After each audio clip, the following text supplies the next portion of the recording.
Team 7 was walking down a large bridge, which was given the name the Great Naruto Bridge. This was a name nobody else knew about, as both Tajuna and Tsunami knew they were going to name the bridge this beforehand after Zabuza's last stand. They decided to keep this to themselves until they were out of earshot. Tajuna decided to do this, as he knew there would be several objections. Sasuke would say that he should have the title due to his Uchiha name and not the Dobe. Sakura would agree, saying that her Sasuke-kun was much more deserving of the honor than a worthless orphan like Naruto, while Kakashi would ask him to consider changing the name to pay tribute to his favorite student, Sasuke. "Hey Sasuke-kun, now that we're teammates and all, you wanna go out with me?" asked who you think. "It's not Naruto or Kakashi. This is not and will never be a yaoi. No," Sakura, the Rookie of the Year, replied very bluntly. He felt he shouldn't trouble himself with fangirl trash like her. He wanted strong kunoichi to restore his clan with. This brought the bubble-gum-haired girl into a brief depression. The depression was quickly replaced with anger when a scratchy yet friendly voice rang out.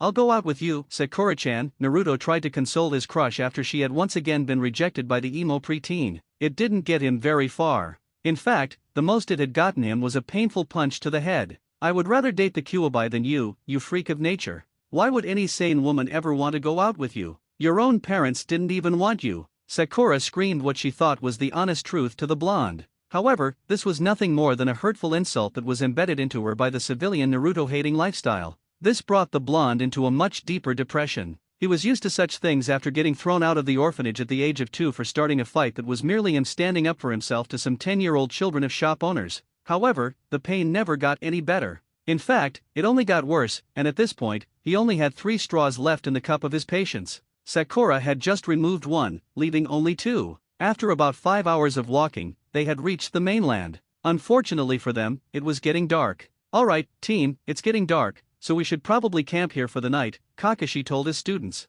That term was used very lightly, as he only really taught Sasuke. The mention then spoke out in an egotistical manner. "I think all 3 of us should divide responsibilities." This got 2 responses. One was Sakura saying how her Sasuke-kun always came up with the best ideas. The other came from Naruto. "Sasuke team, you're so stupid. There are 4 of us counting Kakashi-sensei, not 3. Naruto quickly attempted to correct his rival. The response he got only removed another straw. "Nope, Dobe. There are only 3 of us. Did you forget or something? You're worthless." Those words rang in Naruto's mind, pulling out another straw, leaving only 1. He quickly tried to disagree to get it back, but he was stopped by a hammering blow to the head by Sakura, who told him not to disagree with Sasuke-kun and that, compared to him, he'll always be a worthless piece of trash. Once his team disbanded to get supplies, the depressed Jinchuriki crawled into his sleeping bag. He silently wished that Haku and Zabuza were still alive so he could have someone to understand him and be his friend as he silently drifted off to sleep. The orange-clad genin awoke in a dark and damp area that appeared to be a sewer. He didn't know where he was or why he was here. All he knew is that he felt compelled to continue down the hallway. Eventually, he reached the end of the passage, only to find an extremely large prison in front of him. He wondered just what kind of beast this thing would be made to contain. A few seconds later, a loud and grisly voice echoed around the room. A voice that came from inside the prison said, "At long last, I meet the warden of this cage I've called home for over a decade now." Naruto jerked his head around in the direction of the cage. He saw a large fox-shaped figure that kept getting closer and closer until it was revealed to be the dreaded Kyuubi no Kitsune. "I never imagined my jailer would be so pathetic." Are you awake, kid?" the demon asked, noting that the young boy was frozen in place by the sight of the intimidating creature. "Oh, right. I've been alone for so long I'd forgotten that this form scares the shit out of people. I guess I should change." A great deal of yokai chakra began swarming around him, getting smaller and smaller until it revealed a man, not a girl this time around. He was a very slim and tall man who appeared to be about 25 years old. He had pure white spiky hair, much like his container, except his was slinked more to the right. He had 2 rows of canine teeth and blood-red irises. He wore a light black business suit with thin white stripes running vertically with a crimson undershirt. "So, kid, there's something I've gotta ask you," Kyuubi asked in a much smoother and calmer voice than before. "Okay, shoot. Why don't you leave Konoha? I've seen the world through your eyes for 12 years now. And from what I've seen, the Yondaime should have let me finish the job. I mean, only a small percentage of the population treats you like we're the same people, and the rest either ignore you, insult you, or try to outright murder you. That, and besides Sarutobi, the government is corrupt as all hell. Even your team treats you like shit. So why don't you beat it and find something else out there?" Naruto looked like he had an epiphany for a few seconds before replying zealously. "No way, I can't leave Konoha. It's my home. What I need to do is use my awesome ninja skills to become Hokage. Then everybody will have to look up to me and acknowledge me. Ha! Well, I can see there's no changing your mind. Just get the hell out of here. About 8 hours have passed in your world, he whispered while letting down his head and turning around before sitting down as if depressed by a past memory, listening to the genin's footsteps as he walked away. I guess he'll have to learn his lesson the hard way. Just like me, Kyuubi growled while looking down on a tattered old bent-up leaf headband. Naruto awoke to a splitting sun in his eyes. He stretched and yawned for a few moments before standing up out of his sleeping bag. When he did, a small scroll fell out, which he was quick to open and read. Members of Team 7. Meet for training at 7 a.m. From Kakashi. He looked up at the sun and saw that it was about 6:30 from its position. He didn't know many book smarts from the academy, but he remembered this from when he actually tried to learn instead of goofing off for attention. It took him about 15 minutes to get ready before heading to a nearby clearing where his teammates were waiting. However, it took much longer for their teacher to arrive. 2 hours to be precise. But by this point in time, it really didn't surprise them at all. This had been the 5th time and counting he'd been this late. But as mentioned previously, after 2 long hours, he arrived.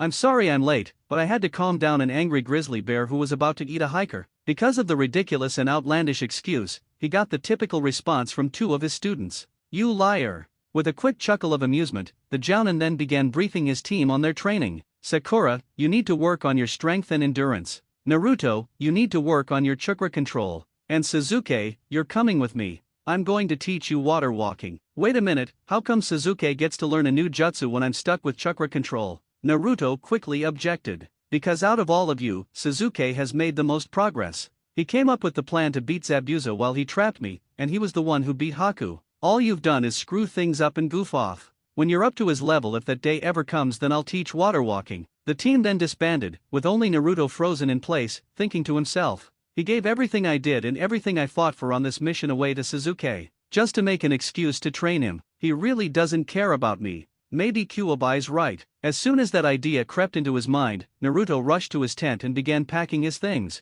He moved fast with the fear that someone might see him. Within a few minutes, there was nothing there, and Naruto was jumping through the trees with tears rolling down his face. His sensei had just removed another straw from the cup of his patience, the last straw. It's been almost a year since I left. I wonder how everyone is. Oh well, it's not like I can come back. I have no clue if I'm in the East Blue, West Blue, North Blue, South Blue, or even the Red Line. And besides, I wouldn't be able to face Kuna's grave if I went back without fulfilling my promise. The green-haired 15-year-old's thoughts were interrupted by a hollow rumbling in his stomach. He dug into his pockets to see if he had any more berries. But just as he feared, the pockets were completely empty. Zoro knew this meant he would have to go bounty hunting again. He started doing this out of desperation about 5 months ago. He wasn't proud of it and thought of it as a total disgrace. But as long as it kept food on the table, he wouldn't complain. He headed to the nearest bar to check out this week's wanted posters. He knew there would be at least one of the vermin on the wanted posters in that bar. The swordsman sat down near a group of thugs and looked at a bald man with thick and ragged red eyebrows wearing several bloody marine uniforms around his body. He looked at the board with the wanted posters. This man's name was Bundy Jack, wanted for larceny, destruction of property, and the homicide of several Marines. Zoro drew his sword with the intent to kill. Before he could, though, another person appeared behind the target. Bundy Jack, you're coming with me. The one who said this looked to be about 12 years old. He wore an old and beaten orange jumpsuit and had spiky dirty blonde hair. He was very skinny and looked like he had barely eaten in the past couple of weeks. The gang of mountain bandits just chuckled in amusement at their young perpetrator before one who appeared to be a blobfish fishman got up and patted him on the top of the head with his slimy hands. How cute. The Gaki is trying to play bounty hunter. Beat it, kid, and leave the bloody work to the adults. But as soon as he had finished what he was saying, he noticed something in the boy's pockets, a worn-out Konoha headband. Hey, Bundy, this Gaki's from Konoha. When Zoro heard those words, he tensed up as he remembered the stories his master told him about the continental island shinobi from the South Blue. Most notably, what had been going on in Konoha for the past 12 years. Flashback no jutsu. Hey, sensei, you've been looking at that weird cloth with metal bolted on it for a while. What's the deal with it? Koshiro was shocked that his young student would be so perceptive about the object he was holding, and despite the unbridled rage he felt when holding it, he began to explain. This headband used to belong to a friend of mine, Kushina Uzumaki. She was a Konoha shinobi. You know what shinobi are, right, Zoro? Yeah, those ninja guys from the South Blue, Zoro quickly answered. He always found shinobi fascinating, especially the ones from Suna because of their wind swords. Well, Konoha hasn't been behaving very well in the past couple of years, Koshiro droned with a frown on his face. What do you mean, sensei? I heard they've been doing really well for themselves since the slaying of the Kyuubi no Kitsune 8 years ago. That's on the surface. Only a few people know what goes on inside the once proud utopia. In truth, the title of Hokage has had almost all power stripped from them. Nowadays, all the power lies in the hands of the civilian council due to political corruption from the Hokage's advisors and a councilman, Danzo Shimura. As such, the civilians of the village have had their egos bloated to massive proportions. Even a few clans such as the Uchiha or the main branch of the Hyuga family have fallen victim to this sense of superiority. And from what I've heard, the rumors about the Kyuubi being killed were a farce. Which would make sense, as from all known logic, it's impossible to kill a demon, Koshiro monologued to his young student. Then what the hell happened to it, sensei? He asked curiously. What he learned made him lose any respect for the nations of that continent. All he knew is that if he ever met that boy with the whisker marks on the side of his face, he would take him to the East Blue to train under his master and have one of them eventually defeat Kuina in battle. The swordsman's memories were interrupted by Bundy speaking out in his rusty and menacing voice. Kanaha's all the way down south, Fuwa. The only way he'd be here in the land of vegetables is if he's a missing nin. The blonde child tensed up when the bandit said he could be a missing nin. This, unfortunately, didn't go unnoticed. Oh well, looks like I struck a nerve there. One thing I know is that even if it's just a genin, Konoha typically pays a high price for its rogue shinobi. What do you say we go visit your old home, brat? I'm sure they'll execute you quick. A panic look spread across Naruto's face upon hearing this, and his heart began to race as a feeling of dread spread through his body. The blonde Jinchuriki would rather die than return to Konoha, and his eyes darted around, looking for any avenue of escape. He knew that if he was returned home, the civilian council would have him executed, or worse, returned back to his old team. Before he could find a quick escape route, though, Fuwa had body slammed him with his large, sticky body and had begun swallowing him whole before he was finally consumed. Satisfied, the fishman looked down at his stomach and taunted, "Nice try, kid, but we're much too persistent to let a cash cow like you get away that easily. Don't worry, I'll spit you back up as soon as we get to Konoha." He only had a few seconds to gloat before he felt his stomach get fuller. It kept getting bigger and bigger until it spread to his entire body, creating a splitting pain. And just as he thought he couldn't take much more of this, he exploded, causing gallons of blood to splatter across the room. And in the center of all of it were several horrified-looking Narutos. In a flash of smoke, all but one was gone. Before he could think about what he just did, Naruto felt a painful cut on his back. He looked back to see a tall, lanky man, with pine-colored hair and two sickles, one tainted with blood. "You'll pay for not taking fate like a good little freak. I, Kuval the Mantis, a former Konoha shinobi before I was banished because of your possession over the Hokage, will now take my revenge for Fuwa, my brother, and most importantly, my career as a shinobi, Kyuubi no Kitsune." Kuval then lunged at him with the intent to kill. Naruto quickly dodged and, with fire in his eyes, went for his open kunao pouch. And as if unsheathing and swinging a katana, he cut open the insane man's throat.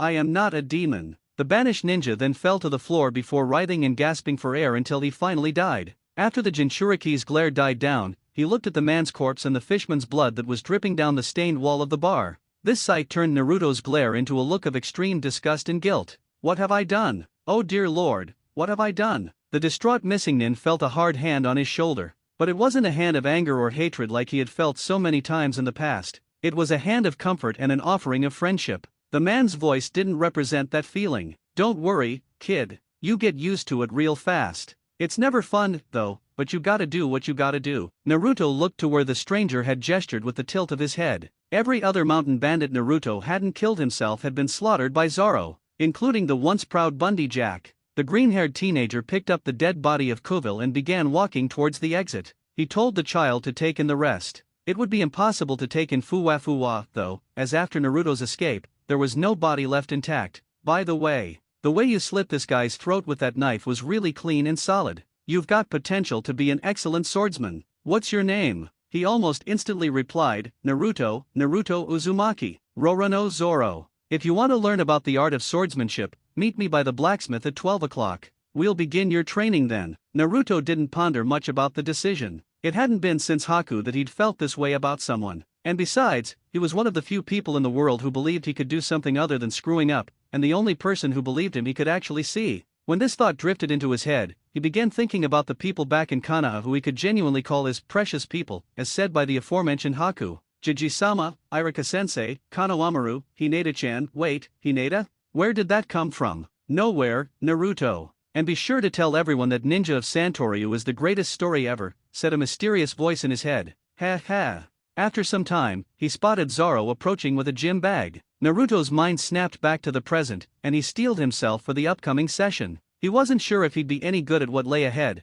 but Naruto wasn't one to pass up the first real training he'd received since Irika. Alright, this will be your trial to see if you have what it takes to wield a sword. If you want to back out, now's the time. Once you begin, there's no turning back. The 12-year-old showed no hesitation, simply giving a determined nod that surprised the swordsman. But then, Zoro remembered the whiskers on his face and figured the kid had probably been through much worse than what he was about to face. You're certain? Very well, let's start, Zoro said, opening the bag and pulling something out. He then tossed a bamboo practice sword to Naruto before arming himself with one. To become my student, you must defeat me in a duel with these bamboo blades. If you can't, then you're not worth my time. At this challenge, Naruto was instantly energized, taking up a natural fighting stance. His green-haired opponent was taken aback that Naruto instinctively assumed the basic form. Without a second thought, he charged. I'll take you down with a single strike. This brought back memories for Zoro of his first battle with Kuina and how that had gone for him. As soon as Naruto was close enough to swing, Zoro quickly deflected his blade and delivered a sharp blow to the Jinchuriki's head, knocking him back. While the impact made him cough up a little blood, it didn't stop him from trying again with the same result. He tried once more from a different angle. It failed. He tried again. It failed. So he tried yet again. That failed. So he tried one more time. That failed. Again. Failed. Again. Failed. Again. Failed. This continued for hours. 9 hours, in fact, to the point where it was dark outside. Naruto had several bleeding bruises on his face, and he was breathing heavily. How much more can this kid endure? I knew he was stubborn, but this is beyond human, especially for someone so young and underfed. After another minute of this, Zoro finally spoke. Why haven't you fallen yet? I've hit you hard enough to kill a normal person. There's being determined, and then there's just being completely foolish. Naruto just laughed with the little breath he had and grunted, well, show-off sensei, I'm not an ordinary person. But by the end of tonight, I'm going to be a swordsman. Not just that, but I'm going to be the world's greatest swordsman. The aspiring bounty hunter's eyes widened in shock at the child's declaration. He's just like I was. Man, my voice was awful back then. After that exchange, Zoro put down his bamboo sword, sat down, and picked his ear. Alright, I'm finished. You're so persistent that if I don't give up now, this fight will probably never end. So, congratulations, you've passed the test. Meet me back here tomorrow. That's when you'll get your first real sword, and your training begins. Hearing this, Naruto immediately started jumping for joy, thrilled to be on his way to becoming a warrior. However, it didn't last long, because 30 seconds later he collapsed from pure exhaustion. The training was long and grueling for Naruto, much like it had been for his teacher. He had to stand in the river with weights in his mouth while hitting dummies on his sides. He carried the same weights while running 50 laps around whatever village they were in. He sparred with Zoro, though every time it ended in defeat. This didn't matter to him, though. As long as he got strong enough to advance to the next of 3 swords, he knew it would all be worth it. And he did get stronger, as within 4 months he had completely mastered physical training to the point where he could knock down a man 5 times his size and weight. In no time at all, Zoro thought his orange-loving student was ready to move on to learning techniques, which wasn't too difficult because, as he had said, Naruto had real, untapped potential. The last guy must have been terrible to not be able to bring that out when someone almost half his age could. Within a month, he had mastered Ichitoryu. A month later, he had mastered Naitoryu. Santoryu, however, was another matter. He wasn't used to holding a sword in his mouth, and it threw off his balance. It took him 3 months to get the hang of it and another 3 to learn all the techniques. The bond between student and teacher also grew stronger, much like the relationship between an older and younger brother. They had both shared with each other how they came to be traveling the world pursuing their own ambitions. But after a year had passed, Naruto had completed his training and was ready for his final test. A true match against Zoro, the first one they'd had in a year. Both of them drew their swords, but not before their final conversation. Alright, kid, time to see if I'm a good teacher or a bad one. You better not let me down. Don't worry, Zoro-sensei, you've been a great teacher, not a bad one. Believe me, I've had both. By this point, Naruto's voice had deepened considerably but not to an adult level. He then began charging toward his teacher just as he had a year ago. Just like then, Zoro swept his attack aside and went for a strike of his own. Naruto used his own sword to block that strike and then used his third sword to slash at Zoro's offensive blade, knocking it out of his hand. Ha, you've gotten better. But you still need some work before you're ready to defeat me. This next attack will end this fight. Naruto moved into a defensive stance, knowing that when his sensei said things like this, he wasn't joking around. Zoro held his two remaining swords in a parallel horizontal position before charging. Nijiri. Naruto did his best to hold his defensive position, but Zoro's strike was simply too powerful. All three of his swords were sent flying out of his mouth and he was sent tumbling to the ground. When he looked up, Zoro's Wado Ikemanji was pointed at his face. "You've improved immensely, but your training isn't complete yet." At this, Naruto looked disappointed in himself before Zoro finished. "But that's training I can't give you. It's been fun traveling with you this year, kid. I look forward to the day we meet in battle for the title of the world's greatest swordsman." Naruto saw his teacher and friend walking away and knew this would be the last time he saw him in a while, so he followed. "Wait, Zoro Oni-san, there's something I want to give you," Naruto said as he took off his orange jumpsuit and handed it to him. "Keep this as a reminder of our goals. The day we fight again, I want you to give it back." Zoro nodded, a little teary-eyed at the big brother suffix. "Thanks, kid. Just don't expect me to ever wear this thing." Zoro then ran off into the sunrise as fast as he could so he wouldn't change his mind. Naruto watched as his surrogate brother ran off into the distance and wondered what he would do next. Then his stomach started growling, and he dug into his pockets to realize they were completely empty. He worried about how he was going to get food, but then he turned his head to see the bar where he and Zoro had first met. He began unsheathing his swords, one of which was leaking yukai, before muttering, "What a disgrace. Time to start collecting." 6 years had passed since we had last seen our blonde, orange-loving swordsman. These days he was a very different person. He now wore a navy blue overcoat, which when he kept the hood up, shadowed his eyes and nose, much like his master's bandana, though he only did this during battle, out of respect for his opponents. That is, if he had respect for them. His height had reached that of Iroquois by this point due to puberty. His voice was nearly identical to Zoro's, and since he gave his jumpsuit away, his pants no longer matched, so he now wore ragged blue jeans and 3 katana in the place of his kunao and shuriken holder. He had gotten into quite a bit of trouble with the world government 2 years ago for helping the Straw Hat Pirates free Nico Robin at an ice lobby. He had fought a marine who ate the cinder fruit. This fight burned his face and earned him the name on his wanted posters. Cinderface Rorano Naruto reward, 50 million berries. Naruto walked into a bar to look for anyone who might be criminals. He looked at the wanted posters and at the thugs in the bar. It was easy to pinpoint about 7 targets from the board with the ones in the pub. He drew his swords and took an offensive stance before charging. Onigiri. Within minutes, all 7 thugs were unconscious and bleeding on the floor. The young swordsman took down his hood and went over to the bar to get a drink. He knew he was 3 years too young to drink, but the brain-damaging effects of the brew went straight to the kuwabai, which would only make him drunk due to his immortality.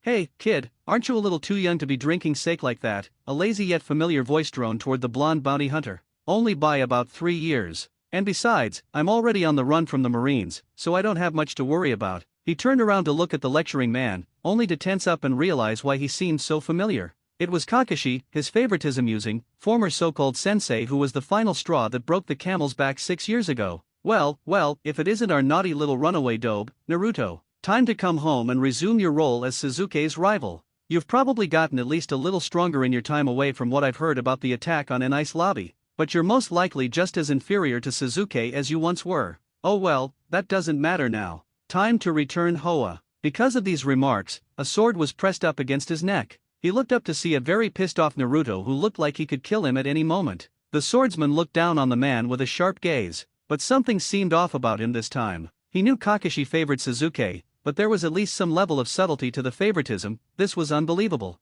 It was as if he wasn't the former Umbu at all. "Tell me, Kakashi, why would I go back to a place that treated me like hell, let alone call it home? I do miss Iruka-sensei and Jiji-sama, but the only way you could get me to go back there is by force." Naruto began walking out of the bar, with Kakashi getting a mischievous look in his eye, before drawing out a kunao. Now, Genin, you'd better stop acting tough and show your true colors. We both know you're still that no-talent, hyperactive knucklehead ninja from 6 years ago." He barely had time to think before Naruto used the sword he was holding to sweep his kunao out of his hand and into the ground. "If you're going to try a sneak attack, do it on someone who's dumb enough to fall for it." Kakashi stumbled to the ground after hearing the killing intent in his former student's voice and began to try and mumble out another lecture before he was picked up by the scruff of his shirt. "Don't try to lecture me, Cyclops. If you want me to come back to Konoha, you'll have to beat me in a fight. Meet me outside this bar after I drop off these losers to the Marines." Naruto then picked up the unconscious bodies of his bounties and stuffed them down his hood, much to the shock of Kakashi and the bartender.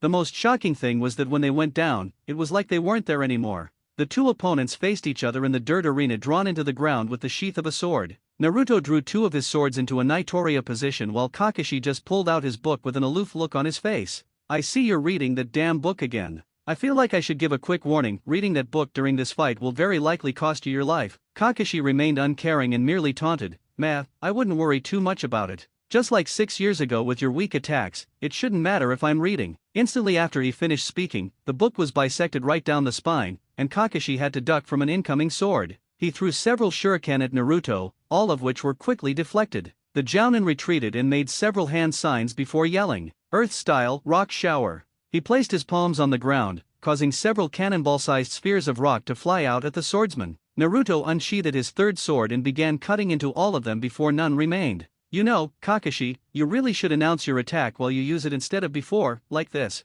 Naruto gloated to a stunned Kakashi while sheathing the sword in his left hand. "Like this." Naruto then began charging and spinning towards his former leader, eventually going into midair. Rhino Cycle. By the time Kakashi heard the title, he was already being attacked mercilessly by the two swords and knocked out of the rectangle and into a tree. "Looks like I win, Kakashi. If the village wants their scapegoat back, they should damn well bring an army next time." Kakashi didn't really care that he was out of the rectangle. He was going to win this fight so Sasuke could get into the Chunin exams. He was finally old enough to participate, and he wasn't going to let the dead last ruin it with a temper tantrum. So he pulled out his Sharingan before saying, "Wind style, Gale Palm." The sneak attack struck Naruto in the back, or the log that appeared in Naruto's place. Kakashi then gave a no more screwing around look and brought his hands together in a very familiar position. He used his Sharingan to figure out where Naruto was hiding and began with a running start to jump into the trees. The Sharingan looked odd, though, as it looked more maroon than the usual crimson. Moments later, Naruto popped out, only with the sword that was leaking Yukai in a strangely offensive position.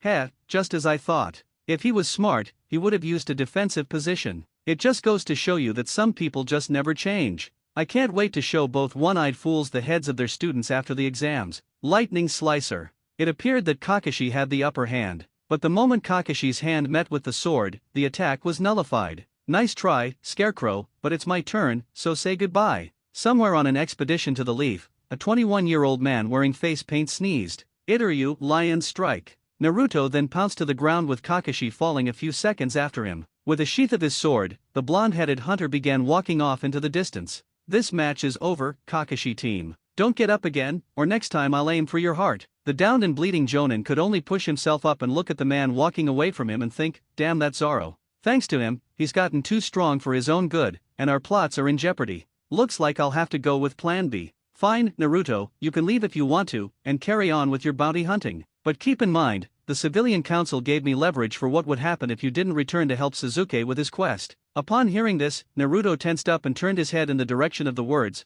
"What the hell do you mean by that, Kakashi team? Irika has been doing well for himself in the past years you've been gone. He married a nice woman and had a beautiful girl. It would be such a shame if something were to happen to him and you weren't there to protect him. And what of Kano Amaru? Little children are quite prone to accidents now, aren't they?" He only had a few seconds before Naruto was behind him with another sword. But unlike last time, there was something about this sword. Something that felt evil. "Tell me, Kakashi, what's stopping me from killing you right here and right now?" Despite the cold chill going down his spine from Naruto's voice, Kakashi continued. "Simple. I told them if I'm not back in 3 days to drop the axe. And the best part? They don't even know that their lives are in danger.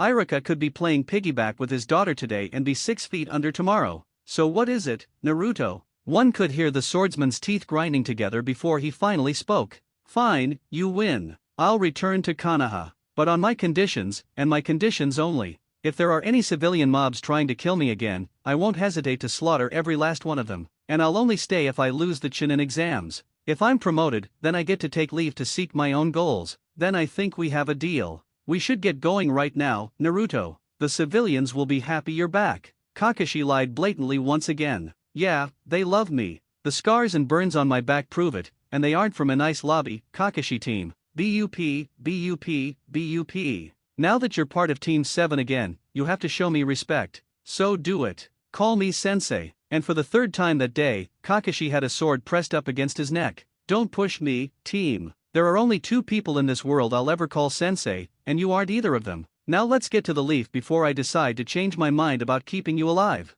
Naruto produced his former Konoha headband and put a hand on its center. He channeled all his chakra into it for exactly 3 minutes. When he finished, the symbol revealed wasn't the leaf, but a Z bisected by a double-sided vertical arrow. Meanwhile, the Jonin spoke into a discreetly hidden communicator. Alright, Lord Danzo, the demon is duped. He actually believes I'm that one-eyed fool, swayed by some foolish little pep talk from Sarutobi. Soon Suzuki-sama will be a Chinin, and the demon will be dead by my stolen lightning slicer. It wasn't until midday that the two adversaries arrived at Konoha's northern gate. Naruto was in a terrible mood the whole way. Kakashi, however, was delighted that his missing student was back. Not only was a stepping stone for Suzuki back in place, but now the Saname would stop threatening to burn all his Ika books for not finding him sooner. Alright, Naruto, we should be meeting your team, so you'd better put on the jumpsuit and meet us at the bridge. No can do. I gave my jumpsuit away 5 years ago, Naruto replied, pulling up his hood, likely to conceal his distinguishing features from any civilians.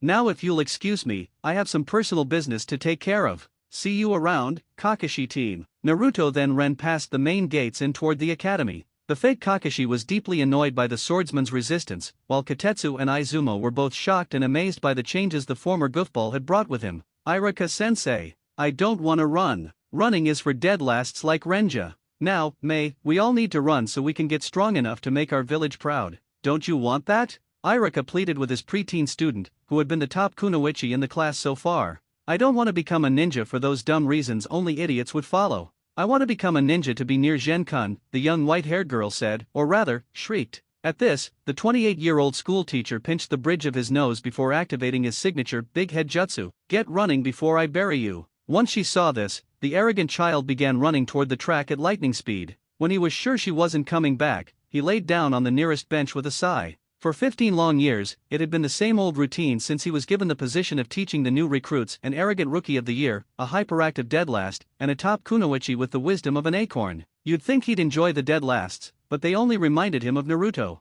Still, a few things had gone well for him in the past couple of years. He was able to bring his relationship with Anko out of the shadows, despite numerous complaints from civilians and parents alike, and now they had a young girl named Naifu who greatly took after her mother, but had her father's dark brown hair. After all these years, I still can't help but wonder what happened to him, he thought. Just then, he heard deep and rough footsteps heading his way. He turned to see a mysterious-looking hooded man who was slightly taller than him, with 3 swords on his left side. Irika didn't know who this guy was, but a disguised person with an unusual amount of weapons entering a school was typically bad news. He opened his weapons pouch and unleashed a killing intent attack. Listen, you creep, I don't know what you're doing here or why you have all those swords, but you'd better not have any malicious intent, because I don't want the kids to see their sensei kill a man during a class. To the teacher's surprise, the hooded man only smiled and said, Relax, Irika-sensei, I don't kill kids. I only hurt them with the flats of my blades, and that's when they annoy me. Irika looked very confused by the sensei comment before the stranger took his hood off to reveal his favorite student by far, who he hadn't seen since that day in the Hokage's office. Uzumaki Naruto had returned. And sorry this chapter took so much longer than the others, but the reason I had a lot more work to do on this one was, wait, what do you mean I'm only halfway done? I gotta write more. But I'm so hungry. You're gonna do what to me? Fine, I'll finish the chapter. Just don't make me read Naruseisu Yaoi. The Chinin stared at his former student with great surprise, his mouth gaping wide open. This only lasted a few moments before Irika landed a fist in Naruto's stomach. Despite the strength of the attack, the swordsman only looked a little dazed. Damn it, Naruto. Where the hell have you been all these years? Naruto just gave a nervous smirk and joked, same old, Irika-sensei. Causing trouble and breaking stuff. Just like the old days. But with a lot more collateral than just painting the Hokage monument this time around, while holding up his wanted poster. Irika noticed something about the poster that was a major difference, something new that came from the 6-year journey across the world. Naruto's first name had changed from Uzumaki to Rorano, the last name of a criminal known throughout the world. He decided not to say anything on the subject for fear of upsetting him. Instead, he mentioned something else. So judging by the katana, I'd say you're a trained swordsman. Where did you learn the techniques? Naruto noticed the nervousness on his old teacher's and friend's face and responded with a smile. Like you didn't read the words on the wanted poster, you big jerk. And to be fair, I'd much rather be out looking for him and Mihawk than here. The only reason I am here is because I got blackmailed with a buster call. Irika looked shocked at the mention of one of the Shishibukai, but before he could ask, Naruto began leaving the playground. Sorry that I gotta leave so early into our conversation, but there's someone else I gotta see today before hell begins. See you around. Alright, best wishes for the exams, and say hi to Hinata for me, Irika teased as his now blushing student frantically ran off. Over time, Naruto had rethought his relationship with the Hyuga girl and developed small feelings for her, but he didn't like to talk about it much, as he had little to no experience with love and was worried about screwing things up. And thus, with a sigh, the teacher sat back down. Little did they know, a young man about Naruto's age with black hair and very pale skin was watching from the trees with a fake smile. So this is the infamous demon of Konoha, also known as Cinderface in most other parts. While he doesn't appear to be much, his attitude and skill could be a thorn in Lord Danzo's plans. I should keep a close eye on him and anyone he holds dear. The man opened a sketchpad to reveal drawings of an unhood Naruto and Irika. In an alleyway near the meeting bridge, a young genin was walking, battered and bruised, with his two teammates who didn't look much better than he did. His name was Konohamaru Sarutobi, a 13-year-old genin who had just gotten beaten up by Sakura for defending Naruto, again. While the pink-haired annoyance was by no means a strong kunoichi, she was still strong enough to beat up those younger than her. Konohamaru, if we're going to stop this problem, we'll have to do it ourselves, because pretty much every civilian loves Sakura, and judging by what they did to him, the odds of Naruto coming back are about 200:1. His math-loving friend Udon tried to reason with him. This only put him off more. Damn it, Udon. You know I don't understand your fancy math talk. His yelling was stopped by a hooded man walking beside them, apparently not noticing them. The Sarutobi boy felt that he had seen this guy before, and from what he could tell, Udon had sensed this, too.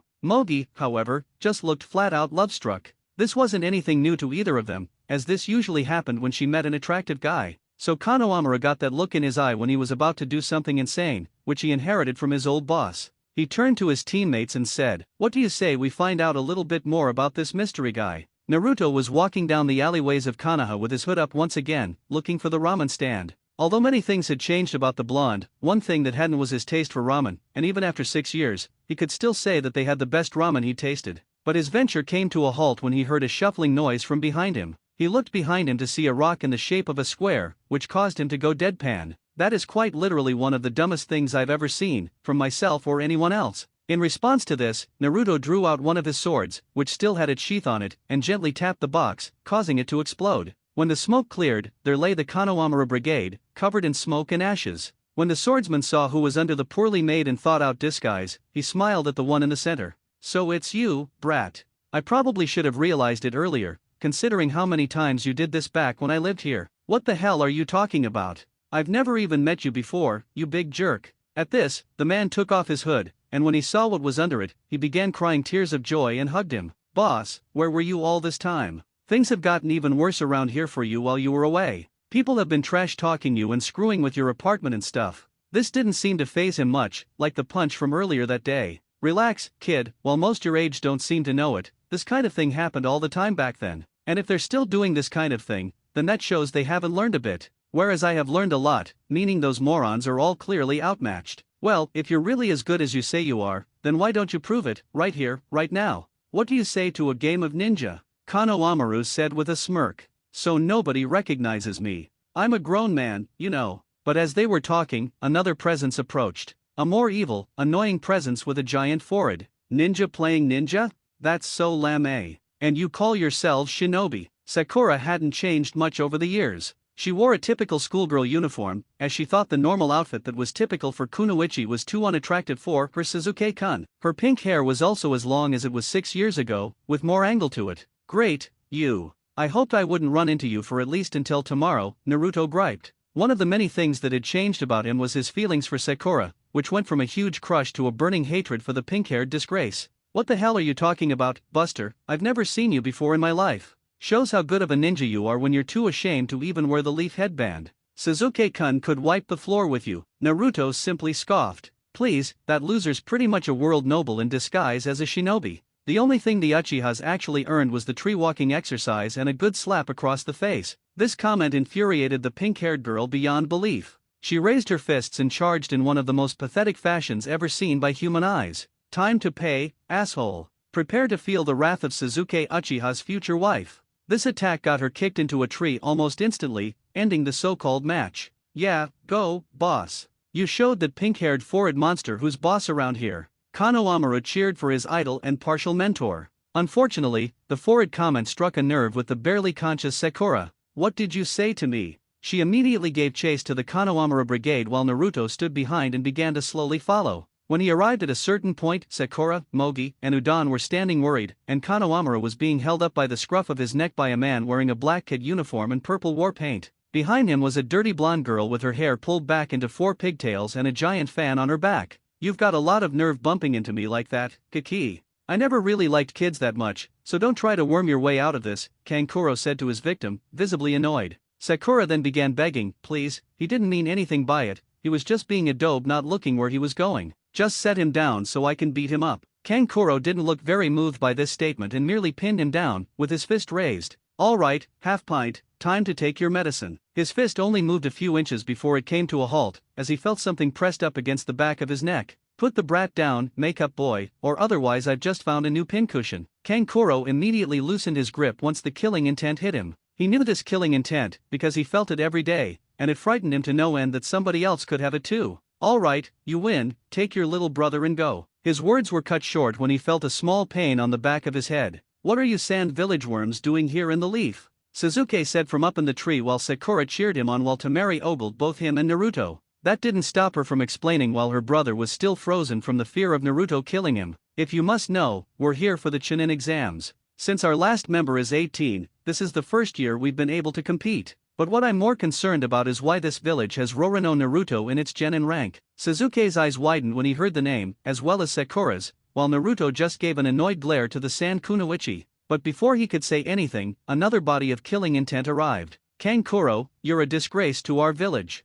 Let's leave these fools. The only one worth our time is the hooded one. These words pissed Sasuke off to unbelievable levels. How dare that no-name, red-headed loser compare me, an Uchiha, to a low-life dobe like Naruto, much less say he's better than me. In order to prove the point he made in his head, he charged at Gaara with a fire jutsu. Fire-style, flaming hammer. Gaara didn't look very worried, in fact, he looked kind of excited, judging by the anxious look in his eye. But before Sasuke could get close enough to do some serious damage, Naruto pulled out his crimson-tinted sword, which once again completely nullified the attack. Tell me, swordsman, what's your name? Gaara asked while his siblings stopped fearing him and looked at him like he was crazy for not knowing who this guy was. Rorono Naruto. Gaara no Sabaku. So you're the Cinderface? Well, Rorono, mother wants your blood. I look forward to when she gets it. The team of siblings then walked away to their hotel room for tomorrow's exams. Once they were out of sight, Sasuke turned to his enemy and said, give me that sword, dope. A sword of that power should be in the hands of an elite and not some orphan whose parents left him in the gutter because they knew he was going to be a worthless loser.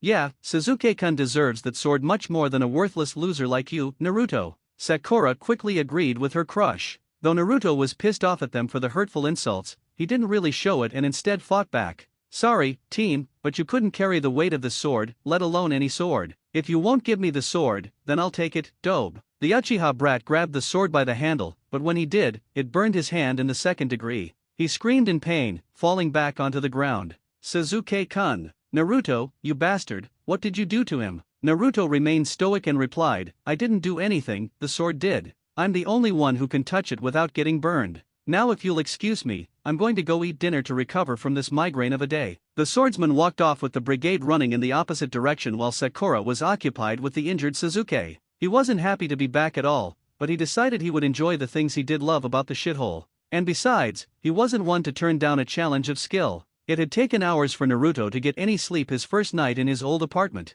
The walls were crumbling and the plumbing was either boiling hot or freezing cold depending on the time of year. He had always told himself that it was better than living like an urchin before, but during his career as a bounty hunter, he had slept outside on the streets and in the woods and had become accustomed to living both ways. And besides, many of the thugs who lived in the nearby apartments were actually very kind-hearted people who saw him as the Kyubai's jailer rather than the beast itself, especially compared to the regular civilians, or some of the thugs he'd encountered on his journey. But while he lay in his bed, he heard a noise coming from the room. Since the door hadn't been opened, he knew it couldn't have been the landlady, since she would have used the door. He looked at the window and saw that it had been busted. Naruto knew exactly what this meant. He grabbed the sword he slept by, in case of an event like this. Within an instant, he was pinned down by a civilian man. You took my son away from me, demon. It's time to pay for it. Naruto had unsheathed his katana and slashed it into his chest, causing him to fall to the ground. The blonde didn't waste any time before picking up the bleeding man and opening the broken window. He whispered, I showed you mercy by letting you live. The next time you or any other dumbass tries a stunt like this, I will slit their throat, before dropping the man out into the darkness. They'll be back. They'll always be coming back. If any good comes from having to compete in these exams, I'll get some time away from having to throw some idiot out a window. Honestly, this was the third time tonight alone. This was his final thought before drifting off into a deep, dreamless sleep. Morning had come to Konoha with a sunrise at about 7 a.m. Several genin teams that were finally old enough to enter the exams had just decided to take them, or were repeat entries that had failed previous exams. But there was one specific team that we're focusing on for now. Thankfully soon all we'll be focusing on for most of the story is one of them, because the other two are extremely annoying. This team was Team 7, consisting of one of the few surviving members of the Uchiha clan and the village equivalent of our world's Justin Bieber, Suzuki Uchiha, the top kunoichi of her class and one of the weakest ninja in the history of the South Blue, Sakura Harano, and master swordsman and former bounty hunter wanted for crimes against the world government, Naruto Uzumaki. They were meeting at their old, normal meeting spot, the meeting bridge. So far only Suzuki and Sakura had made it. While Sakura was happy to get away from Naruto and spend time with her Suzuki-kun, the aforementioned was inwardly begging for the dobe to get here. Luckily for what little sanity the Uchiha heir possessed, Naruto arrived. "Naruto Baka, you're late," Sakura screeched. "Don't yell at me, dumbass. You're the one who didn't give me the time of the meeting. Let's just go get this over with." Sakura's face went blank as she couldn't come up with a proper argument and just followed with a glare. After about 10 minutes they had arrived at their destination, the Kanahachinen exam facility. Each major village on the continent had one for when the exams came to them, and the Leaf was no different. This one was a giant building standing at over 800 feet tall with a platinum shine. There were several shadows behind the skyscraper, such as what appeared to be a forest with a much smaller tower in the middle. Kana has been busy the past 6 years I've been gone. Wait, where the hell's the door? As Naruto had just stated, there didn't appear to be a door to the large tower. Instead, at the front was a sign that read, "The entrance is 50 stories high up. In order to enter the exams, you must climb or walk up to the entrance." You've gotta be kidding me. How the hell are we going to climb 50 stories without running out of chakra? Sakura yelled without thinking of possible other options, such as her teammates had been doing since they read the sign. The blonde had formulated a strategy and answered first, simple. "We don't use our chakra to get up there." Within minutes, Naruto had unsheathed 2 of his swords and began climbing the tower. "That's the dumbest plan ever, dobe. We should obviously tree walk one half and climb the other." The Uchiha berated his rival, despite the fact that his method had gotten him a quarter up the path in 30 seconds. Sakura, being the brainless fangirl she was, instantly agreed with him. "You're right, Suzuki-kun, you always have the best ideas. Naruto's such a baka." The two then began focusing chakra into their feet and walking up the massive wall before them. This took them about 15 tedious minutes as opposed to Naruto's 5, so when the two finally made it to the top, Naruto was already there. "Did you guys take a wrong way up the tower or something?" "Oh, shut up, Naruto," Sakura panted with what little breath she had. Once they were inside and had filled out every form to enter, the man who was glaring at Naruto as he filled out the papers told them to go to floor 70, the highest floor. When they arrived at the elevator, there was no elevator at all. Instead, there was a giant rock climbing wall. "You've got to be kidding me. It's bad enough we had to use all our chakra climbing up to the entrance 50 stories high, and now we've got to climb another 20 stories, yelled the pink harpy. Naruto merely gave a glare in response to the complaint and said, "Suck it up, dumbass. We'll just have to keep moving forward if we want to get through this," before climbing up the wall at a breakneck speed. "For once the dobe is right, Sakura. He may suck at life, but at least he's good to work with, unlike you." This insult from her crush sent Sakura into another depression while the Uchiha teenager proceeded to climb up the wall. Back then, this would cause Naruto to ask Sakura out, to which she would violently reject him, but now he could care less about what happened to her. This caused a rather insane thought to drift into the young girl's head. "That damn Naruto is just acting like this, so I'll go out with him. Of course. Well, it's not going to work. When I get up there with him and my Suzuki-kun, I'm gonna punch him in the face and show him what a worthless loser he is." Sakura started climbing up the rock wall as fast as she could in order to complete this goal.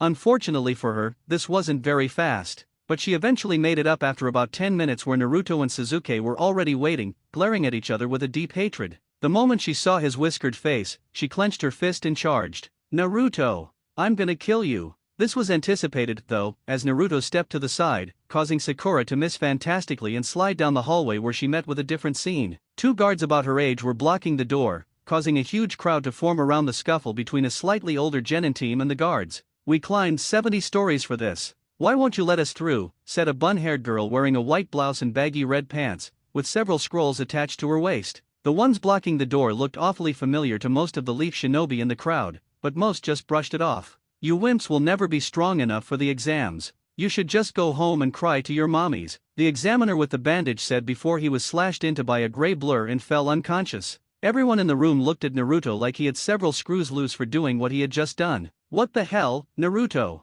You just frickin' killed that guy," Sakura screeched at her teammate, causing most of the crowd to wince from splitting headaches. I didn't kill him, I missed all of his vitals, so all he needs is a trip to the hospital. This didn't help the other guard who was standing next to him. What the heck is wrong with you, you psycho? Izumo screamed at him with great fear and shock on his face. Naruto remained stoic, however, and responded, "You're calling me a psycho? You're the one who tried to use a stupid trick like a bad genjutsu. That sign says we're on the 70th floor, but I only counted 19 floors while I was climbing up here." While most in the crowd gave a look of realization, one odd-looking male gave a look of excitement, like he had just been given a challenge. But a few, like Sasuke, gave the swordsman an envious and angered look. "Don't be ridiculous, Dobe. If there was really something that big, an Uchiha would have learned of it first, and not a worthless loser like you," Sasuke claimed, trying to take the glory from his teammate for himself. Sakura followed suit with her crush. "Yeah, stop trying to sound smart when you're really just an idiotic loser." Sasuke would have been the one to notice it if it was really there.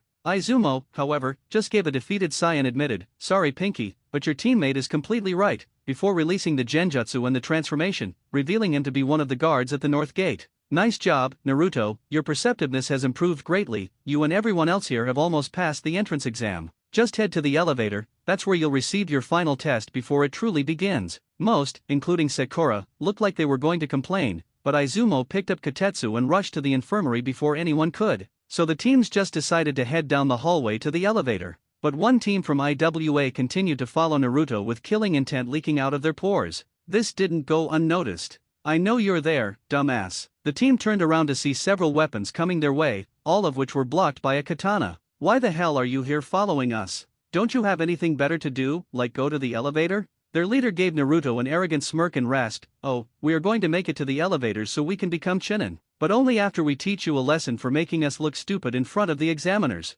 Naruto gave a glare to his enemies and went into an onigiri position. But before he could complete the attack, a foreign voice rang out. "Leaf Hurricane." Within seconds, all three of the IWA genin were unconscious on the floor and an odd-looking boy with bushy eyebrows, a soup bowl haircut, and green spandex was in the middle of it. So fast. Does this guy have devil fruit power or something? He looks like such a weirdo. Sasuke-kun could take him on any day. Where did he get such power? It should belong to me. I am Rock Lee. You are Sakura, I presume? He asked her, causing her to look a little confused. Please be my girlfriend. I vow that I will protect you with my life. She immediately reviled and screamed, "No way. You're a weirdo." Upon hearing this, Lee fell down and sulked in typical anime fashion for about 10 seconds until he got up and said, "It's fine. That's not the only reason I came here. Rorono Naruto, you were your class's dead last, but if you have a 50 million berry bounty on your head, then you're far from a dead last. I was the dead last of the class before you, and I want to see if my fists can beat your swords.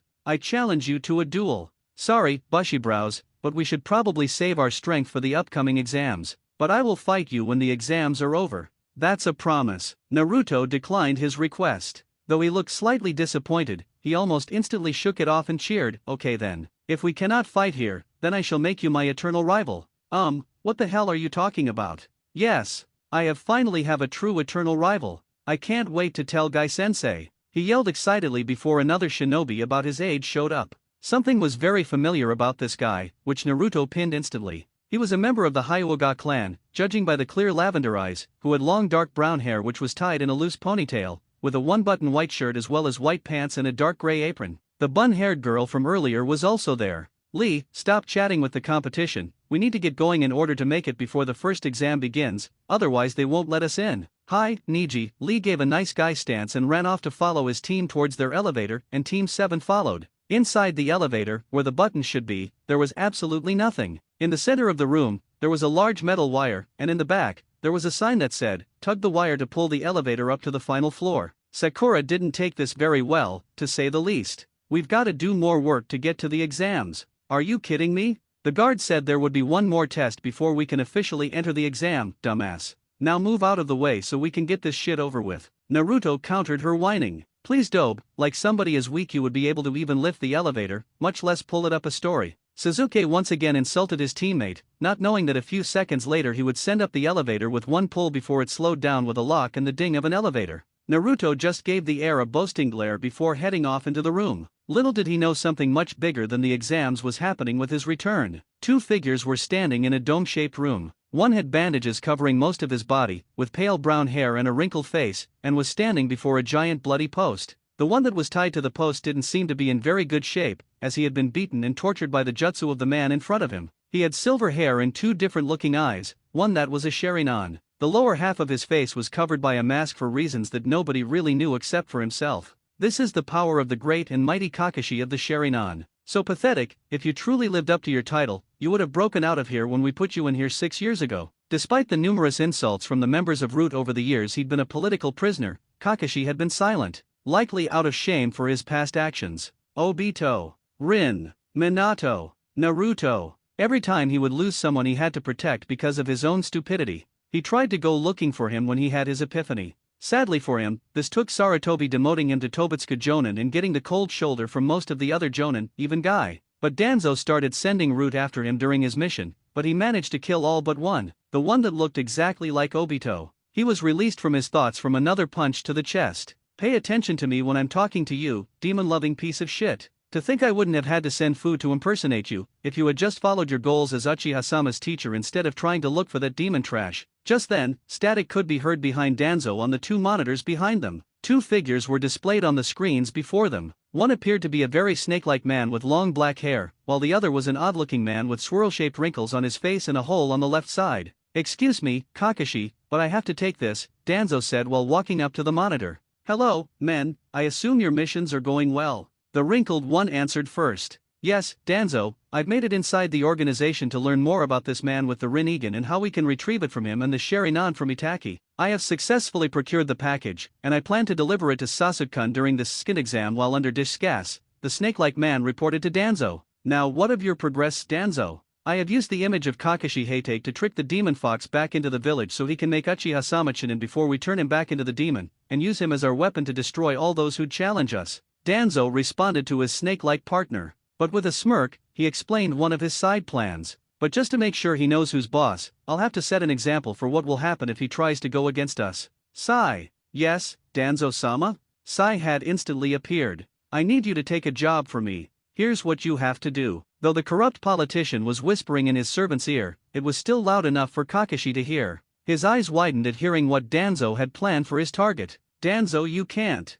He isn't just important to Naruto, but he's important to the rest of the village as well. Think of how many people would be affected." Kakashi pleaded with his captor, though it became obvious that it fell on deaf ears when a knife went into a vein in his arm. A few seconds after it did, Kakashi felt himself get drowsy. With a grin, Danzo gloated, "I know you were thinking of breaking out to save him, but that knife is laced with an incredibly powerful sedative that lasts for 14 days. By the time you've woken up, that man will already be dead." Kakashi felt an unbelievable amount of rage coursing through his veins, though there wasn't much he could do about it since he was almost under. Before slipping into unconsciousness, the Jonin yelled out one last thing. "Damn you, bastard. May the Kuwabai demon bury you in the desert, you piece of trash." And you know, I could just end it off here, but I already tried that last time and I'm not going through the Yaoi punishment again. The room in front of them was filled with several other shinobi from Konoha and foreign nations. Most of them appeared to be several timers who didn't look like they wanted any rookies threatening their position. "Man, this is a freak show.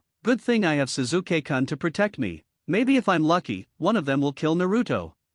They'll snap his frickin' neck. Perfect, from the looks of things these losers should be a challenge to help me get stronger. Holy shit, these guys are really scary. I think I'm gonna like this place." While he was thinking, Naruto saw someone looking at him funny. He was a black shirt with several red clouds painted on with black jeans. He had 10 swords hitched to his waist, and a large, bright green hat in the shape of a squid with an aim headband on the center. A swordsman. "I hope that I'll get to fight this guy," the Santoria user's thoughts were once again by another female voice. Unfortunately for him, it was a fangirl voice. "Suzuki-kun, it's been so long. I'm so happy that you passed all the pre-exams," Ino squealed while she wrapped around Suzuki from behind him. This, as you would think, didn't sit over very well with the other head of Suzuki's fan club. "Get your filthy ass off of him, you pig. He's mine, and don't you forget it, bitch." Sakura screeched at her rival, briefly deafening nearby dogs. They began arguing while Suzuki just scoffed and walked away, which they didn't really notice, and Naruto had to cover his ears, to no avail. Luckily for him, 2 more rookies showed up.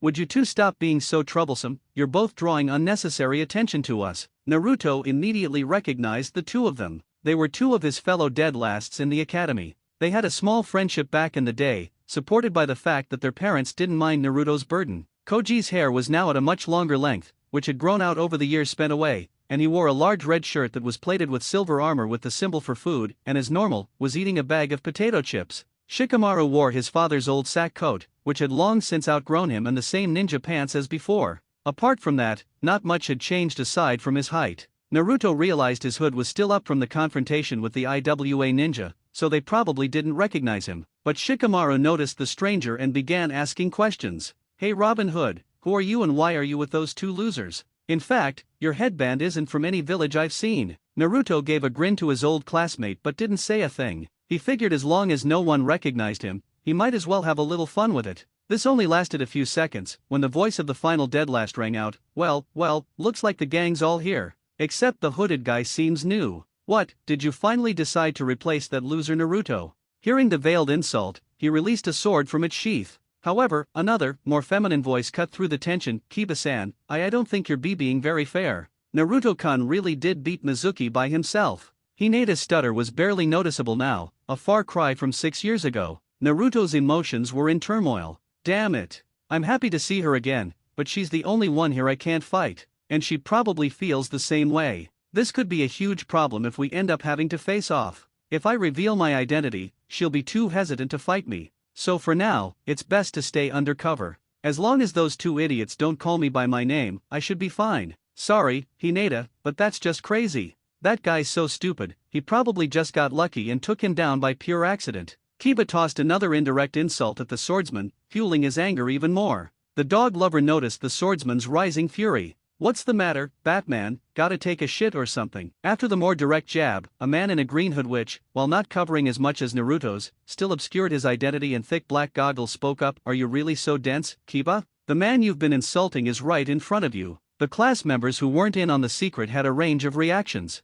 Koji started choking on his potato chip, Shikamaru pinched the bridge of his nose and muttered, "How troublesome," and Ino stumbled back, her eyes wide with shock. "Holy shit, that's Naruto. He's just as hot as Sasuke now." Hineda's eyes instantly welled up with tears of joy, while Kiba kept his arrogant smirk. "Heh, so the dobe has returned. What took you so long? Get lost on the way here, loser." He laughed mockingly for a few moments, but a deadly glare from Hineda silenced him instantly. "Sheesh, when the hell did Hineda get so scary?" Akamaru just whined at his master's bluntness. He liked many things about Kiba, but that was not one of them. Luckily, he was big enough to punish him by tackling him, which he proceeded to do. "Damn it, Akamaru, I get it, keep my mouth shut outside of battle. Get off, you're crushing my lungs." While this was going on, another person with an amused smile walked up. He wore a high-collared lavender vest, gloves, and a white undershirt. He had thick circular glasses and long silver hair tied in a ponytail. Naruto was not as amused by his reveal.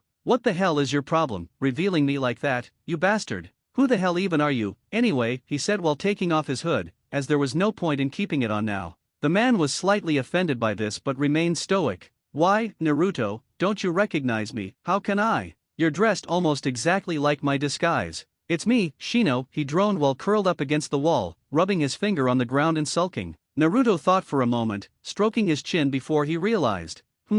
Now that makes quite a bit of sense. With the image of child Shino in his mind. "So you're the rookies for this year's exams, eh? My name is Kabuto Yakushi, a Konoha shinobi and a 7-time veteran of the Chunin exam," the man from earlier approached. Kiba heard the number of attempts it had taken him so far and laughed out loud. "This is your 7th time, man, you must suck at this. Ha ha ha ha ha ha." Akamaru looked like he was about to pounce on him, but Kabuto waved his hand, and a large slash appeared on the wall behind Kiba, with blood trickling from a new cut on his ear. How did he even do that? There were no hand signs for that attack, Kiba thought to himself. Some of the smarter ones, like Naruto and Shikamaru, knew exactly where he got this power. Kabuto easily figured out what they were all thinking. "In case you're wondering, yes, I've eaten a devil fruit. The sickle fruit to be exact." Ino, one of those who had no clue what a devil fruit was, asked. "A devil fruit? What do you mean by that, and how would a fruit give you the ability to do that?" Her spiky-haired teammate just looked up at the ceiling. "You really don't know, Ino? How troublesome. A devil fruit is a fruit from the Grand Line. Where in the Grand Line is unknown. Legend has it they were cursed by the demon of the sea, and if you eat one, you receive an inhuman ability, but the sea will hate you and you'll lose your ability to swim.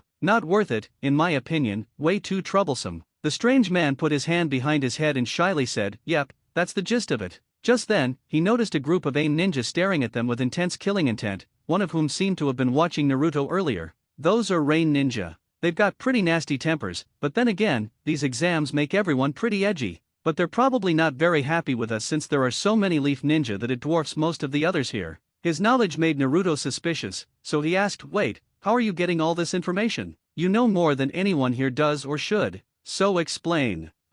I see. You're as smart as your bounty is large, Rorano. I've gathered information on everyone who's made it to this point, and the numbers of who's participating from each village. Including all of you, Kabuto answered quickly, not willing to anger the short-tempered swordsman. Though it managed to appease Naruto for the time being, someone else rose towards Kabuto from the crowd. I need you to show me 3 people from your cards. Anyone in particular, Suzuki-kun? While Suzuki was slightly put off by the suffix, he continued, show me Gaara no Sabaku, Rock Lee, and Rorano Naruto. The silver-haired veteran immediately complied and focused chakra into the slips of paper. Rock Lee, about 1 year older than any of you. He's done 20 D-class missions and 11 C-class missions. His sensei is Might Guy, and he has a large amount of skill in the art of taijutsu, but has no talent in the other categories. He was pretty well known last year, but ended up deciding not to participate. His teammates are Tenten Virgo and Niji Hayaga. When she heard the last name, Hinata gave a worried glance at his picture. Niji Hayaga. Considering they're in the same clan, it could be hard for her to fight him. That is, if they have to. Gaara no Sabaku, he's done 8 C-class in WoW, a B-class as a genin. There's not much more info on him really. He's a rookie from Suna, so it's natural, but I do have this, in every mission he's been on, he hasn't had a single injury. This shocked even Shikamaru. You're kidding me. He's done a B-class as a genin without getting a scratch on him? This guy has to have eaten some sort of devil fruit. Well, I guess we'll find out. Rorano Naruto, counting his time as a bounty hunter, he's done 7 D-class, 2 C-class, 18 B-class, and 1 S-class. His basic skills are unknown, but he's pretty good with Kenjutsu. His leader is Kakashi Hatake, and you should already know who his teammates are. Care to clarify anything, Rorano? Nothing I have to say to you. Next time, ask someone's permission before you reveal their information. You're lucky we're not allowed to draw our weapons while waiting, otherwise, that card would be ribbons. Naruto gave a death glare to Kabuto. Okay, just following a request, no need to get so defensive. Now let's see, 87 participants from Konoha, 30 from Suna, 21 from AIM, 6 each from Kusa and Taki, and 3 from Oto. The reason Sound has so few is because it's rather tiny and an enigma that sprung up a couple of months ago. All of these guys are powerful, and some are willing to do anything to win, so I'd watch your step and don't get too cocky. His words caught the attention of the aforementioned Sound Ninja, but before they could respond, please, you four-eyed idiot, all these losers are just worms compared to me and my Suzuki-kun. He could and will beat everyone here. Sakura bragged before pissing herself from the massive killing intent coming toward her and all the other rookies. Dumbass. Dumbass. Dumbass. Dumbass. Dumbass. Dumbass. Now everyone here hates US. Naruto snapped at his bubble-brained teammate. Sakura stood firm, however, with an arrogant smirk on her face, and replied, it's true, Dobe, it's not my fault people like you can't handle the truth about how weak they are. They'll just have to get over it. She would regret her words when a horrible ringing pierced her ears. She tried to cover them, but it didn't work, and the ringing continued as she dropped to her knees. A genin with a sound Hitai-8, bandages covering almost all of his face, and a large furry cape approached her. Sorry, little howler monkey. But that's what you get for insulting all our villages, the bandaged man said. Screw you, bastard. You're so dumb that you can't realize that you don't stand a chance against my Suzuki-kun, cause he's the greatest ninja ever. You and your sucky village can go to hell. Suzuki-kun will make you pay for doing this to me, she said despite the fact that Suzuki just stood back, watching the spectacle with a frown on his face. Kabuto came closer and tried to appease him, but he was also brought to his knees by an incredibly powerful blast of wind and over 30 senbon needles to the back. So these are the all-powerful shinobi of Konoha. Give me a break, they're all completely pathetic. Right, Dosu. Indeed, Zaku. If this is what we have to deal with for most of the exams, then this will be a piece of cake, Dosu answered his teammate's sarcastic question, before having to use his pipe arm to block an attack from a sheathed sword. Though it was covered, the blow was incredibly powerful and likely would have broken a few bones. Both men looked each other in the eye with death glares that could cut through stone in a battle for supremacy. Amazing, this guy is just as strong as me, if not stronger. Before it could escalate any further, a blast of smoke came from the front of the room. When the smoke cleared, the man standing there was Ibiki Marino, the top torturer for the Konoha Interrogation Division. Alright, you sorry shit-eating maggots. Stop your fighting. Disobey me and I won't hesitate to throw you out the 70-story window. Now quit your bell-yocking and take your seats, judging by your form numbers. The first exam is about to begin. Ibiki yelled at the brawling genin. Dosu was smart and merely gave him a friendly smile. Sorry, Proctor. We're just a little antsy because it's our first time, and walked off to a side proctor to turn in his form. After about 5 minutes, everyone was seated. Great, now that you're all seated, we'll begin the written test. One could hear a loud clanking sound in the test room. That would be Naruto's forehead hitting the desk. Damn it, I suck at tests. What's next? A maze. Naruto. He looked in the direction of the voice to see Hinata. You don't need to worry. I know you can do this. Naruto cracked a small smile at her kind words and thanked her, causing her to turn red. She didn't faint this time around, though, as she had learned to control that after he had vanished. Before we begin the exam, we're going to go over a few rules. Listen carefully, because I'm not saying this again. Rule number 1, the written part will stand on a point reduction scale. In this test, you start off with a perfect score of 100%, and for every question you miss, your score drops 10%. Rule number 2, teams will be graded together, not as individuals. This next law caused a large uproar among the teams. You've gotta be kidding me. Rule number 3, the chunin placed around the room will be watching you carefully for any signs of cheating. Anytime they catch you, 20% will be deducted from your final score. If you're caught 5 times, then you've hit 0%, and your team will be dismissed. Rule number 4, if one person gets a 0 and fails, then the entire team fails the exams. The final question won't be released until 15 minutes before the test ends.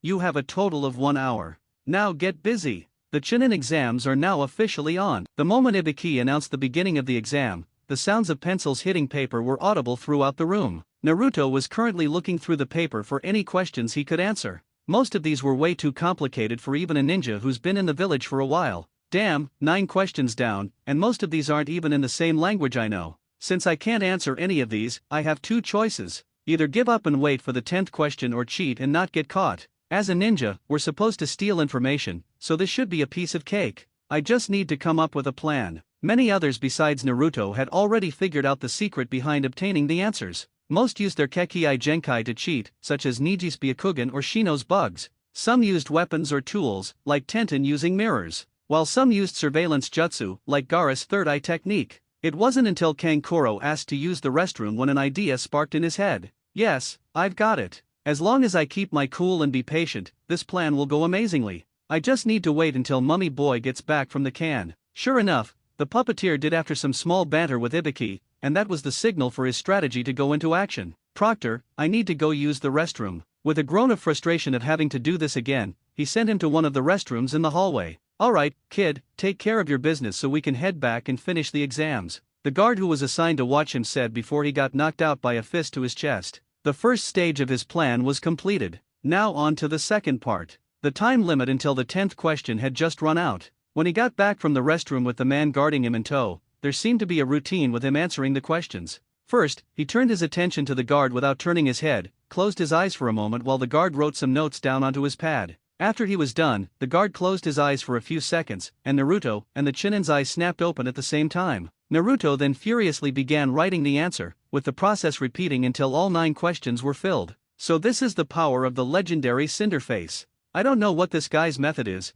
but it apparently works fairly well. This guy and the one with bags under his eyes, Ibiki thought to himself while observing him and hitting the board. Alright, you bunch of babies, 1 hour has passed, and it's time for the final question. Out of the 51 genin teams of the 153 participants from the beginning, 6 teams of the 18 participants were caught cheating in the first exam, so 45 teams of 135 of you are remaining. Now for the 10th question. This question has special rules that the other 9 don't have since this is the hardest one. If you don't feel you're ready to take this question, then you have the option to decline, but if you do, you'll be disqualified from the exam. And if you take the question but fail to answer it correctly, not only will you get 0%, you will never be able to take the exams again. After the scarred Jonin dropped that bomb, Kiba rose from his seat and yelled out his complaint. What the hell are you talking about? We both know that's bullshit. A lot of people here are veterans who've taken the exam before. Well, they must have not had me before, so you're just unlucky. But if you feel the need to do so, by all means, give up and come back next year, Ibiki answered with a taunt. The room was now filled with an atmosphere of dread and anxiety before the man next to Naruto raised his hand and quit, afterward apologizing to his team. This caused several other genin to leave before only a few remained. For each team that left, Naruto kept puzzling. There was a hidden meaning behind most of the test, so that most likely meant there was one behind this question too. And some of the smarter shinobi there, like Gaara or Shikamaru, were thinking the same thing, until they realized that whenever a team quit, Ibiki had a slightly disappointed look on his face. Hey, Scarface, just so you know, if you think you're gonna scare me with that, then you're sorely mistaken. I've been through more frightening things on my birthday. After Naruto's words, most got the will to answer the question and set their hands down onto the desk. I see, so that's everyone who's giving up. Well, congratulations, you've correctly answered the final question and have passed the first stage of the Chunin exams. Wait a minute, what do you mean we passed? I thought there was supposed to be a 10th question, Sakura asked, or rather screamed at the proctor. Ibiki smiled at the girl's stupidity and explained there was no final question. It was just a test to see how you acted under pressure and taking risks. When you're a shinobi, you have to be prepared to endure any type of physical and mental torture to keep in confidential information, the professional interrogator said while taking off his hitai, revealing several holes, scars, and burns on the examiner's head. Taking risks is one of the main parts of a ninja's lifestyle. Most of you took a large risk by cheating, but for those of you who made it this far, I was the only one who caught you. You would be very useful in the war times, when stealing information is 6-. A sudden flash of light announced the arrival of a huge, black banner that unfurled to reveal bold lettering, the strongest, deadliest, and hottest kunoichi in the leaf. As if on cue, a violet-haired woman in a tan overcoat appeared in a dramatic pose. Alright, kiddos, time for your second exam. I'm Anko Mitarashi, your proctor. She grinned, only to notice the blank expression on Ibiki's face. So this is the woman Irika-sensei married. Not bad, Irika, not bad, Naruto mused to himself upon seeing her. I'm early again, aren't I, Ibiki? She asked, a bit sheepishly. Yep, but that's not important right now. As you've seen, there's a pre-exam before each real one. Now it's time for your second pre-exam, the one that tests if you truly know when to take a risk. He then pounded on the wall, causing it to crumble away and reveal a 70-story drop. If you really want to be a Chunin, then you'll jump. Anko demonstrated, leaping into the void as soon as Ibiki finished his statement. Kiba edged toward the precipice and peered over. No way. I can't even see the bottom.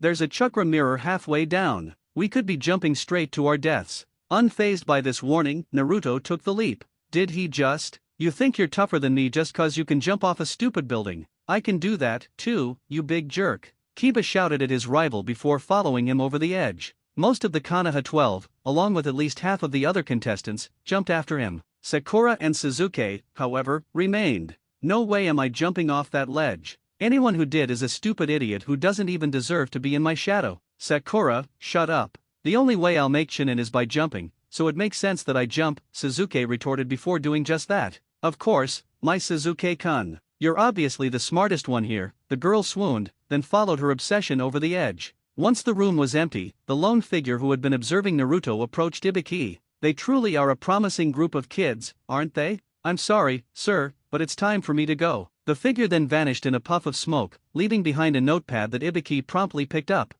So he used a clone posing as a Chunin and a genjutsu on the paper to make it look like he was taking notes when he was really writing answers. It's a shame such a great ninja ended up as the village pariah. Good luck, Roronoa Naruto. At the bottom of the drop, after passing through the mirror, the group landed in a giant pillow-like substance. Afterward, Anko herded them toward a large clearing at the edge of a massive, fenced-in forest. Alright, kiddos, I hate long explanations, so I'll make this quick. This is the Forest of Death, the area where your second exam will take place. Before the exam, after you sign the waivers, you'll receive a numbered scroll and a picture of another participant. This participant will also have your picture. You'll need to find this ninja, survive the elements of the forest, and fight them for their scroll while defending your own. After you've won, head to the tower in the center and meet with your team. This also applies if you survive the battle but lose your scroll. All of your team must have survived to pass, and at least 2 of you must have a scroll. Okay, that makes sense. But are we allowed to quit the exam while inside the forest? Shikamaru asked. Not really. You can't just stop in the middle of a battle and say, sorry, I quit. Well, I guess you can, but it'd get your ass killed. Now go get your numbers, I'm sick of looking at you people. Naruto got in line and received his number and a picture of his opponent, who was the guy with the squid hat from earlier. The man appeared behind him. So, Cinderface, you think you're the strongest swordsman in the South Blue? Well, I'm here to look at that bird. It's so beautiful, flying off with such colorful feathers. It would be wonderful to be a bird. Wouldn't you agree? Weren't you talking about defeating me or something? Naruto asked, a confused look on his face. The genin, now flustered, realized his mistake and yelled angrily, why, you bastard, distracting me like that? Take a good look at me, Roronoa, cause I'm Iko, the man who will defeat you. He then stomped off in a childlike huff. These exams are just full of dumbasses and psychos, aren't they? Naruto said to himself before seeing Hinata walking toward him with a jar in her hand. And Naruto-kun, since you're very likely to get injured during the exam, you can have my healing oil. I know some medic jutsu, so I don't really need it. Naruto smiled at his friend and took the jar, pocketing it. He knew that the fox would normally heal him, but during his training, he told it to only heal him when his life was at stake so his endurance would increase. He looked at the blushing Hyuga and told her, Hinata, you, Shino, and Kiba had better make it through this exam. I want to see you fight in the finals. Please, show me you've gotten stronger, Hinata-chan. Naruto then ran off toward his gate. It took all of Hinata's strength not to faint again at the newly added suffix, and she gave the object of her affection a small nod as he ran off into the distance. Within minutes, Naruto had arrived at his gate and watched the timer count down. He still hated most of the village's guts, but the people he cared about were actually making him happy and making him happy. The gates opened in front of him with a buzz, signaling the start of the second exam. The swordsman dashed into the fray, thinking the worst of his stay in Konoha was long over. He was wrong. The first couple of days weren't very hard for most of the teams. While some of the stronger ones, like Naruto or Gaara, decided to strike out on their own, others just found their teammates annoying. Many, however, like Team 8 or Inoshikacho, chose to stick together and meet in the forest. It wasn't until the third day that things started to get a little weird for the latter group. I assume we all have the numbers from our fallen opponents. Am I correct in my assumption, Kiba? Hinata? Well, I don't know about you losers, but me and Akamura beat the one we were assigned to in a flash, Kiba bragged arrogantly. I got mine as well, Shino-kun. We should probably be heading toward the tower then. Just as Hinata suggested, the team got up and began moving in the direction of the tower. That is, until the branch Kiba was on suddenly snapped, sending the Inyazuka heir face first into the ground below. He was not amused. Alright, who's the wise guy who thinks that messing with the greatest rookie in all of Konoha is a good idea? He yelled out into the forest while his teammates gathered around him. Hey, next time, watch where you're going, dog breath, Naruto said, cutting several branches out of his way. You asshole. You cut the branch I was standing on before I had a chance to move. If anything, you should watch where you're cutting with those katanas. Kiba shouted at his old bullying victim. Naruto ground his teeth together in anger and furiously explained, how the hell else am I gonna find my way to the tower when I can't seem to see a hint of it? Naruto-kun, the tower is right over there in the center, Hinata told the hooded man. Naruto looked in the building's direction with a look of frustrated shock on his face. Damn it! Out of all the habits I got from Zoro Oni-san, why did his sense of direction have to be one of them?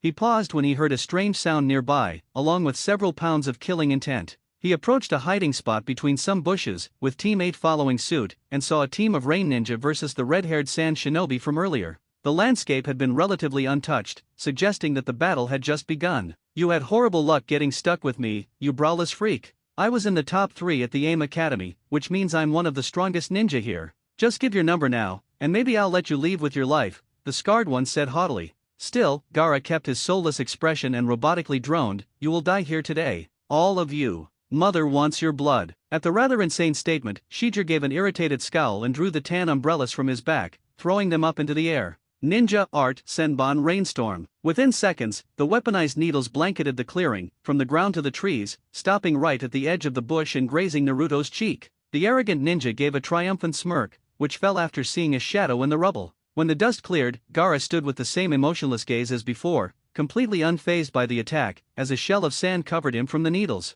How the hell did he do that? The needles were too fast for him to pull off any hand signs. Did he eat one of those devil fruits you guys were talking about before the first exam? Kiba whispered so as not to get caught and attacked. Shino quickly answered for anyone who didn't know. I'm afraid not, Kiba. There was no sand on the ground, and the sand fruit was already eaten by former Shishibukai, Sir Crocodile. Is that all you can do? If so, then it's time for Mother to receive your blood, Gaara responded to the attack. Shijir barely had any time to think before sand enveloped his entire body. Sand casket, Gaara said quietly, ceasing the upper movement of his left hand and closing it. Though it didn't seem like anything important, the moment the tips of his fingers touched his palm, the barrier of sand imploded on itself, crushing and killing Shijir. Sand funeral. At the horrifying sight, everyone watching the one-sided battle felt their hearts stop for a minute. Even some of the stronger-willed ones, like Naruto or Shino, winced at the thick killing intent coming from the raccoon-eyed genin. It was like he didn't even have a soul. Take his number, take all of our numbers.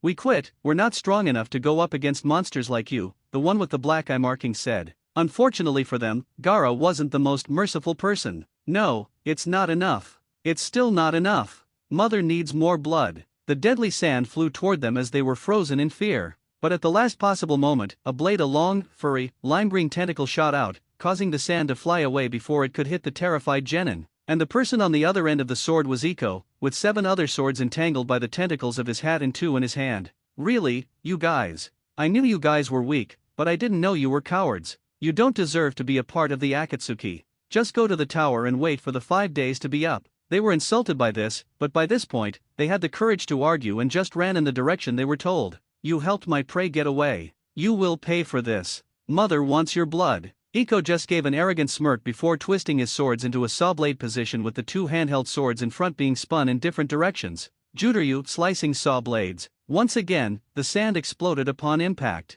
Nice try, number 1, but I know all your tricks. You can't win against me and my swords. Gaara's face twisted into a confused scowl before another more relaxed voice rang out. Gaara, forget that loser. You already got your number, so there's no need for more bloodshed today. Just follow me to the tower. Temari is already waiting for us there. Though Gaara wanted to kill this swordsman right then and there, he knew that there would be much stronger opponents at the tower and followed his brother into the forest. Iko, though, wasn't very willing to let his target get away. I don't think so, number 1. If making Chunin will qualify me for the Akatsuki, then capturing a Jinchuriki will make me a shoo-in. Before his swords could make a failed attempt at defeating Gaara, all of his swords were blocked by 3 others. Naruto was standing in front of him. You guys get to the tower. This guy's got the number I need, so I need to stay here and fight. Alright, we'll see you there. Don't you dare lose to this guy, Naruto, cause I wanna be the one who takes you down. Kiba yelled out to his rival before heading out to the tower with his teammates, one of whom had a slightly worried look on her face.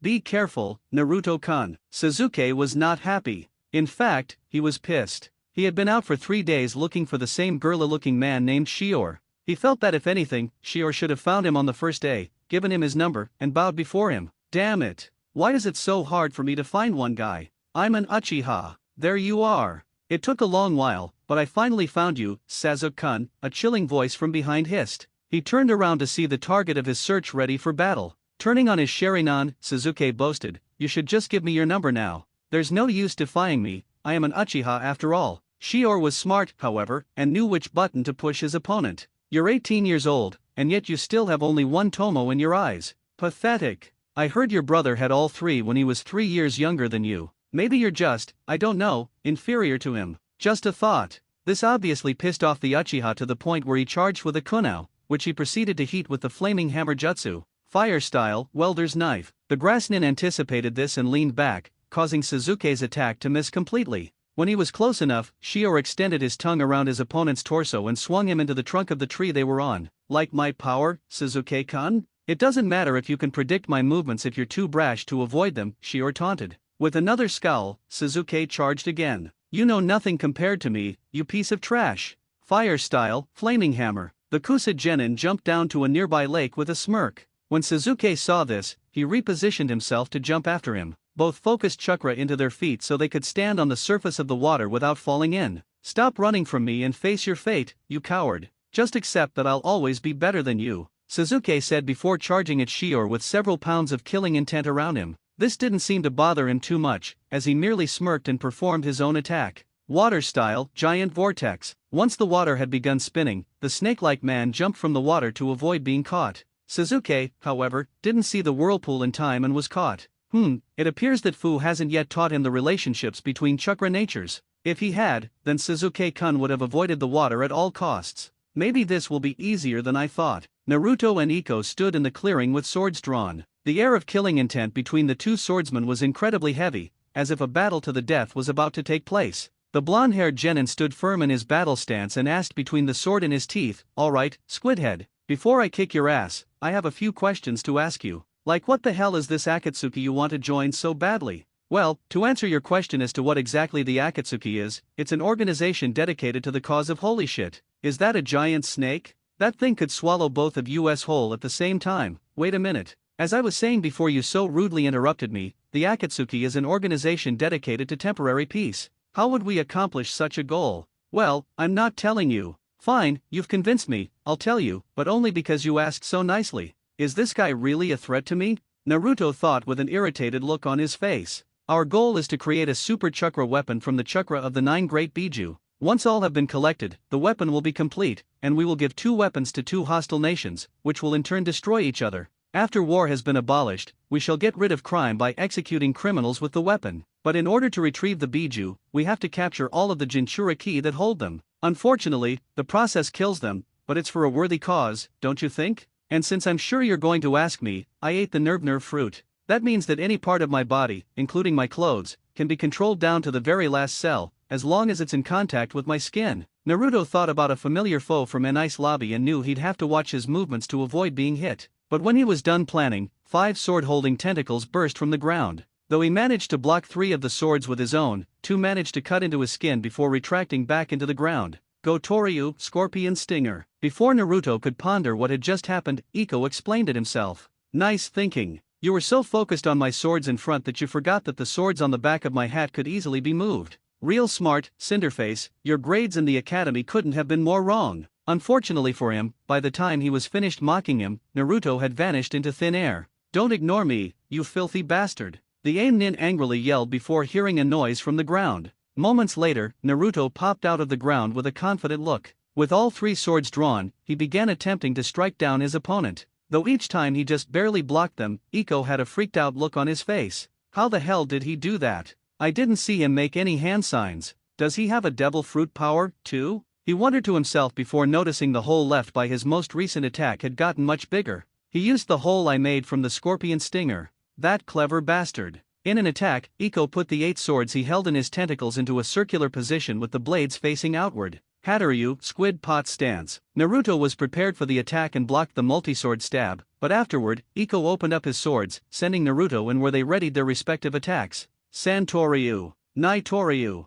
1 Gorilla. Trapping Snare. In a flash, Naruto was behind his opponent, who stood still for a moment before turning around to reveal 3 large cuts on his chest. That hurt, you asshole. It's a fight, you idiot. The point is to hurt each other. Naruto explained to his enemy, visibly annoyed. Of course you would say that to escape my power, but it won't work. Ah, the snake's back. No, wait, it was just a worm, my mistake, how dare you distract me. That's it, number 9. You were foolish enough to challenge me. So now you shall face the wrath of my ultimate Jutoryu attack. Jutoryu, Mincing Gauntlet. Naruto barely had any time to think before all 8 swords went flying out at him. Before he could prepare for the onslaught, 4 of the blades sliced, stabbed, and cut him. He managed to block the next 4, but they continued to twist around him at a great speed, meaning Naruto was only able to block them right before they hit. Despite this, besides the earlier cuts, he was able to avoid any further injury. That is, until Iko revealed another ability his devil fruit gave him. His arms stretched out in a confusing sight, momentarily disorienting Naruto.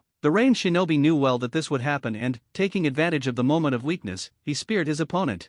The swordsman flinched from a flash of pain, leaving him vulnerable to a relentless wave of attacks. Iko, feeling a surge of confidence, pulled his swords back and gloated, now you see the full power of the nerve fruit. I can fire my arms like harpoons, harden my clothes into steel, and destroy illnesses from the inside. My only limitation is that I can't heal external injuries. Ard, why did I tell you that? Oh, what does it matter? With wounds that size, I'm amazed you're still alive. Face it, number 9, you've been beaten. Despite losing several ounces of blood, Naruto managed to muster the strength to give his opponent an intense stare. So this guy can stretch like Luffy, but without needing momentum to attack. I've lost too much blood. One more hit from this idiot and it's over. There's too much going on around me, the snake slithering, the wind's blowing, this moron's rambling. I need to clear my head and focus only on his swords.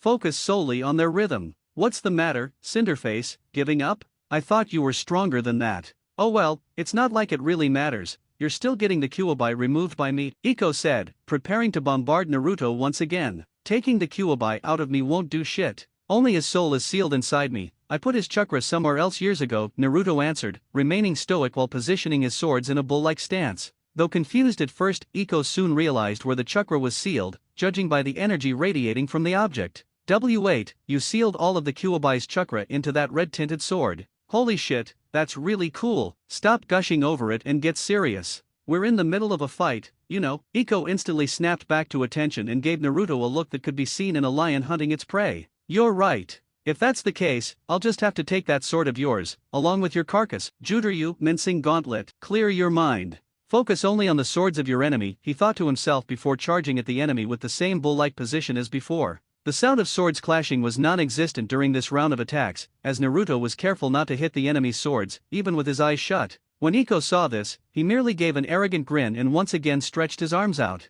but this time, Naruto opened his eyes and jumped onto his arms. As he began his sprint down the limb, Iko's face twisted into a shocked and terrified expression, and he quickly began to shrink his arms back to their normal size. After he felt that he was almost out of space, he leapt off of his opponent's flesh and positioned his attack to where it would hit. The Akatsuki recruit looked up at the incoming blow, with the sun glowing behind the hooded man. "No, I won't lose like this. Not when I'm so close to my goal. Santoryu, bull horns." His desperate words were cut short as Naruto made contact and ran behind him until his inertia ran out. Naruto looked behind him to see that Iko was on his knees, having lost the same amount of blood as him, but unlike him, tears could be seen falling from his eyes, before he got up and faced his rival. "What is with you? You're more stubborn than me, and that's saying something," Naruto asked the bleeding and near-death Iko. "I have to get into the Akatsuki, otherwise, I'll never be able to punish him. The man who killed my parents, Jill the Ripper." Naruto almost instantly recognized that name. Jill, oh yeah, that psycho who ripped people apart with his bare hands just for the fun of it.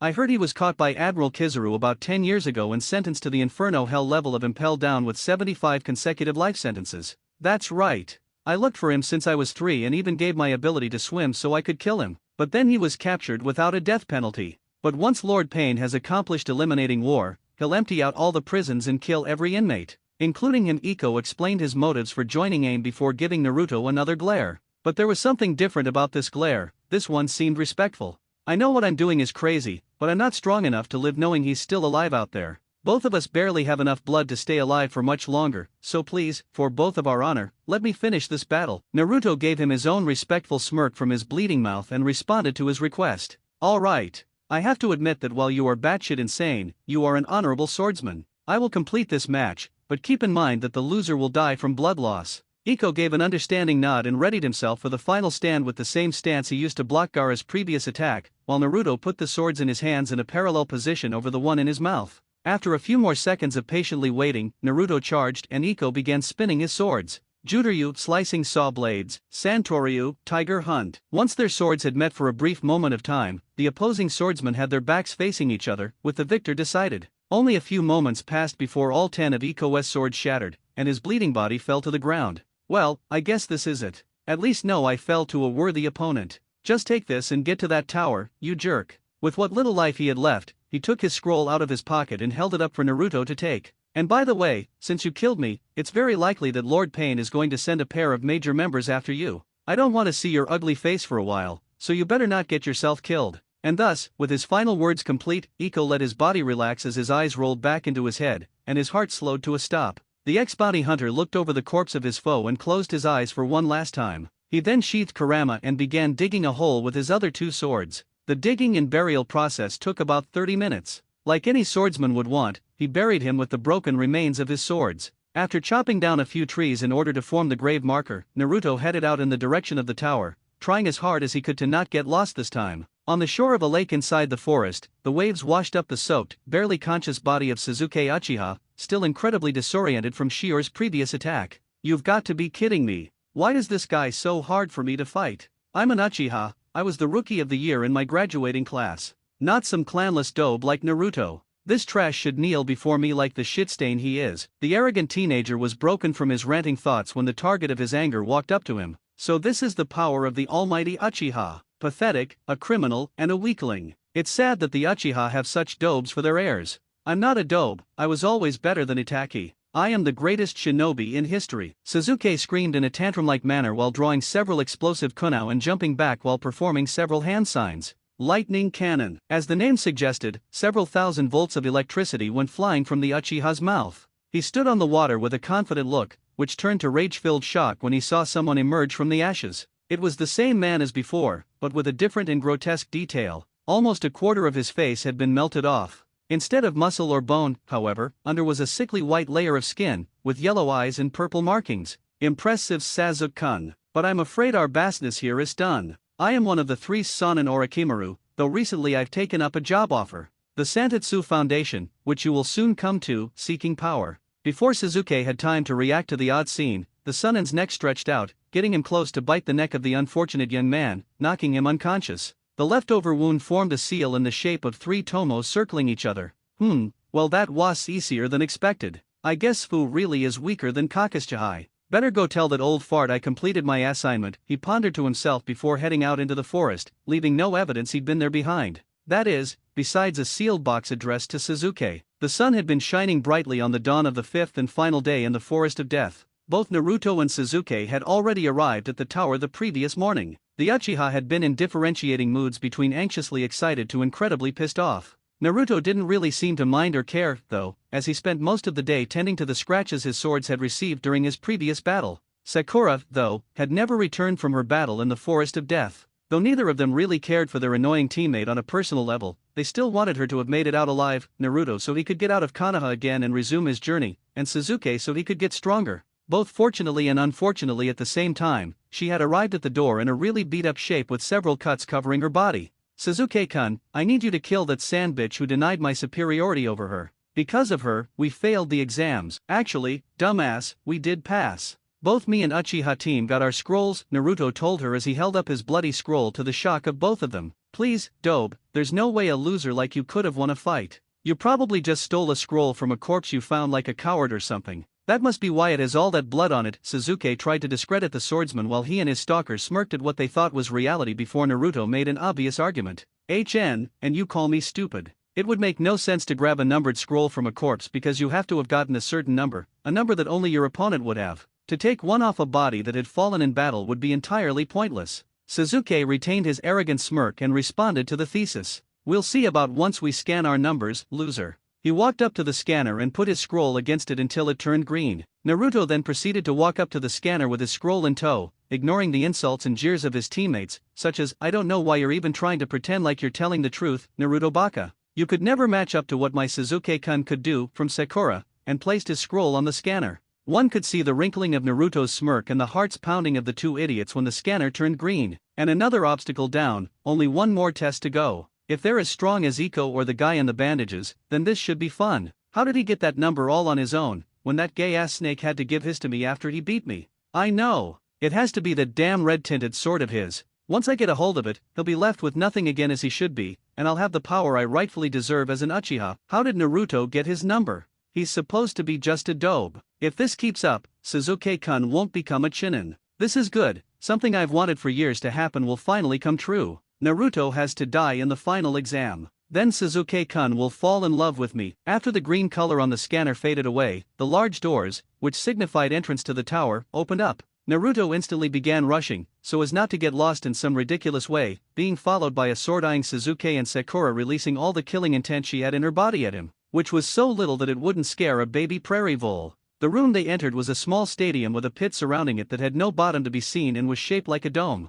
Everything in the room appeared to be made of the same stone used in the poneglyphs, except for something in the middle of the room, a bloody stake with chains screwed on. It appeared its prisoner had been moved to a different room. So this is the place where those civilian council bastards stuck me all those times before. Cumin Temple, the torture monastery of Konoha. One half is true criminals that are sent to Ibiki and Anko, but then there's the dark side of the tower, where those the council want to be shut up are sent. Almost nobody knows what goes on in this part, but the saddest and most disturbing part is if the civilians did, I really don't think they'd care. This must be the dark side of the temple, I can tell because of that pole. From the door on the right side of the room, a familiar man came out as it opened. Well, you guys finally showed up?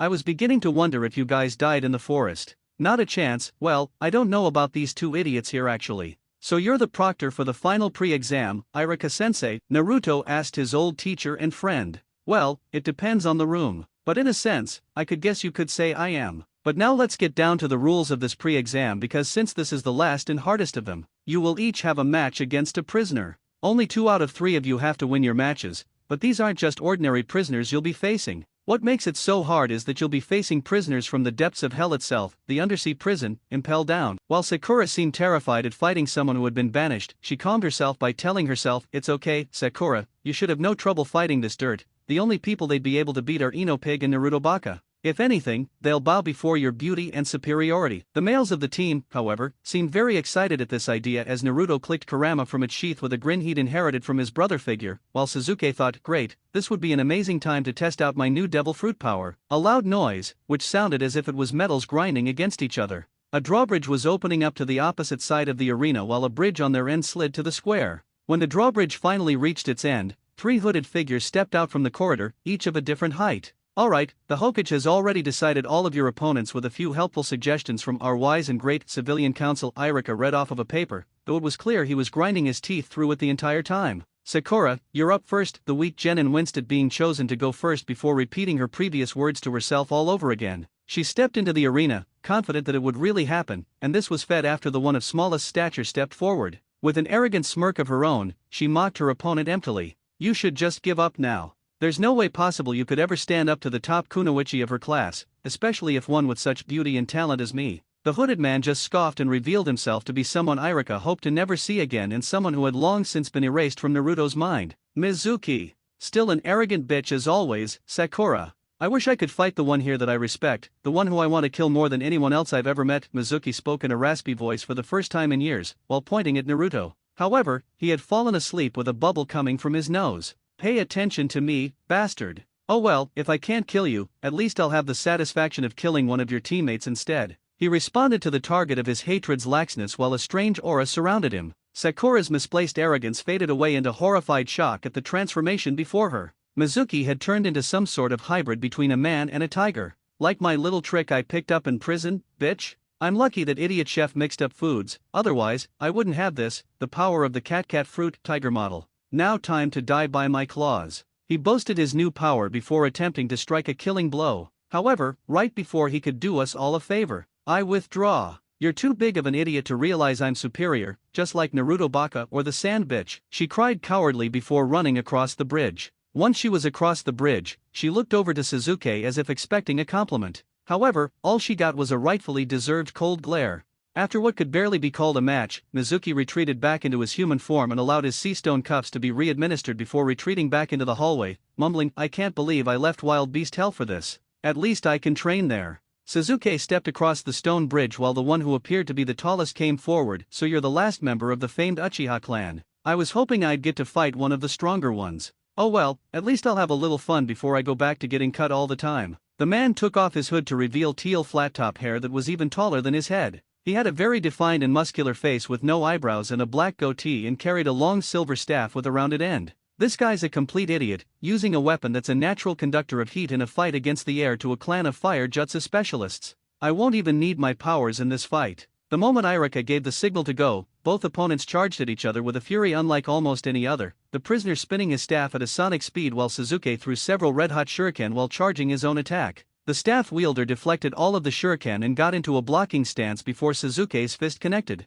Fire style, flaming hammer. The heat is burning my skin. Make it stop, oh it hurts. Just kidding. He revealed with a devilish sneer before sweeping away Suzuki's arm and striking him back in retaliation. Conduction surge. The bottled-up heat in the staff released itself in a searing pulse the moment it made contact with Suzuki's skin, both burning him and knocking him back. The Uchiha was brought to his knees, coughing up several ounces of blood while trying to comprehend what had just happened. Like my conduction release, brat? Whether it be electricity or heat, I can store it in a natural conductor without getting a scratch on me by focusing my chakra into a shinobi rod. That's how I pulled off all my robberies before my capture by Vice Admiral Smoker. That's why they call me Searing Staff Sanko. Part of me actually wished I got to fight Sleeping Hoodie over there. At least he'd put up a real fight. Face it, you may talk big but you're just a whiny little bitch. After the scathing rant from Sanko, to say Suzuki was pissed off beyond all belief would be an understatement. How dare you say such things to me? I'm an Avenger. An Uchiha. The heir to the strongest clan this pathetic little village has ever known. Prepare to see the error of your ways, you piece of shit. Fire style, super fireball jutsu. Suzuki, clearly not learning his lesson about the thief's fighting style, launched the giant ball of fire at Sanko, only for it to be absorbed seconds later.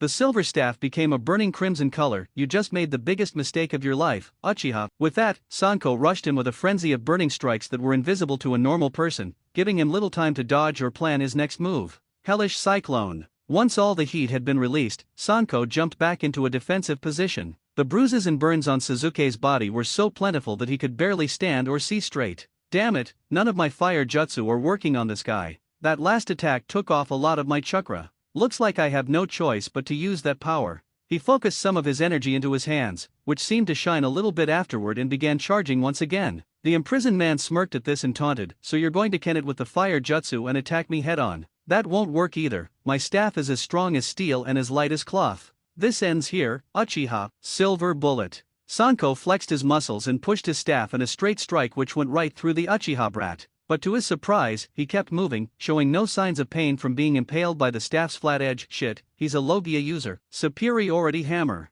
After the arrogant name was said, the now metal hands of Suzuki made hard impact onto the convict's face, sending him unconscious and into the Ponigrite ground. Suzuki wasn't done, as in a move of disgusting sadism, he whispered, "You should have surrendered to me the moment Irika called the match. Now you're going to see why you shouldn't deny the Uchiha clan's power over everyone else in this world," before tossing the unconscious thief down the pit surrounding the ring to his death. Sakura began cheering for and complimenting her psychotic crush despite the horrific display that was just shown. But then she realized Naruto had slept through the entire match. "How dare you sleep through my precious Suzuki-kun's match, you worthless orphan." She threw her fist at the sleeping swordsman, only for him to catch it and give her a punch of his own. "Naruto, you're next. Wake up, it's time for your match against, oh no." The bubble from Naruto's nose popped as he awoke and walked across the drawbridge, giving his swords to Irika, as the prisoner didn't seem to be much of a threat in his eyes. The prisoner took off his hood to reveal bushy brown hair and cold, soulless blue eyes, with very large muscles. "Please, Naruto, just surrender.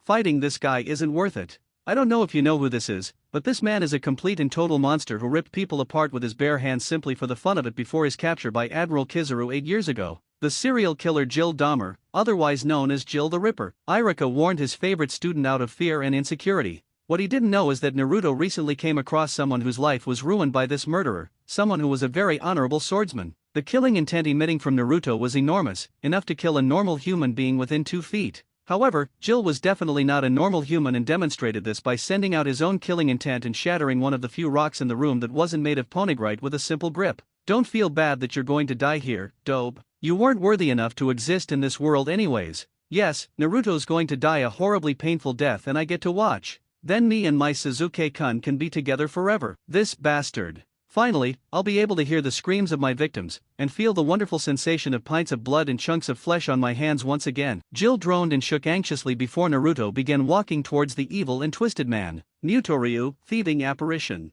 Within seconds, Naruto was behind Jill with small gusts of wind blanketing the ring. While there appeared to be no changes to the fight besides Naruto's change of position, Jill looked down to see that there was a hole in the place where his heart would be. "Jill Dahmer, you've done horrible things in your life. Deformed people completely, ripped families apart at the seams, and drove someone with great potential down the dark path of revenge. But what's really unforgivable is that you did all of this for sick pleasure without remorse. So now you get to see through your victim's eyes." Naruto turned around with his iris dyed a blood-red shade in a leer which looked like a wolf stalking its prey, in a way like Naruto had completely disappeared and only Kurama was left in his place. In between his fingers, he held the top of a bloody cloth with a lump inside. It was no secret what the lump was in truth. "What's the matter, Ripper? I thought you liked dismemberment? You don't need this, do you? My heart. Give it back, give it." He walked towards Naruto out of desperation before falling over and passing out with his hand left in the open position. Naruto kneeled down and placed the heart into his palm before walking across the bridge. "Get him to a doctor and give him a heart transplant and he'll live." "Great, looks like I went breaking blade again. Oh well, even if I hadn't, I still probably would have screwed him up. It's very likely that the Council of Idiots chose him thinking that he could kill me. Well, if they want to try then they should use something bigger, like a warship." After Naruto's brutal yet well-deserved display of teaching the evil bastard a lesson he'd never forget, a shocked Sakura pointed towards a once again blue-eyed Naruto and said, "How could you do that to a person, you monster?" Though Naruto was pissed off at the monster tag, he argued back, "The man I injured was a monster. Anyone who would hurt and kill people like that for a reason like fun or power or money deserves punishment. I won't kill people though, at least not like that. And besides, I didn't hear you complaining when Suzuki threw a petty thief to his death. That's different. He deserved it for not submitting to Suzuki-kun. That guy was just trying to kill you. If anything, he deserves a medal for trying to rid the world of a worthless orphan like you," Sakura argued back in her biased way. Naruto once again just decided to ignore his former crush, before realizing that the door to the next room of the tower had opened on the left side and a bridge had connected it with the other side.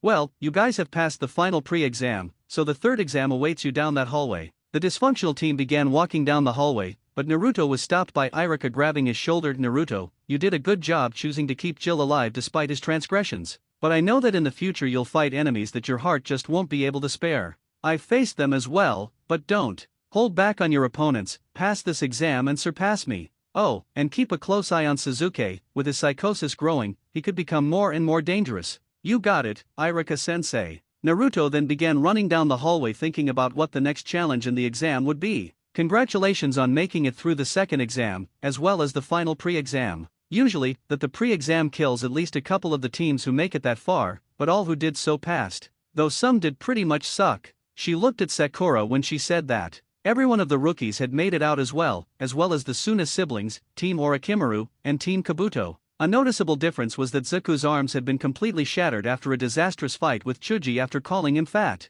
The Hokage stood up from his chair in front of the statue of a tiger hand sign and began explaining what would happen. I'm afraid while most of you did exceptionally well in these exams, that too many of you made it through. So we need to weed a few of you out in the preliminary round. There are 21 of you now, but by the end of this round that number will be cut in half.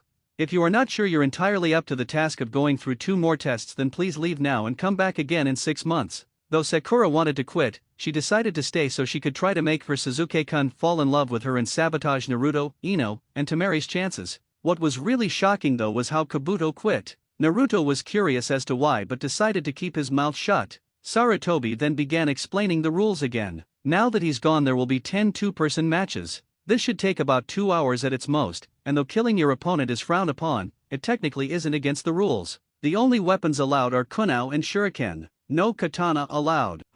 So the council knows I'm a swordsman and are trying to sabotage me by taking them away. Oh well, I can fight just as good while relying solely on my physical strength. Naruto concluded in his head. The first match will take place effective immediately. Those whose names appear onto the monitor stay down here, while the rest head up into the stands and wait for your matches. The screen revealed itself from the wall and began flashing the names of the remaining examines until it finally landed. Sasuke Uchiha vs Yoroi Akadu. Fu walked past Sasuke, still donning his Kakashi impersonation while heading up into the stands and whispered at almost unhearable softness, "Hail Santetsu." Sasuke knew what this meant and smirked before facing his opponent. The sickly-looking proctor, Heiei, then walked up and started the match. A large amount of chakra then began spraying out of his hand as he pounced on Sasuke, which was quickly dodged, which gave Sasuke an opening to hit Yoroi in the stomach with his hands turned into metal. Valuable hammer. Though it broke several ribs, it caused Sasuke to recoil, giving Yoroi a chance to recover and counterattack from behind, kicking him in the back. Due to the moment of weakness, Yoroi took the chance to drive a kunao into the Uchiha's spine. Because of this, Sasuke was paralyzed from the waist down for a few seconds, but by that time it was already too late. Chakra vacuum. Once Yoroi had his opponent pinned down in a hold, he began siphoning his chakra, in order to either defeat him or force him into using the root curse mark, like my chakra vacuum, Uchiha. It was a big mistake using a double-edged sword like that for a starting attack. Now I'm going to suck you dry of all your chakra. Even though this attack was normally a major advantage for Yoroi as most shinobi couldn't last very long in a fight without their chakra, in this battle it proved to be a fatal mistake to use the jutsu, as after a few moments, Yoroi's hand had completely turned into gold. Yoroi jumped back in fear and shock, desperately trying to figure out the cause of this abnormal transformation. The recoil allowed Sasuke to lift himself off the ground with his Sharingan turned on, and his curse mark twisting around his face with a bloodthirsty expression. Like my devil fruit power, trash. It's undocumented so far, but it now has the honor of an Uchiha giving it its name, the richest fruit. And now you all get to see its destructive power in all its glory. After he was finished with bragging, Sasuke began molten gold at the leaf spy from his mouth.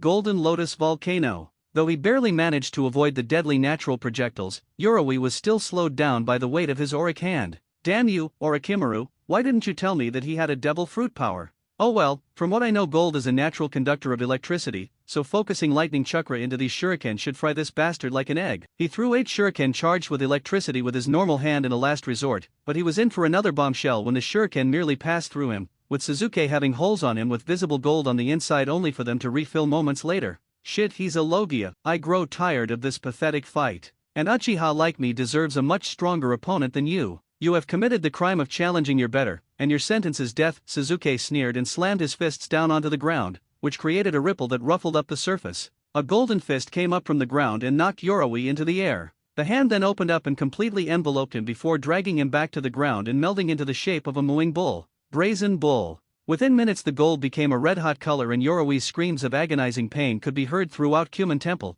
except they didn't sound human anymore. It sounded like an angry bull. Most watched in fear or confusion as the spy was cooked alive. Even Ino was horrified at the display of sadism from her crush. Only Sakura seemed happy, and even laughed at his torture. Eventually the screaming stopped, and the Hokage ordered the bull be cooled and taken away for instant burial in a panic. Kurane-sensei, what the hell just happened? Kiba asked, shivering from the brutal death he had just witnessed. Though she was a very smart woman, Kurane did not have a very good answer as she was in shock herself. However, someone did have a good answer for what Suzuki just did. The brazen bull, an ancient torture and execution method which puts its victim in a bull-shaped chamber. Heat is then added to the bull and the victim dies in agony, and due to a horn in the front, his screams sound just like a bull. It was first made in ancient Greece by the inventor Perillos for the tyrant king Phalaris. When he was told its victim's screams sounded like a bull, Phalaris decided to test the bull on its inventor. Perillos was let out right before he died, expecting to be rewarded, but he was instead thrown from a cliff to his death.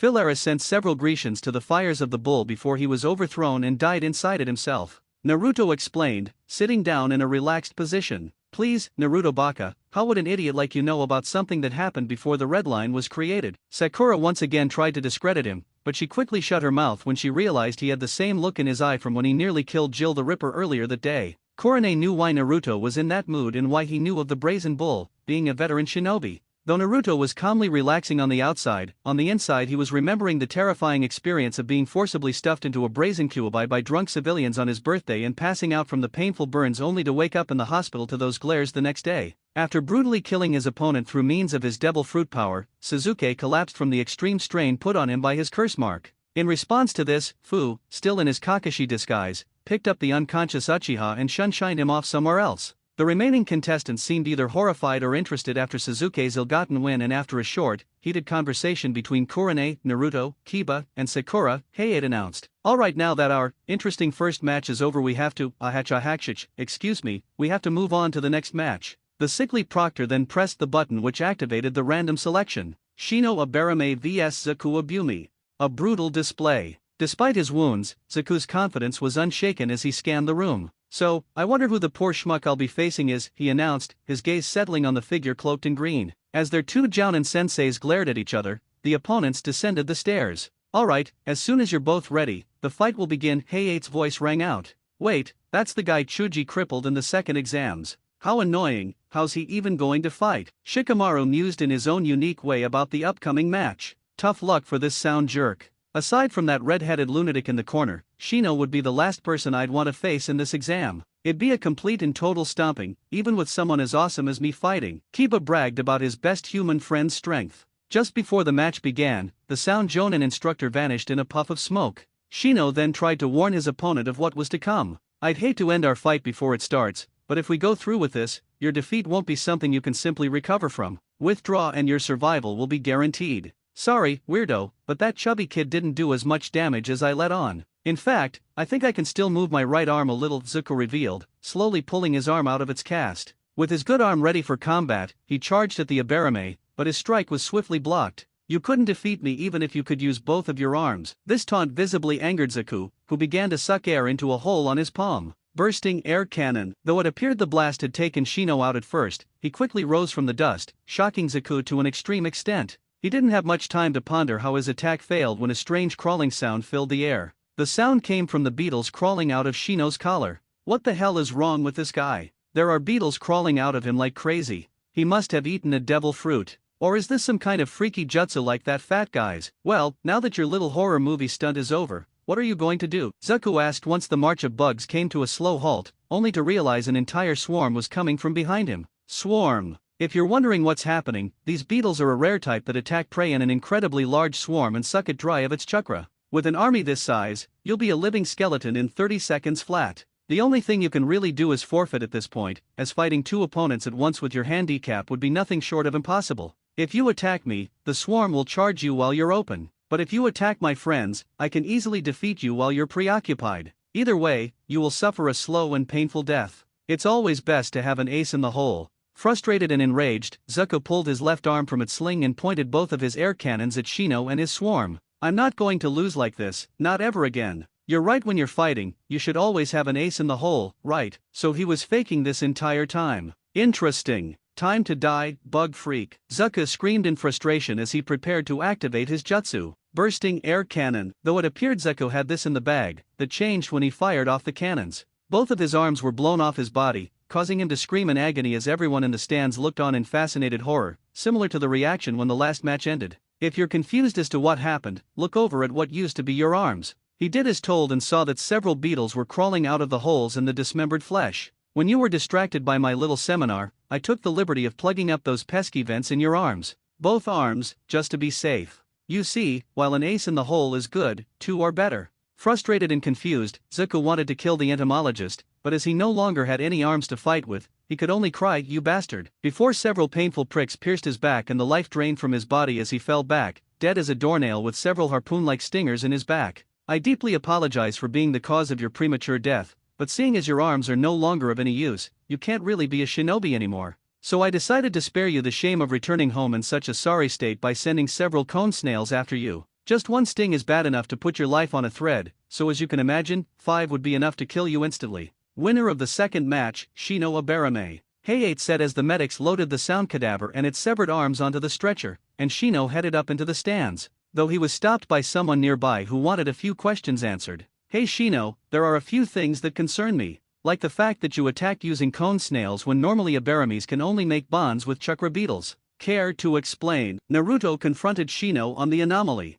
However, when he looked again, Shino was on the floor pouting. Why are you pouting, man? Are you still upset that Naruto didn't recognize you when we met him again? Dude, you were more covered up than he was, and we didn't know it was him until you told us. So in what world would it make sense for him to recognize you? Kiba tried to get his teammate out of his sorry state before he stood up and turned toward Naruto. The fact that I'm all covered up shouldn't matter to an old comrade, Shino exclaimed in a rare nice guy pose. Old comrade, what the hell are you talking about, Shino? We never even talked back at the academy. Naruto gave an extremely irritated response toward his entomologist classmate. Alright, there's no real sense in arguing with you at this point in time, I'll just tell you my little secret. Sasuke's not the only devil fruit user around here. I ate the pest fruit, which allows me to control anything bigger than anything that cannot be seen by the naked eye and smaller than a hedgehog, even things that typically wouldn't be counted as insects by the scientific community such as arachnids, gastropods, crustaceans, and even rodents such as mice or rats. It really suits me as it extends the reach of my family's jutsu to a much greater extent. Shino explained his power, to a shocked Kiba and Hinata and a satisfied Naruto.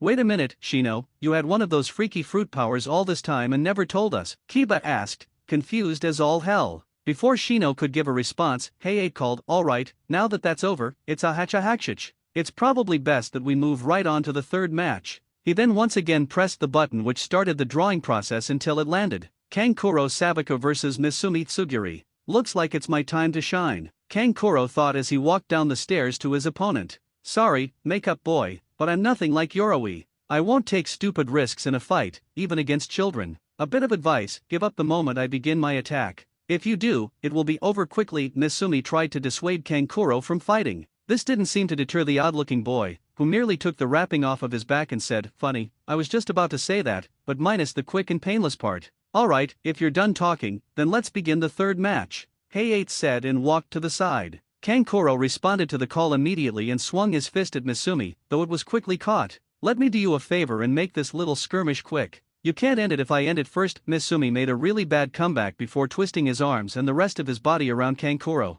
Soft physique. Now this fight is over, San Shinobi. I've dislocated every bone in my body and used my chakra to control them and twist myself around you. Now all you can do is forfeit, cause if you move even an inch, I'll snap your neck like a rice cracker, Misumi commanded the ensnared Kankuro. Despite his horrible situation, Kankuro retained his confident smirk and tempted fate even more than he already had. Try me. In response to this, Misumi immediately twisted his neck around, breaking it. Even though it appeared Misumi had won the fight, he looked down to see that Kankuro's skin was falling off like broken glass. After he noticed the surreal scene, Kankuro turned his head to reveal that he was really a puppet. Good job, but it's my turn, so say goodbye, the puppet said before wrapping its long limbs around Misumi in a crushing squeeze. Before one could wonder what had happened to Kankuro, the mummy-like object unraveled itself to reveal the true Kankuro inside with his hands attached to the puppet by chakra, much like a certain Shishibukai currently in a fight for his rule over a new world island. Realizing there was no possible way he could win anymore, Misumi gasped in agony, that's it, I give up.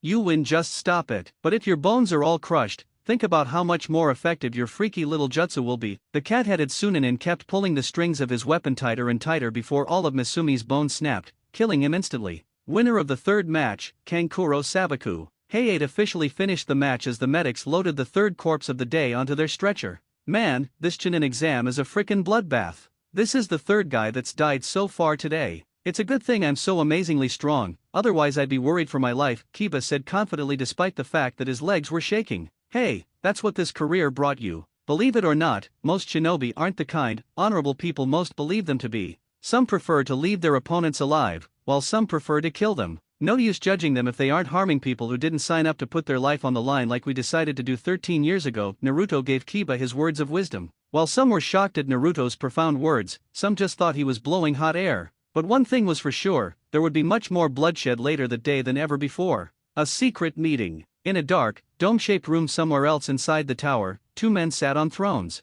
One looked like a world being carried by 6 hands and was sat on by Danzo, the corrupt chairman of the civilian council, and the other throne was carved into a crescent moon and was sat on by a masked man whose mask had an orange swirl to it and who wore a black hooded cloak with red clouds. The final and empty throne was carved into a viper, and though it was empty, it was no secret who it truly belonged to. Where is Orochimaru? His tardiness is very unbecoming, considering he's one of the only 3 in this organization with the rank of Santetsu. You'd think he'd be a bit more respectful of the title bestowed upon him, the masked man complained. Relax, Toby. Unlike us, Orochimaru is scum and has to watch his movements in order to avoid getting caught. The only reason I invited him into the foundation was because of his power. Even if he is on par with the snake bitch and the demon brat, Danzo tried to reassure one of his business partners. Toby still didn't seem very impressed and even a bit angry at the corrupt politician's arrogance and pride. Don't push your luck. You may be able to defeat Itachi, but don't forget you're still the weakest of the 3 Santetsu, and I could give you an incredibly painful death in less than 5 seconds. In fact,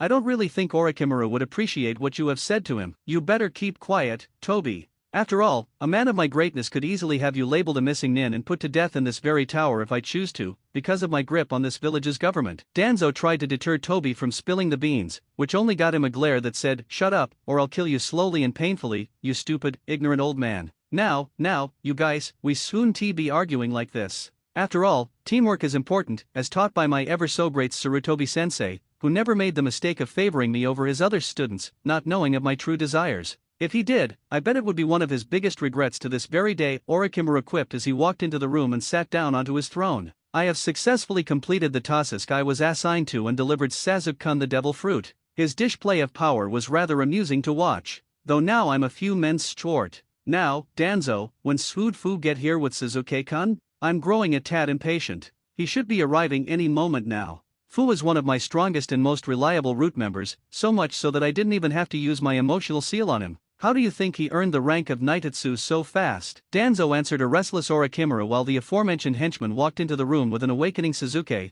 whom he set down before flashing out of the room. Once the Uchiha was rested onto the ground, he awoke very slowly with a sharp pain piercing the back of his neck once again to see the 3 men gathered around him, only one of whom he wasn't familiar with. Out of rage for his previous defeat, Sasuke turned on his Sharingan and pounced on Orochimaru with a welder's knife, only for the curse mark to shock him again. Well, that was very rude, Sasuke-kun, especially to Simeon who spent so much time and money on making sure you got that riches fruit power of yours. Now it's time to show you what that Santetsu Foundation I mentioned earlier is all about. You see, I am Orochimaru, Shogun of the Serpent, one of the 3 legendary Sannin, and one of the only 3 organizations that have the rank of Santetsu, alongside my comrades of course. Thank you for the introduction, Orochimaru-san. I am Toby, Shogun of the Moon. Toby introduced himself as he pointed to the symbol on his throne. And I am Danzo Shimura, chairman of the wise and powerful civilian council of Konoha and the Shogun of the Heavens. I am also the commander of Root, which your new sensei is a part of. I'm afraid the real Kakashi tried to defy me by looking for Naruto, so he had to be put away where he shall stay until his death at Logetown in 6 months. Sasuke just gave his signature arrogant smirk at what would normally be horrible and traumatizing news and said, please, after he was demoted, all that one-eyed dumbass could ever think about was the dobe. I'd be as dumb as him not to be able to tell the difference. That idiot deserves to be put to death for dishonoring the Uchiha clan. I'm glad you feel that way, Sasuke, because you have ambition, like the rest of us in Santetsu, so I think you'd be a perfect fit for the organization. Care to explain the fundamentals of us, Toby? Danzo asked his comrade. Surely, Danzo. The Santetsu Foundation is dedicated to creating a perfect world where there are no such things as shinobi, pirates, or marines, as they are no longer needed due to the authority of a divine figure, Asura. You see, though this legend has been lost to time, it is said that the 7 great plates shifted into the red line. The god of war, Asura, planted a tree called Asura containing a different kind of devil fruit. Chakra fruits, that whoever ate them would have just a bit of Asura's energy in them, with some mastering it to the point of being able to create an Asura shroud. The shinobi of today, as well as a few others scattered across the world, are the descendants of the first eater of the fruit, Kagaya.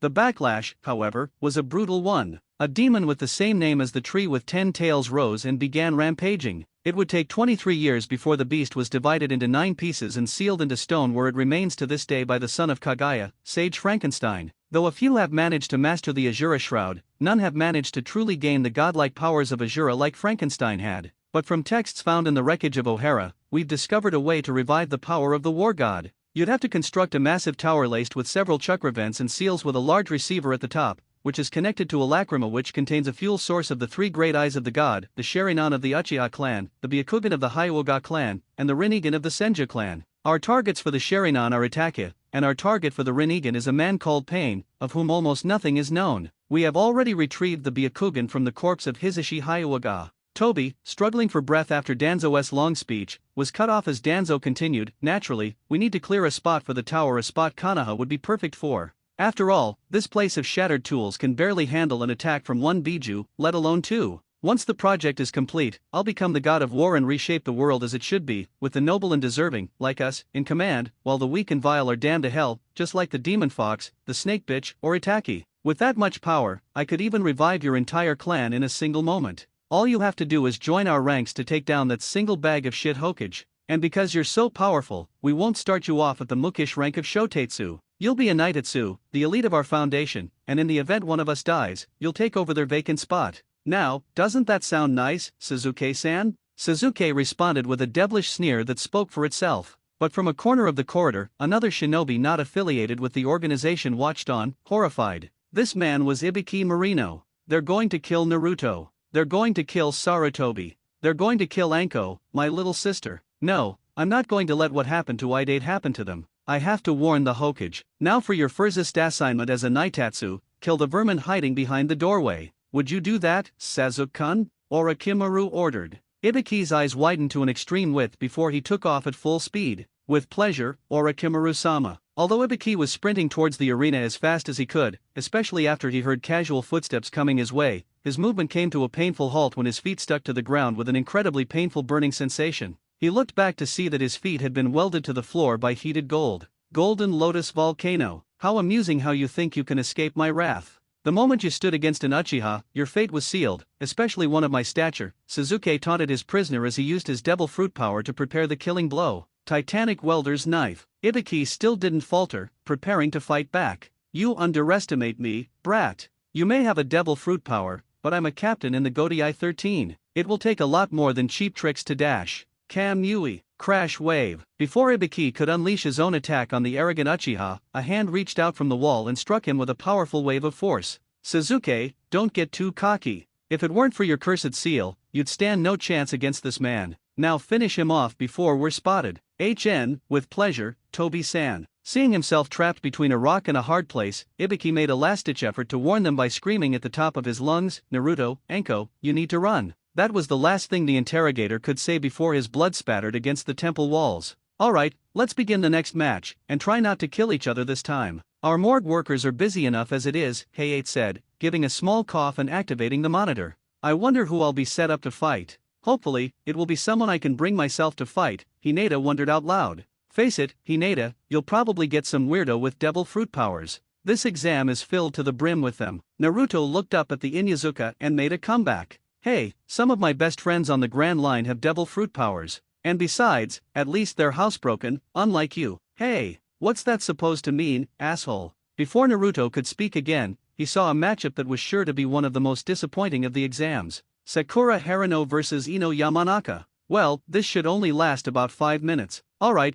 could the one selected please come down so we can begin the 4th match?" Hayate requested. Both girls walked down the stairs with equally smug looks on their faces, though neither of them had much reason to be. Sakura came from an average civilian family who not only drove their daughter to pursue Suzuki relentlessly to get the Uchiha clan's estate but also had a seat on the civilian council and abused the power just as much as anyone else on the council did. Ino, however, came from a clan that intended on fully preparing her for the harsh life of a shinobi, a life unknown to most civilians. However, it all went down the pooper once the academy and Suzuki came into the picture, turning her into just another pathetic fangirl. After a few moments of staring each other down, Ino began to speak. "I never thought I would end up fighting you, at least not this quickly. But don't think I'm going to go easy on you just because we used to be friends. Begin." As soon as the word was given, the kunoichi went after each other like a pair of mad bulls. Ino initially delivered a sweep kick which Sakura jumped to avoid. After that was avoided, the rivals began boxing at each other with all the fury they could muster. After about 10 minutes of this, the two broke apart their fight and glared at each other with a great amount of rage.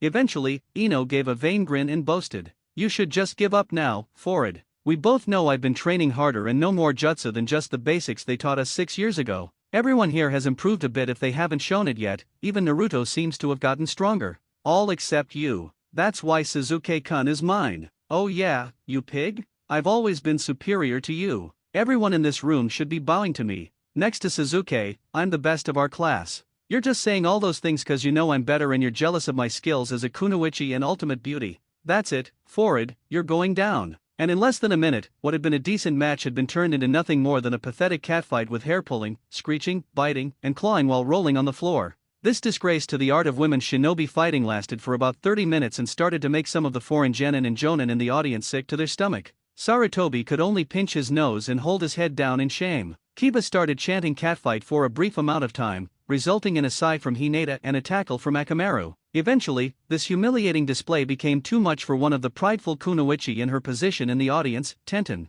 "That's it, you're both the most pathetic excuses for kunoichi I've ever seen in my life. How could the Academy's standards drop so low in less than a friggin' year?" If Tsunade, one of the greatest kunoichi in the history of the world government, could see this disgrace to the art of ninja, she'd pound both of your empty, stupid, useless heads into the ground, which would probably rise up and jump into the calm belt just to cleanse itself of your pathetic fangirl blood. Both Kankuro and Temari, who had both felt dirty watching the match, decided to support her after both participants had frozen from the weapon specialist's words. "She's right, you know? This is the worst match I've ever seen. Blondie, you're part of one of this village's smartest clans, yet you're so stupid you throw all your training away for a guy. And Pinky, you're just flat-out scum. Just because you have 2 hot guys on your team is no reason not to train. I'd bet my money on you training the bare minimum and staring at the Uchiha's ass for the rest of practice. Yeah, I'm sick of watching this bullcrap. I didn't come all this way east just to see that this is Konoha's standard for female ninja in one of the worst fights ever. My puppets could put on a better show than this, and I'm not even using them." This caused a different reaction from both sides of the fight. Their jeering appeared to have struck a chord in Ino's mind as she looked down with the same shame Asuma had. "But I was one of the best in our class. I can't be weaker than Naruto, can I?" She was broken from her own thoughts by an ignoring voice coming straight from Sakura's mouth as she stood up and pointed at her critics. "Bah, you're just a bunch of losers who are just jealous of my incredible beauty and skill as a ninja. That's why you denied my greatness over you during our match in the forest, isn't it, sand bitch? You and your dumbass sand dune of a country can go take a hike far away from me because you don't even deserve to have been founded by your lame-o crappy kaze cage. Why, you stupid little cow." The two insulted siblings immediately went for the nearby waste basket and began pelting her with whatever they could find in it, and action Tenten soon followed. By the time they were done, Sakura was completely covered in garbage, with her face as red as a beet. She tried to run up in an attempt to kill them, but she was held in place by something. Shadow Possession Jutsu. "Now get this over with, you three. I want to have enough chakra for when my troublesome match comes up." Only Hinata noticed that Shikamaru had a small blush on his face when Temari gave him a grateful smile. After the garbage can was empty, they began throwing their weapons at her, ranging from shuriken to exploding tags. Tenten had an almost unlimited supply due to being the daughter of a blacksmith, but the Sand siblings ran out quickly. "Well, this sucks, and I was having fun. Snapping that loser's neck was actually pretty boring. Hey, you can have mine. I'm a swordsman, so I don't really use them that often." Both of them were incredibly surprised at Naruto, who just held out his weapon pouch nonchalantly. "But isn't she your teammate?" "Yeah, and that's a punishment I'm damned to until I pass. Now get throwing so Hayate will call the match." Understanding completely, Kankuro grabbed the bag right out of his hand and threw it with all the force in his arm at Sakura's forehead, knocking her out as Shikamaru released his jutsu. "Winner of the 4th match, Ino Yamanaka," Hayate said, still grinning with amusement at how the match ended. However, to the confusion of most in the audience, Ino didn't have a look of pride and happiness on her face but one of reluctance and pain. "It's okay, Proctor sir, I withdraw. I only won because they hit Sakura with all those weapons." And with that, she headed back into the stands where a proud Asuma waited to pat her on the head for the honorable thing she had just done. She turned to her team and saw that Chuji had a similar look of pride on his face, while Shikamaru just gave a sigh. "Are you serious, Ino? You're this close to winning and you give it up over some stupid bullshit like that? Honestly, women are so troublesome." "Oh yeah, then why did you help your Suna girlfriend throw crap at Sakura earlier? Maybe you don't think we're as troublesome as you say we are, you lazy slacker. Don't be ridiculous, Ino. I only did that because Sakura is a big pain in everyone's ass. It's not anything like that." Seeing that Shikamaru was blushing even more, Naruto decided to join in. Which is clearly why you're redder than a drunk strawberry at a strip club. Honestly, I know a long nose who's a better liar than you. Maybe you can impress her by winning your fight, then you can ask her to marry you. Hinata followed suit in teasing the embarrassed Nara. Would all of you just shut up? First comes love, then comes marriage, then comes Shikamaru with the baby carriage. The males of the exams, including Asuma, Lee, and Akamaru, sang/howled. Oh, I give up. This is such a drag. Everyone turned to Hayate as he began coughing, signifying that he was about to speak. Sakura's bruised and unconscious state had been loaded onto a stretcher and taken to the infirmary as opposed to the morgue like the last three. The fifth match begins now, he said as the board slowed to a stop and landed on Tenten and Temari, who assembled swiftly and silently in front of each other. Alright, it's my turn now. After what happened last match, these boys are going to need to see how real kunoichi fight. You may begin. Tenten jumped back as the girl glared at her and began observing the arena, ignoring Guy and Lee's loud cheering and going into a defensive position. So you're waiting for me to move? Too bad, cause my first move will be your last. Show me what you've got. Tenten quickly complied and threw a massive amount of weapons at her from the air, but if one blinked, they wouldn't see Temari moving at the speed of sound to avoid all of them, so she's measuring her distance. Here comes her big move. Once she was done, Tenten began running around her, trying to find her weapon's blind spot. She flipped in the air with a scroll and began spinning and summoning at the same time, causing a storm of weapons to fly at the fan wielder, all of which miraculously missed. Temari just stood there with her fan slightly open to where a purple circle could be seen. This is the first of 3 moons painted onto my fan. Once all 3 are visible, your fate is sealed, and you've lost this match. Damn it, I wanted to save this for the finals and not waste it on this round, but it's now or never. The bun-haired girl pulled out 2 red scrolls and placed them on the ground and began hand signs for the technique. Rising Twin Dragons. As soon as she was done, 2 dragon-shaped smoke plumes rose up and twisted around to reveal the scrolls spiraling each other. Tenten jumped and began summoning weapons like a pistol fires bullets, only for Temari to blow them all away with the second moon. She wasn't done yet, though, as she did another flip into the air and pulled the weapons back with ninja wire she had hidden on her fingers throughout the match. But this failed once again as before she could finish the attack, Temari revealed the third moon and blew her back along with her weapons.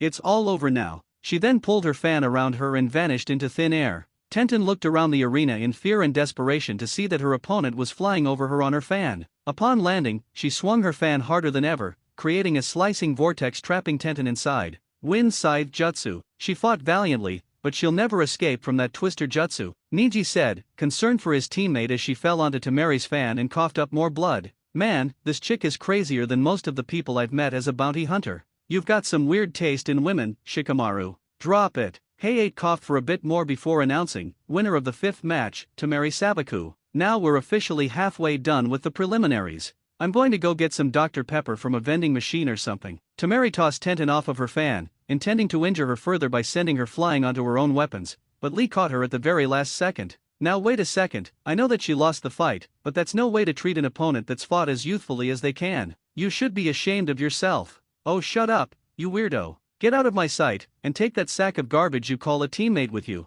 This enraged Lee to the point of trying to attack her himself. She was going to simply block his leg with her fan, but before she could, somebody was already in between them. Naruto. Bushy brows. I know you're upset about what happened to your friend, but you should save your energy for your fight and not get yourself disqualified. And Suna girl, let's get one thing straight here, if I ever see you do something like that again, I'll kill you right then and there. So Kakashi, your student is wise beyond his years, but I think we all know whom to thank for that. Thank you, Zoro, for being so incredibly youthful. Somewhere in the new world, between Punk Hazard and Dressrosa, a green-haired swordsman shuddered with fear. He didn't know why, he just did. Alrighty then, let's start the 6th match, Hayate said as he once again pressed the button, starting the monitor until it finally stopped. Shikamaru Nara vs Kintsugi. Are you kidding me? He gets to fight before I do. Come on already, I want to fight. As opposed to Kiba, Lee just hung his head down in sadness at being passed up once again for somebody else. Naruto would have been upset if he hadn't fallen asleep where he was sitting. Great, looks like I'm up next and against a girl. To make matters worse, I have no idea what her jutsu is,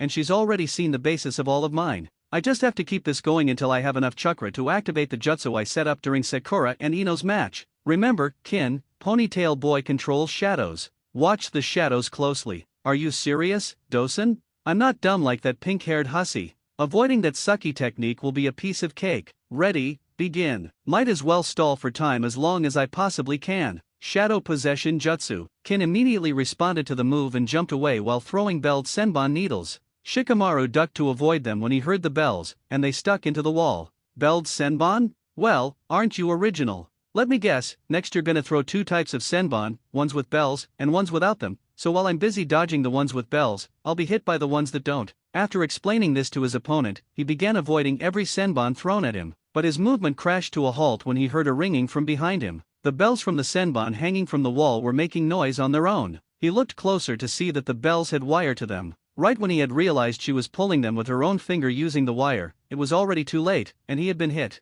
Shit, an inch higher and I'd be dead. I need to be more careful. Now it's my turn. Sorry, but you lost that the moment you looked behind you, Kin said as she continued ringing the bells in the wall. After a few moments, Shikamaru's vision turned blurry, and he felt slightly nauseous. Soon he couldn't take more, and he dropped to his knees. Now you know why you never ask for whom the bell tolls. Because it tolls for thee. The bell's ringing lets off a harmful pitch that affects the ear and then the brain. First you get a migraine, and once it hits your gray matter, you start seeing things that aren't really there. Shikamaru tried to cover his ears in order to mute everything around him, but the bells just kept ringing and ringing. It was driving him completely insane. A single glance won't save you now that the sound has already taken root in your mind. Trying to stop it is useless, the only option is to surrender. Once she finished her taunts, multiple versions of Kin appeared to Shikamaru. He knew only one was real, but telling which was impossible. He couldn't move his limbs, and each Kin had a senbon in her hand and began to throw them. Unable to dodge, he was struck by all three. The next time I'll throw 5, and I'll keep adding 2 until you resemble a porcupine. A porcupine that's been run over. Would you just stop with the games? If you want me dead, just finish it already. Oh, so you're not a fan of my slow, painful method. Fine, I'll just have to kill you the quick and painful way. As she gloated, she felt her arm move on its own. It looks like my lame technique worked just fine. See that thread over there? Doesn't it seem odd that it would even cast a shadow from that high up? But then again, you were probably more interested in killing me. Shikamaru then extended his shadow to its maximum length as he retreated, reaching into his shuriken pouch, which caused her to do the same. Are you insane? If you throw that shuriken, it'll be suicide. It's quite interesting, isn't it? Like a game of chicken, let's see who flinches first. He threw the shuriken and ducked back to avoid the star. Kin thought she was safe, but her momentum came to a sudden halt as she slammed into the wall behind her, collapsing and struggling to stay conscious. Damn, I'm almost out of chakra. This is a new technique, and if I miss, it's over. But this is a guaranteed hit. She assumed a throwing stance and hurled every senbon she had, performing the hand signs for monkey, horse, and ram, which made the needles multiply into a million different colors. Rainbow senbon hailstorm. Shikamaru's face took on the look of a stunned deer before he formed his own hand signs for rat, dog, and hare. Within moments, shadows shot up, ensnaring the senbon just before they could hit him. Shadow shield jutsu. What? There's no way you could have spread your entire shadow across the room that fast. You're right, which is why I set it up before this match even started. Back when I was holding Sakura down, I was also weaving the shadow wires into the grout of the tiles, and I left them there until I had enough chakra to activate the jutsu, and until you were running low. Why, you little piece of shit, were her final words before she passed out from exhaustion. The winner of the 6th match is Shikamaru Nara. The Nara walked up the stairs to cheers from his teammates and friends. Well, the ones who were still awake, at least. Tamari, meanwhile, watched him with great interest after witnessing his strategy, a fact her younger brother noticed. Well, it looks like you'll be looking for love in the leaf with the slacker. Here I thought you'd be chasing after the Uchiha or Cinderface. In response to Kankuro's teasing about her little crush, she took out her fan and smacked him on the head with it. Let's get started with Lucky New, number 7 right away. The screen immediately activated, and the match it landed on caught everyone's attention. Rorono Naruto vs Kiba Inyazuka. Alright, looks like we've got an easy one. Akamaru, that stupid dobe is going down. Chunin rank, here I come. The Inyazuka's bragging instantly woke Naruto, along with a quick shake from Ino. Wakey, Naruto, your match against Dog Breath is up. Ah, man, why'd you do that, Ino? I wanted to draw on his face while he was sleeping. I apologize for bursting your bubble, Koji, but vandalizing the face of a swordsman with a 50 million berry bounty on his head could be very detrimental to your physical and mental health. But there are other threats from doing so. Shino pointed at Hinata, who was giving Koji a silent death glare, causing him to retreat into the corner. After a loud yawn and stretch, Naruto stood up and cracked his neck. With a grin, he walked down the stairs to where his opponent was waiting. Somewhere in a dark cave, several figures stood on the fingers of what appeared to be a statue of a screaming creature. Each of the men wore identical robes but had widely different features. They were all gathered around a young blonde-haired man, his life being slowly drained from him until he finally fell to the ground, dead. The three tails has been extracted. The tall, spiky-headed figure in the center spoke in a deep, loud voice. One with slick-back hair and a three-blade scythe sneered at his boss. Yeah, Lord Pain, 1 down, 8 to go. And it only took us 15 years to get him. Relax, Reaper, everything will eventually come together. In the meantime, we should take care of the Jinchuriki who killed Iko, the Kyuubi. Brother, genocide, you shall do this. Figures resembling a spiky-haired fishman swordsman and a slender raven-haired man with a ponytail nodded to Pain and vanished. Soon, all will be as it should. And the man who ruined our lives will pay. Oh yes, Danzo, you're going to pay. Now for the 7th match, and by the way, Naruto, you're going to leave the katana with cough me. Remember the rules. Naruto gave an annoyed glare at first but complied with his wishes and walked back to his position in front of Kiba. With a grin, he slammed his fists together and said, "It's not like it matters, I can take down this mud even without my swords." Kiba was not amused. "Hey, I was going to say the same thing, except with Akamaru instead of the swords. So let me get this straight, you're going to fight me using a freaking dog? That's literally the most pathetic thing I've seen in a while." "Nope, I was going to have Akamaru fight, but since it's just you and not anyone who'll be a threat to me, I don't think I'll have to." In the stands, Ino looked down at the two opponents with an annoyed eye, while Hinata just had a conflicted look on her face. "I want to cheer for Naruto-kun more than anything, but Kiba-kun would definitely be mad if I did," she thought to herself before Ino finally spoke out in annoyance. "Ugh, Kiba is being such an arrogant prick. I mean, we've all gotten stronger over the last 6 years. Well, except for Sakura, but even so, I think he actually has a better chance. I mean, without his swords, there's no real way Naruto could fight. Actually, Ino, I think that while my teammate is incredibly strong for his age, he lost this fight the moment he decided to have Akamaru sit out. The odds are at least 85% that Naruto will win, and if he had his swords with him, they would be 99%. He's right, you know. Kiba's completely screwed. Wait, what's that supposed to mean, Shikamaru? If you're so smart, then explain it to everyone." Shikamaru just sat down and continued pulling the senbon from his body from his own match while giving his response. "Oh, forget it. If you don't understand what it is, then it would be way too troublesome to explain. Sorry, Kakashi, but Naruto's locked into this match. It doesn't matter how much he's improved. Kiba and Akamaru have gotten better in their own right. And besides, 20x0 is still 0. Naruto-san, you can do it. Your flames of youth will burn brightly today. Prove to me you are my one and only eternal rival." Lee cheered while Naruto just put his hood up, incredibly embarrassed. "God damn it, bushy brows. Alright then, when you're ready, cough you can begin your fight." As soon as Hayate gave the word, Kiba began focusing chakra throughout his body and got down on all fours. He started to take on more animalistic features such as longer hair, sharper fangs, and more claw-like fingernails. Beast mimicry, all fours jutsu. In a flash, Kiba had vanished and was heading toward Naruto at an incredibly fast speed. But before he could connect, Naruto had kicked him into the wall, leaving a large imprint. What? How could Naruto be faster than Kiba when he's using his clan's jutsu? The Inyazuka are practically built on speed. You really don't get it yet, Ino? What a drag. Actually, Shikamaru, I don't really understand what happened either, especially since with his swords taken away, Naruto should be as weak as he was before. You, too, Koji. Why do I always have to explain this stuff to you? It hit me when I saw him stop that fight between Lee and Temari earlier. During his training with Zoro, Naruto probably had himself trained to a large physical extent before he even started with learning the sword techniques. So while the third Hokage or someone like that could still kick his ass with jutsu, in terms of raw physical power, Naruto is probably the strongest person here. Not only that, but he's also gotten a sharp rise in IQ while he was away. So, in short, if Kiba tries to fight him on his own, he won't stand a chance. Once he had recovered his orientation, Kiba rose from the remains of the wall, bleeding and pissed as all hell. With an enraged growl, he charged at Naruto, only to get punched into the ground. "Stay still so I can kick your ass, you annoying little shit." With all the anger and hatred he could muster, he swiped and clawed in an attempt to attack Naruto, all of which were avoided and countered with a swing to the chest, stomach, or face.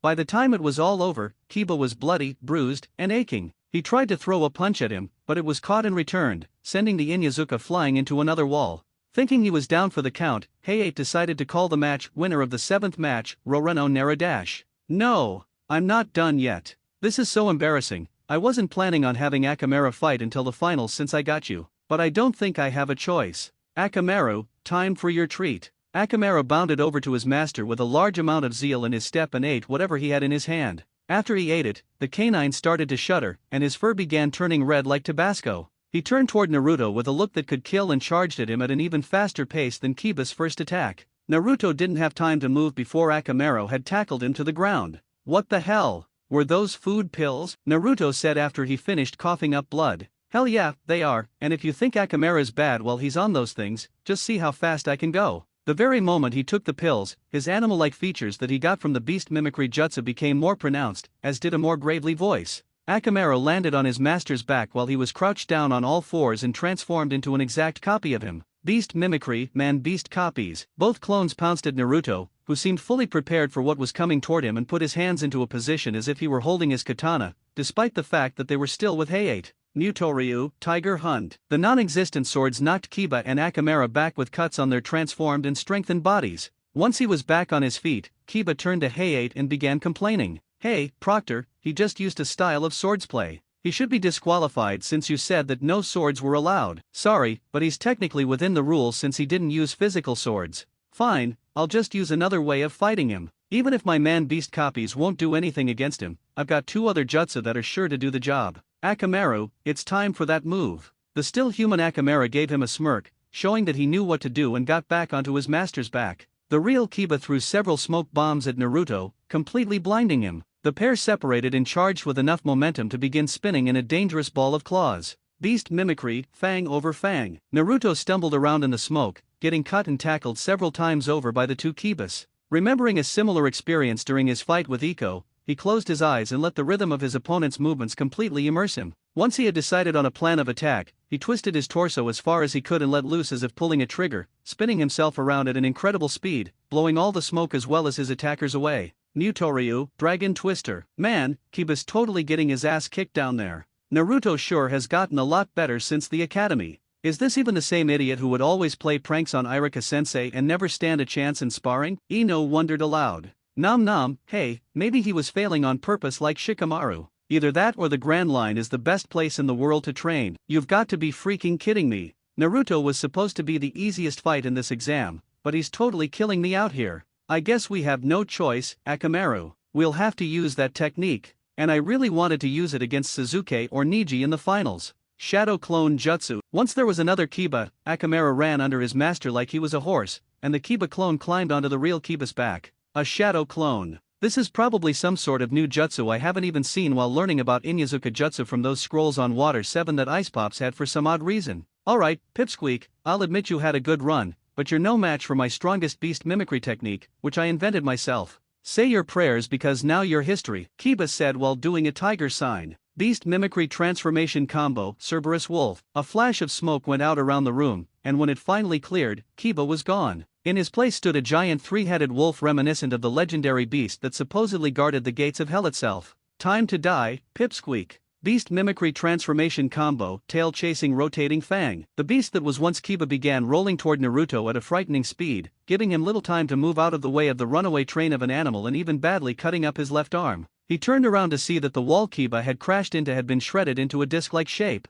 Holy crap, a couple more seconds and that would have been me. I need to be more careful. But by the time he had finished speaking, Kiba had already pinned him down with his gigantic paw. Too late, bitch. Beast mimicry transformation combo, fang over fang to the third power. Once a smoke bomb had been thrown down, Kiba resumed his wild charge with Naruto right in the middle of it. But unlike the last time, there was no possible way he could have forced his way out or even found a hole to escape through. By the time Kiba had finished his feeding frenzy, Naruto lay bleeding with several bruises and claw lacerations blanketing his body. No, Naruto-kun, you can't let him beat you like this. Not after you've made it so far. Hinata vocally tried to get Naruto to get up, much to the surprise of everyone else in the stands. Not that Hinata was rooting for Naruto, but the fact that she actually cheered for him out loud, against her arrogant teammate. Are you seriously telling me you've still got a crush on this loser, Hinata? He's pathetic. You hear that, Squirt? Pathetic. It doesn't matter what dream you follow. Hokage or the world's greatest swordsman, you'll never complete any of them.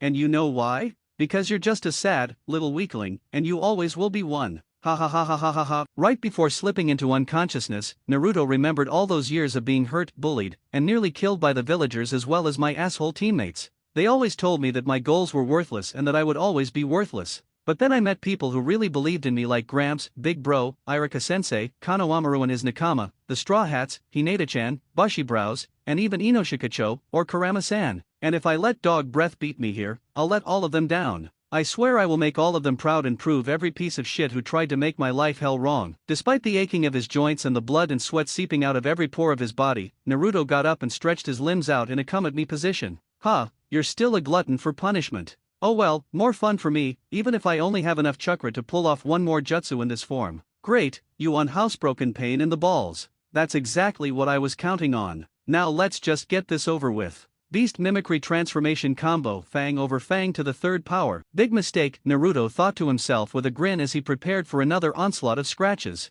After the smoke from Kiba's transformation and clone wore off, in the middle of the battlefield stood 3 Kibas. Hold on a second. What the devil is happening? All 3 shouted at the same time. What a peculiar tactic Naruto has devised. Using the transformation jutsu to make himself look exactly like Kiba. That way if Kiba attacks, it will be a gamble, since it might be Akamaru. Truly an intriguing maneuver, I eagerly anticipate seeing how this unfolds. Brilliant idea Naruto, your youthful fire is burning bright in this match. Well, that's a cute deception, but it doesn't matter anyway. I can still pinpoint you with my sense of smell. Kiba rushed at the one he was sure was the imposter, but when he connected with the ground, Akamaru was there, groaning in agony. What, Akamaru? I'm so sorry, pal. He turned towards the other Kiba with nothing but raw hatred burning in his eyes. At this point, he didn't care about his sense of smell or the exams. All that mattered was unleashing his fury on the scoundrel who made him strike his closest friend in the world. He slammed his fist into the other Kiba's face, sending him tumbling onto the ground.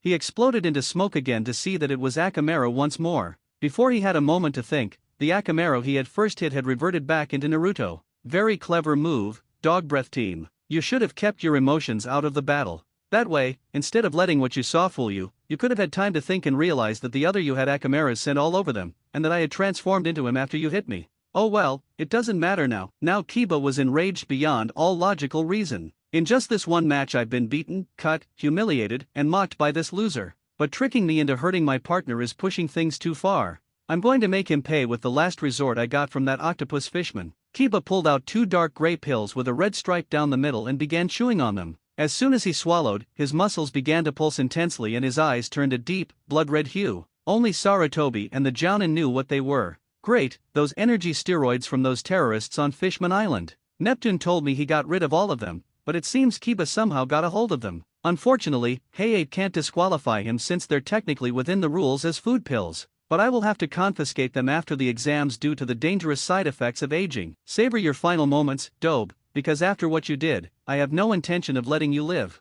Beast Mimicry, All Fours Steroid Bullet. With very little sanity left, Kiba made a wild dash towards Naruto. Realizing he had very little time to avoid what was now a wild, vengeful beast, Naruto leaped over him while placing a small surprise on Kiba's back. Korone got a good look at what was attached to her student's back and tried to warn him. Kiba, Naruto's put an exploding tag on your back. Get it off right now. But it was already too late. By the time he had heard, the tag on his back blew up, sending him into a painful sleep. Winner of the 7th cough match, Rorono Naruto. Naruto began walking toward the stairs, pleased that he managed to win another difficult match, but before he could make it, "Nu, I will not lose to you. You're just a pathetic loser who should have stayed down after the first hit. Why else would you be taught by one of the filthiest criminals in the world? Both your and your awful teacher's very existence is a crime." Naruto stopped dead in his tracks after hearing the insane man's insults. Normally he would have just shrugged it off, but when he insulted Zoro, he felt everything getting hotter around him. "Hayate, hand me my swords. But they're against the rules, remember. I can't do anything. The match was over the moment you said I was the winner, so anything goes." Seeing no point in arguing with the enraged swordsman, he picked the katana up from the ground and tossed them into his hands. The swords were unsheathed, and Naruto held 2 of his swords against each other at an angle and began rotating them in different directions with Kurama in his teeth. Kiba got on all fours again with the rest of his strength, leered at Naruto with an animalistic gaze, and made his final charge. Beast Mimicry, All Fours Steroid Bullet. Santoryu, Sanzen Sekai. The moment Kiba hit the swords, he was sliced up and rolled past him, bleeding and unconscious. And this time he wasn't getting back up. For the 3rd time now, winner of the 7th match, Rorono Naruto. Woo-hoo! Go Naruto, you showed that unyouthful mutt who's boss. Your flames of youth burn so brightly today. I wouldn't expect anything less from such a renowned fighter. I can't believe it. Naruto's made it to the finals of the Chunin exams. If you told me 6 years ago, I wouldn't have believed it at all, but now it actually makes sense, Ino said, just as surprised as Chuji, who was currently choking on a potato chip. Hey, I don't mean to say I told you so, but I told you so. Right, Shino, of course. Though I'd hate to side against my own teammate, it only made sense that Naruto would be victorious. After all, my calculations are almost never wrong. By the time Naruto was up the stairs and had cooled down from his last insults, almost every genin left in the stands was crowded around him with congratulations, except for the Sand siblings, Dosen, and Niji. You were incredibly strong in this match. I hope if I win my fight, we can face each other in the finals. I've gotta admit, Naruto, you were pretty kick-ass, but facing you in the finals will be such a drag. Yeah, you showed that stupid jerk who's boss. Naruto smiled at finally being accepted among most of his graduating class, but what made him truly happy was seeing Hinata approach him with another case of oil. Naruto-kun, Kiba hurt you pretty badly with his Cerberus jutsu. Would you like some more of my healing oil to tend your scratches? She was completely unprepared for when Naruto pulled her into a warm embrace. She felt like she was going to faint again but fought the weakening of her body and returned the hug. All the while, Niji gave a scowl and turned away with a snort. They broke the hug once they heard Heiei coughing again, signaling he was about to announce the next fight. The medics loaded Kiba and Akamaru onto separate stretchers, and Heiei finally cleared his throat enough to talk. Hey Naruto, Hinata, sorry to break things up but you can discuss your relationship later. Now we need to move on to the 8th match. He pressed the button and the match that was selected shocked everyone. Hinata Hyuga vs Niji Hyuga. The Hyuga girl was visibly distraught at this turn of events, especially after Niji gave her a bloodthirsty and angered glare. Perfect, now that all the good opponents like Sasuke and Shino have won their matches, I had hoped I would get you. You're the only failure here who's worth my time. Great, another Sasuke team, just what this world needed, Naruto thought as he clicked a sword from its sheath, but deciding to show restraint, put it back in and whispered into Hinata's ear. Don't let what that girly-haired bastard says get to you, Hinata-chan. As long as you fight as hard as you can, you'll show him who's boss. Once she heard the kind words from her, not so, secret love, Hinata felt inspired to head down the stairs after her first cousin. The two family members stared at each other with great determination, for wildly different reasons.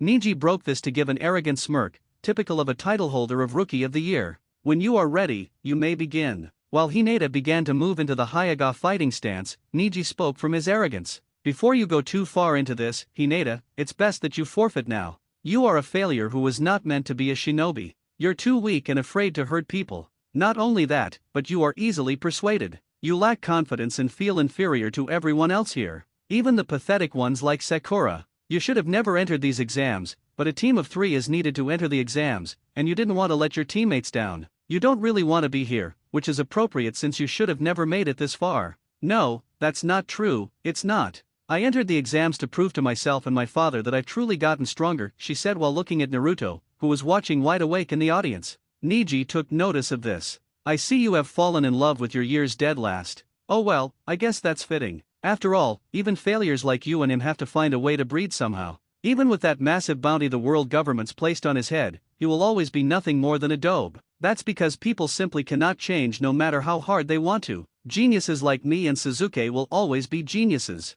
And failures like you, Lee, and Naruto will always remain failures. And you all must accept this fact, just like I have to accept how I was born in the side branch as opposed to the main branch like you. Since I am much better with Byakugan than you, I can see these things clearly. Despite your brave words, you would truly like to run from this match. No, nothing you're saying is true. Please, stop denying yourself. Even without my Byakugan turned on, I can tell you're picturing yourself losing. You already know what you are, Hinata, a pathetic FAI dash. Oh, would you just shut up for 5 seconds? Naruto's outburst caused everyone in the room to look over towards him. Though his old personality flared out, he quickly regained his composure and began speaking towards Niji again. Hey, girly hair team, tell me, if I'm such a failure, then how come I've passed every exam up to this point without the so-called top kunoichi and Rookie of the Year? In fact, I think the only reason you're talking Hinata down in such a way is that you're afraid to fight her and lose, so you're trying to get her to quit so you won't look like an idiot. You coward, you're the weak one around here, not Hinata, that annoying pest. Naruto. Thank you. Ignore his words. He's just trying to hide how feeble he is inside, since he wasn't born with talent like me. If you don't forfeit, I'll be forced to kill you. Hinata ignored his taunting and turned on her Byakugan, moving into her clan's fighting stance, keeping Naruto's determination in her head. She focused all the chakras she had into her palms, to a point where a lion-like shroud covered them. Bring it on. I'm not afraid of you anymore, Niji.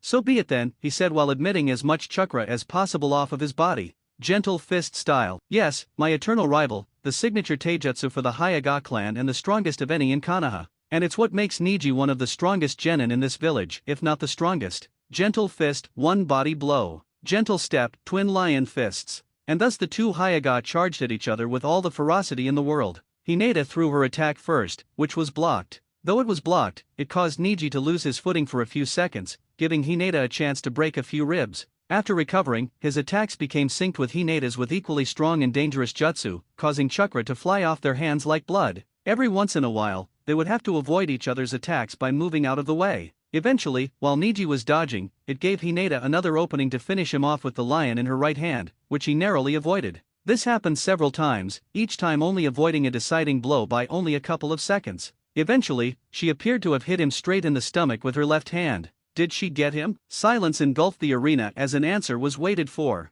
A grim one was given when Hinata began coughing up blood, revealing that she hadn't hit him, but it was the other way around. How sad, even with one of the Hyaga's strongest jutsu at your disposal, you're still pathetic. Do you see now, Cinderface? This is what happens when you deny fate. Naruto felt microscopic chips of his teeth fly out of his mouth as he ground them together out of anger and frustration. None of it was directed at Hinata, though. Every ounce of hatred in his body was focused solely on Niji at this moment. I grow tired of this. I warned you that you would die in this fight, and now you'll see how right I truly am. 8 trigrams, 32 palms. Niji began striking his cousin in her chakra points as well as hitting several of her organs in the process, vital and otherwise. All it took was one more hit to her gut to send her flying to the floor. Hinata, you should know that I'm completely out of your league, and this will never change. Though you don't like it, this is what separates the elite like me and Sasuke from the failures like you, Lee, and Naruto. From the moment you refused to forfeit, you signed your own death warrant. This is your last chance to make it out alive.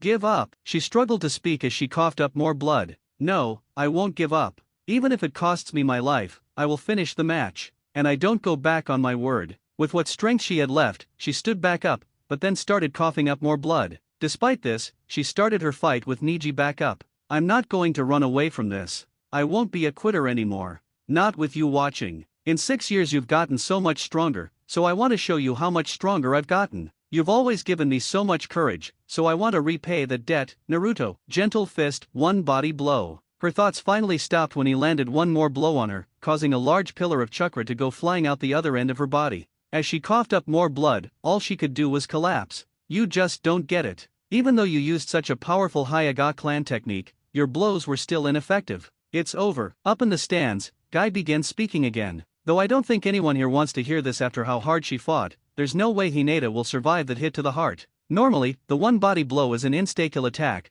but to survive multiple hits of them takes some serious youth. You can't be serious, Hinata can't die from this match. Though Ino's words were loud and clear, Naruto couldn't stop gripping onto the railing of the stands to the point where his hands were actually bleeding slightly. He felt even worse than when he ran from the campsite all those years ago. Heiei approached Hinata to see if she was still conscious. When he saw signs, he decided to call the match. Winner of the 8th match, dash. No, I'm not done yet. Hinata stood up, breathing incredibly heavily but not showing any signs of deviation besides that. Stop this, Hinata. If you keep this up, I'll be forced to kill you. Sorry, Niji, but I absolutely refuse to give up. Not like this. I'm far from finished. Are you really going to get yourself killed over a dumb crush? You're a failure, and you always will be. Accept this fact, and you won't suffer like this ever again. I'm not the one suffering here, Niji. Even with my Byakugan out of reach, I can still tell you're suffering much more than I am. You're the one who's torn up about the conflict between the main and side branches. Enraged, Niji charged with intent to kill, only to be stopped by Asuma, Guy, Kurane, and Heiei. Niji, stop this foolishness, the match is over and you've won. The only reason I permitted Naruto to finish off Kiba last time is because of that nonsense Kiba said. Yeah, you promised me you wouldn't let this whole main family business get to you. And here you are unyouthfully trying to kill your opponent. I see the main branch is getting special treatment once again. Out of nowhere, Hinata started coughing up more blood. Lee and Naruto jumped down onto the stands in order to check on her condition. Hinata, where are you hurting? Don't worry, we're going to get you some help. Naruto, thank you for supporting me. I love you. Those were her final words before slipping into a coma. Naruto's eyes widened as a million thoughts raced through his head, until he settled on a reaction to her confession. The feeling was definitely mutual. He gave her a small peck on the forehead before they carted her off to the emergency room. Hey Dobe, I have some advice for you if you intend on surviving these exams. First off, don't support someone when it's clear they can't win. And second, once a failure, always a failure. That massive reward you've got doesn't change a thing. Sakura may be the dumbest person here, but she's right about one thing. You are utterly hopeless, as a fighter, as natural talent will always beat hard work,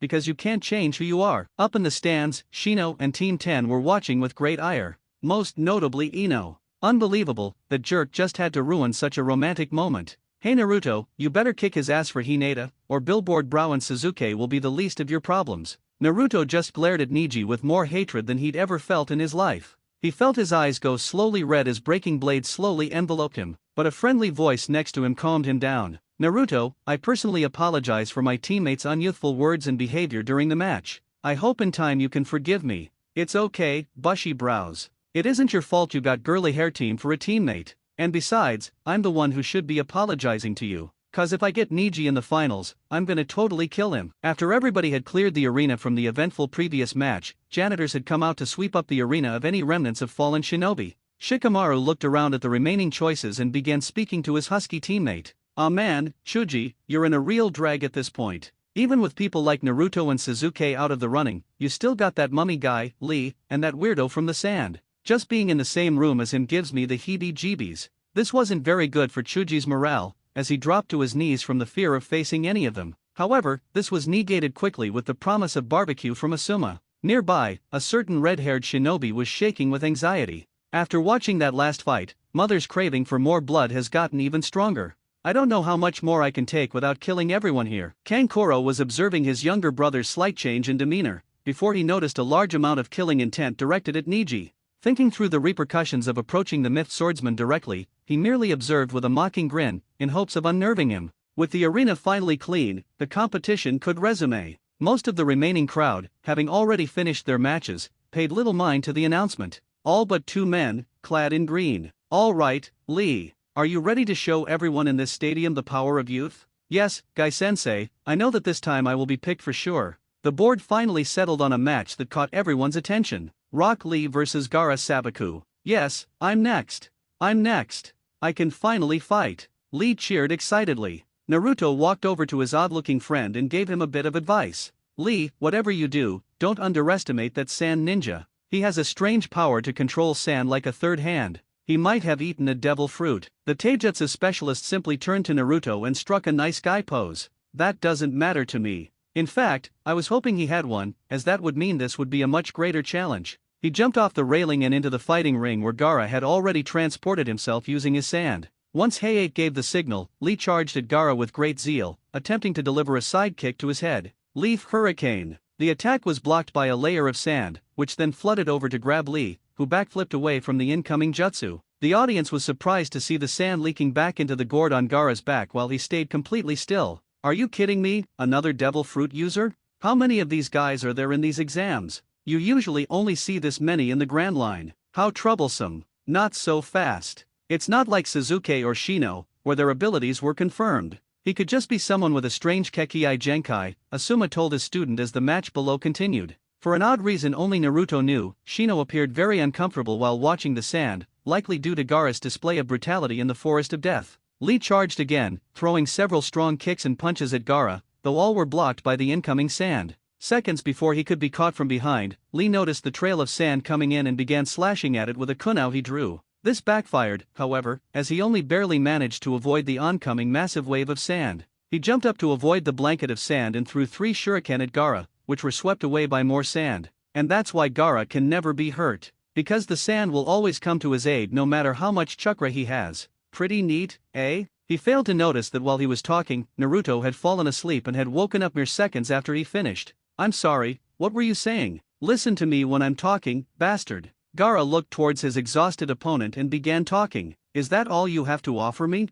It better not be. Mother wants more blood. More sand began sprawling across the floor after Lee. Though he tried to jump out of its way, the sand reached up, grabbed him by the leg, and swung him around the room into a wall. Lee once again got up and sent another barrage of attacks at the sand nin. I don't get why he's only using taijutsu? With Gaara's fighting style, wouldn't it make more sense to use ninjutsu instead? Ino thought aloud. Guy quickly answered her. Well, that would be a good idea, but Lee has a chakra disorder that disables him from using any ninjutsu or genjutsu. I have to admit he was pretty hopeless when I first saw him. Completely talentless. In the arena, Lee kept avoiding the waves of sand Gaara sent at him, only to slip over a few hundred grains, giving Gaara an opportunity to strike. Though it appeared he had been caught at first, Lee had backflipped a large distance away and landed on the statue of a ram seal in the center. Someone who can do neither ninjutsu nor genjutsu is very rare in the world of ninja, so he can only rely on taijutsu. But while some might consider this a handicap, he's turned it into a surefire way to beat his enemies.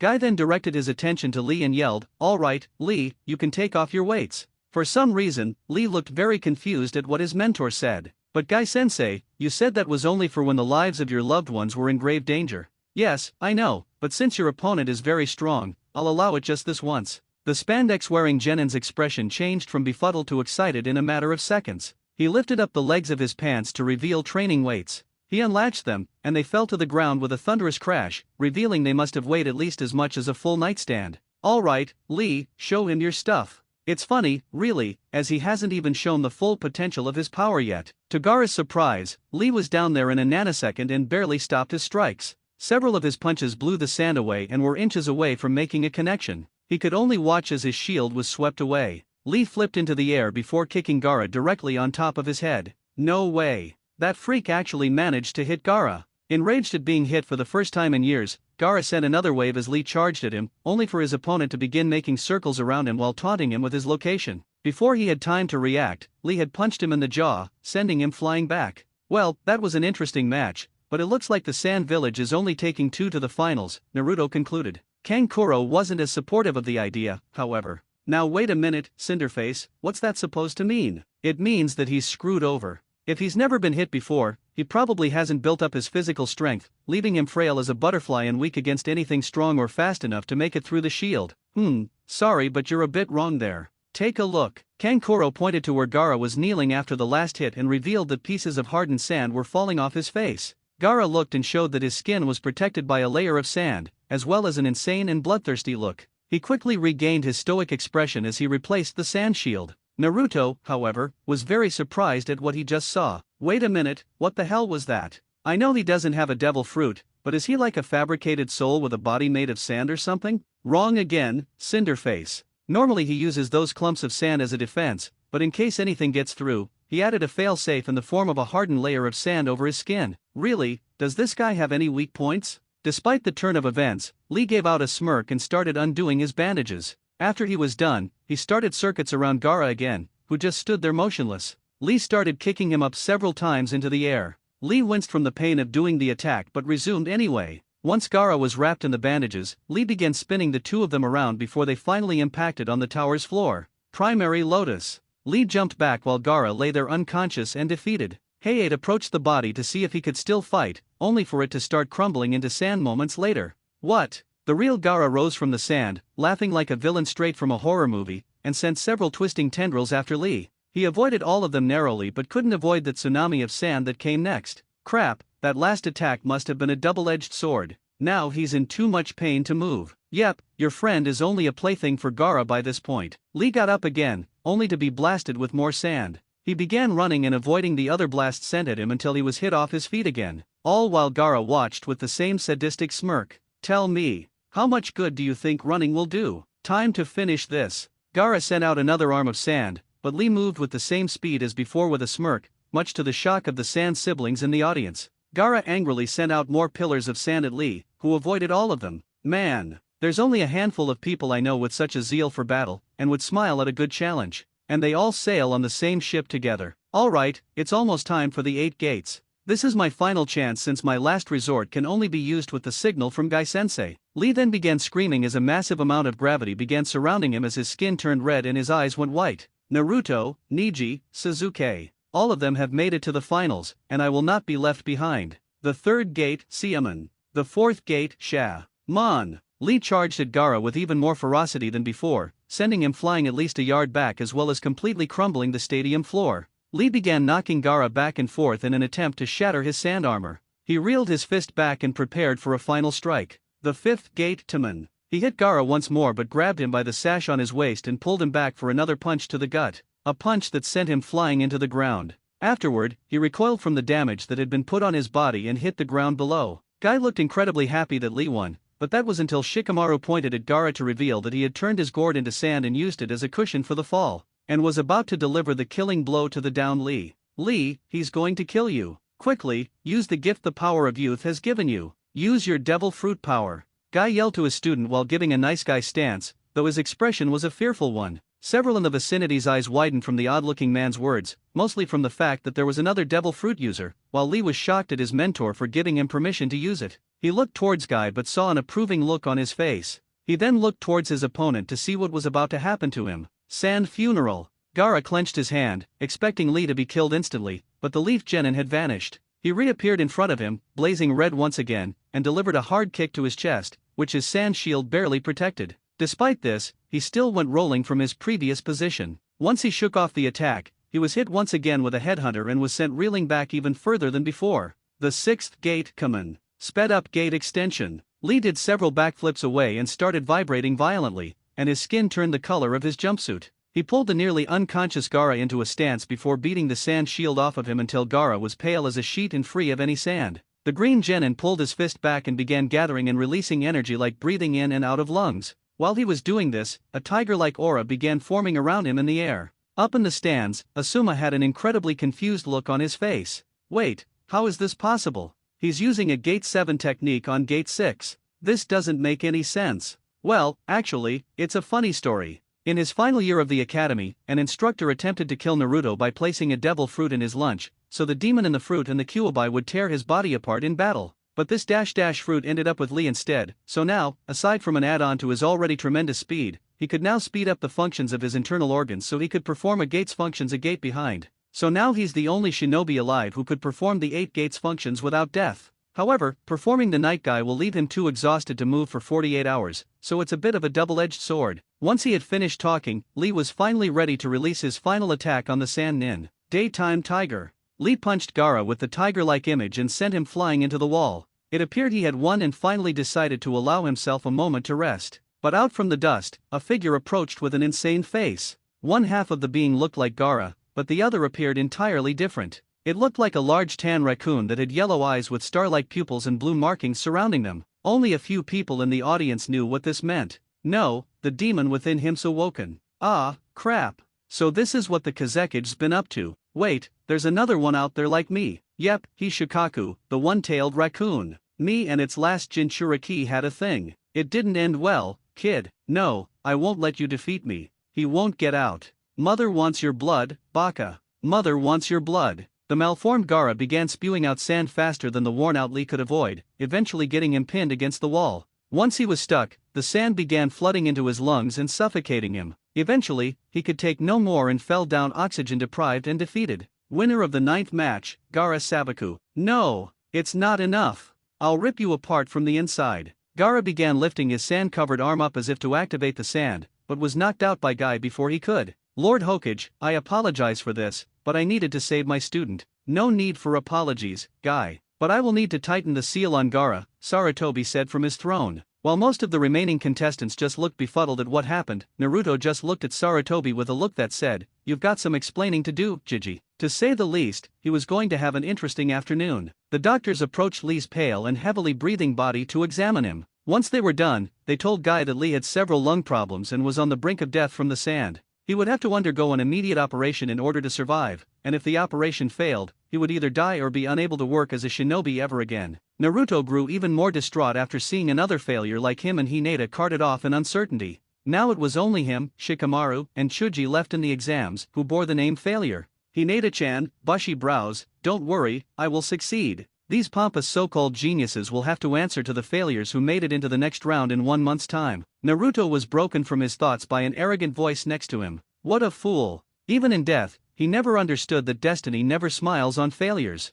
especially one who would tear himself apart trying to defy it. But I guess in that way you're a lot alike, Naruto. Just you wait, girl hair team. 'Cause come finals, I'm totally going to rip you to shreds. Though he was pissed off at the girl hair comment, Niji brushed it off and resumed watching the medics cart his teammate off to the emergency room, and his sensei following, weeping on the way. Alright, now would the last 2 remaining competitors please step forward so we can so we can begin the final match? Hey-8 asked. In response, Chuji and Dosen stepped into the arena, the latter for the chance of fighting Suzuki, and the former for the promise of all-you-can-eat barbecue. Alright, now that we're all here, we can begin the final match. Come on, Chuji. Show this mummy jerk who's boss. You can do it. Wow, Shikamaru, you're full of surprises today. First, you've got a crush, and now you're actually cheering. It seems I'm not the only one who's grown up in the past 6 years. Naruto ribbed his friend, who only let out a frustrated groan in response. To get his teammate more battle-ready, Ino yelled fatso at him, which fired him up to an extreme. Don't worry, Ino, I'll flatten this mummified weirdo into the ground, and then I'm coming for you. Are you really sure I'm going to be the one pounded into the ground, fatso? Dosen prodded his opponent further. Koji made a quick series of hand signs, and once finished, he bloated up to almost the size of the room. Expansion Jutsu Titan style. He pulled his arms and head into his giant body to protect his ears from Dosen's sound attack and began rolling toward him at an incredible speed. Dosen avoided the attack, which resulted in Chuji getting stuck in the hole previously made by Kiba, but he still kept rotating so Dosen couldn't get a hit in. To attack without getting ripped to shreds by the fast spinning sphere, he punched 2 holes in the ground and rammed his feet into them. Without hesitation, Dosen threw a punch into Chuji's girth. Nice try, but you can't beat me with that sound of yours when my ears are plugged. Dosen smirked through his bandages and flicked his gauntlet, activating his attack. Chuji screamed in pain as he popped back into his giant form while knocked out cold by the vibrations. Even with your ears plugged, my sound attack will leave you out of it. Since the human body is mostly made up of water, that leaves you vulnerable to my attacks, even with your ears covered. Once he was done gloating, he realized Chuji was falling backward from fainting. Dosen attempted to move out of the giant's way but remembered that his feet were stuck in the holes he had made. With no way to escape, he could only scream as Chuji fell and crushed him. When the smoke from the impact and reversion cleared, it revealed a shrunken and sleeping Chuji and a crushed and dead Dosen. Due to the fact that one is unable to battle and one has been killed, neither will advance to the final round of the Chunin exams. The 10th and final match of the preliminaries is a draw. Would the able-bodied winners of their matches please come down so we can explain how things are going to work? In response to his request, Naruto, Shikamaru, Neji, Temari, Kankuro, Shino, and a recently reseled Gaara came down from the stands to hear his words, while the Jonin and Ino stayed behind. Lord Hokage, do you want to elaborate? Of course, Hayate, the old veteran answered before he began his explanation. In the final rounds of the exams, you will each put your battle skills to the test in front of an audience of nobles from the sea and others, as well as the Marine Headquarters Vice Admiral Momonga. They will decide by ballot who they think should be a Chunin after the exams have been completed. You will have exactly 1 month from today to train your bodies in jutsu. We'll also need to send out notices. Before, you were battling an enemy with unknown abilities such as inhuman strength, demonic chakra, and even a few devil fruit powers. So to make the finals fair, you'll have a month to develop strategy and learn a few new tricks, since it's likely everyone here knows the basics of all your attacks. Now everyone will need to take a number from the box Anko is holding. Anko walked up to everyone, giving them a chance to take a piece of paper until it was completely empty. Once asked their number, they replied, to which Sarutobi wrote something down on a dry erase board he was holding. The final exam showcase will be in a tournament bracket. The numbers you have randomly picked will decide who you face in the finals, Sarutobi said. Let's see, out of the remaining people, I would want to fight Gaara, Girl Hair Team, or Suzuki Team. The others from the sand I just don't care about, and going up against someone as smart as Shikamaru or Shino would definitely be bad. I will now reveal your first opponents in the exams. He turned the dry erase board he was holding around to reveal the matches. Roronoa Naruto vs Neji Hyuga. Suzuki Uchiha vs Gaara Sabaku. Kankuro Sabaku vs Shino Abarame. Shikamaru Nara vs Temari Sabaku. This is exactly what I was hoping for. Right off the bat with Girl Hair Team. Things couldn't be any better. Any questions? Wait, if there's only one winner, wouldn't that mean there would only be one Chunin? Shikamaru asked. Quite the contrary, actually. While the winner automatically becomes a Chunin, there will be a ballot among those in the audience afterward to decide who becomes a Chunin. There's even a possibility that all of you could become a Chunin. The further you make it in, the more chances you have at showing your skills to the judges. Does that answer your question? Yeah, sure. The Nara replied aloofly. Now, there will be a few rules added on that weren't there before. Rule number 1, no spying on the other contestants, especially while they are training. Rule number 2, as opposed to the preliminaries, weapons such as katanas are allowed. Rule number 3, in the event a contestant is killed before or during the exams, they will be disqualified. Rule number 4, the use of bloodlines is permitted and encouraged. Killing the user of the bloodline in question will result in execution if the party is from Konoha. Killing anyone else is fine. These rules were written and signed by our wise and powerful civilian council, Sarutobi said as he gritted his teeth together at the last part. We will now adjourn. Congratulations on making it this far, and we'll see you all in the Land of Fire National Arena in 1 month's time. Now goodbye. Sarutobi and the rest of the higher-ranking ninja then shooshined out of the room, leaving the rest of the examins to either leave or speak amongst themselves. After about 3 minutes, only 2 remained, Naruto and Neji. With a confident look, Neji turned to his future opponent and began trying to sway him from competing. Of course, fate pairs me up against another failure I should have no problem defeating. A word of warning, Roreno, don't show up to the stadium, or else I'll make sure you leave in a hearse. You've only made it this far due to luck, and just like Hinata and Lee, you don't deserve to be in the exams with geniuses like me and Suzuki. Needless to say, I'll have to kill the Nara under the same terms if I get him after I send you to hell. Tata. Neji shoos Hein away to leave Naruto to his own thoughts, hoping he had scared him away from the fight. However, what he had just done had the opposite effect, making Naruto even more pissed off at the arrogant Hyuga. But at the moment, the swordsman had bigger fish to fry. He needed to talk to a certain old man about what he saw in Lee's match. There were more than one Jinchuriki, and he needed to know what was going on with them. In the capital building of Konoha, Sarutobi was in his office, taking care of the arch-enemy of any political leader in the world.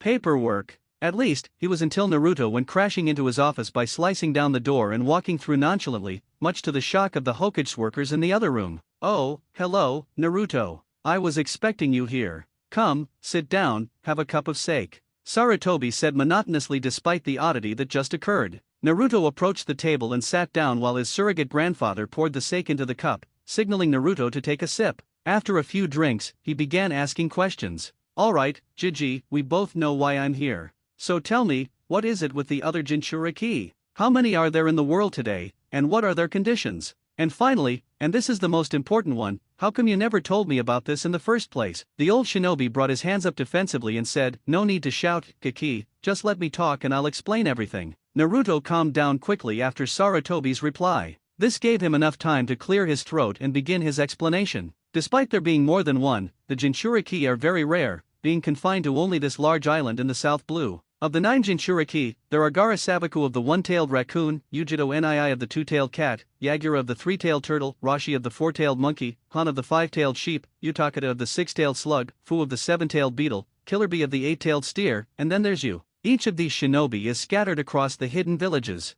For the most part, they aren't treated very well in their own villages since when the beast gets out, it causes massive havoc. Usually, they either become a missing nin like you did or go completely insane like Gaara. But some villages, like Kumo, don't mind the demons inside them and even honor them as ninja. Yes, well, that still doesn't explain why you didn't tell me about this all those years ago, Naruto retaliated. I was planning to tell you once you turned 16, but at that time, you were somewhere in the Grand Line. The reason I didn't tell you to begin with is because of a criminal syndicate dedicated to capturing and killing all 9 hosts called Akatsuki. They weren't considered a threat until very recently when 2 of their members, called Scorpion and Artist, assassinated the Mizukage, Yagura. I worried that telling you would cause you to give up your goals out of fear of death. Naruto gave the third an annoyed look and said, do you really think I'd do that? I may not be the smartest guy, but if I die fighting for my goal, I couldn't give a shit. Yes, I realize that it was very foolish to think that way of you. I hope you can forgive me in time, but you should probably be going. I need to take care of that Ibiki business, Hiruzen said as he sat at his desk and motioned to the door. When Ibiki's name was brought up, he had realized that the interrogator hadn't been present at the closing ceremony for the preliminaries, and the way Sarutobi had mentioned him was very concerning. The Sandaime had sensed this and told him, I know what you're thinking. I'm afraid Ibiki was murdered earlier this afternoon, and judging from the substance we gathered during the autopsy, there's only one person who could have done the deed, Suzuki. Naruto felt another surge of rage sear through him at the tragic news and yelled, then what are we just standing around here for? We should be arresting the team for murder after what just happened. Yes, but at the moment, there's nothing we can do. The civilian council would acquit him of the murder and accuse someone else, likely you. So for now, I'm ruling the death as accidental. But don't worry, one of these days that brat will screw up so bad not even the council will be able to shield him from justice. Naruto turned toward the door with a slightly disappointed look on his face and said, alright, I understand. He won't get away with this, though, for whatever reason he did it for. And one more thing, who was the Jinchuriki before me? Oh, him? The Jinchuriki before you was a man named Ichigo Hatake, but he disappeared during the Kuwabai attack. I wouldn't be worrying about that, though, after all, you need to visit your new girlfriend in the hospital. His face turned hot with both anger and embarrassment from his surrogate grandfather's teasing of his relationship with Hinata. He turned around and yelled, shut up, old man, before running out the door, red as a beet. The aged ninja chuckled at Naruto's defensive reaction before turning to his office window and looking outside. Tobirama-sensei, I'm sorry I couldn't be a worthy successor to you. I'd retire, but then those council bastards would put the Uchiha child in my place, and that would only make things worse. I hope that the true bearers of the will of fire will ignite the flames of this village's honor once again. It took about 5 minutes for Naruto to get to the nearby hospital where all those who lost their matches that made it out alive were being kept to heal. He hadn't heard much about most of their conditions but was still worried about the ones whose life hung in the balance when he last saw them, such as Hinata or Lee. He walked into the room to see a familiar-looking nurse at the receptionist. She was one of the many nurses who tried to have him killed when he was admitted to the hospital after being attacked by a drunk mob. But unlike the other nurses who were killed for breaking the Sandame's law, she attempted his life right around the time the council took almost complete control over the government, so she got off scot-free. Seeing as there was no other way to get into the ward, he decided to just go up to her. She gave him a hateful glare and said, "Sorry, demon, but you get no admittance into this hospital. Visiting hours are over, and besides, you might taint the patients." Ignoring the fact that visiting hours weren't over for another hour, he gave the spiteful lady a glare of his own before slicing the visiting hours sign in half. "Oh, would you look at that? The visiting hours are gone. That must mean I can go in." While the nurse was frozen from shock, Naruto headed into the hallway. He looked around the doors to see if he could find the one with Hinata's name. He kept walking down the passage without looking and ran right into a familiar face. "Hey 8, what are you doing here?" Naruto asked, very confused. "Oh, my wife had my child today, so to pass the time while she's resting, I'm visiting everyone who failed the exams, that actually survived. So far, Chuji and Tenten are the only ones who've actually regained consciousness. Hinata's condition is stable if you're wondering. I assume you were going to visit her." "Yes, I was. And I'm going to right now, see you later, hey 8. Naruto said as he was directed to Hinata's room by the sickly Jonin. He walked in and felt his heart leap at Hinata's sleeping form. Ever since he left the village to pursue his goals as a swordsman, he never really had much of a romance, mostly stemming from the fact that he was always either training or bounty hunting, and the fact that he became directly affiliated with some of the world's most wanted pirates didn't really help with luck with women. But Hinata was the only girl besides Ayam who actually treated him with any respect. He felt close to her, unlike almost anyone else. "God damn it, I better not be turning into that stupid cook, otherwise I'll run to the new world just to beat the shit out of him." "So, you're here, Dobe? Good, I want you to see this." Naruto was broken from his thoughts by a voice he'd hoped not to hear for another month. Sasuke was standing in the door with the same smug grin on his face. "What the hell are you doing here, Sasuke team? I thought you were off on your little murdering spree with your boyfriend Orochimaru. I know all about those gold samples on Ibiki's corpse," the swordsman retorted. "So that toothless worm of a Hokage told you? Not like it matters, the civilian council will pin the evidence on you if he even tries to accuse me.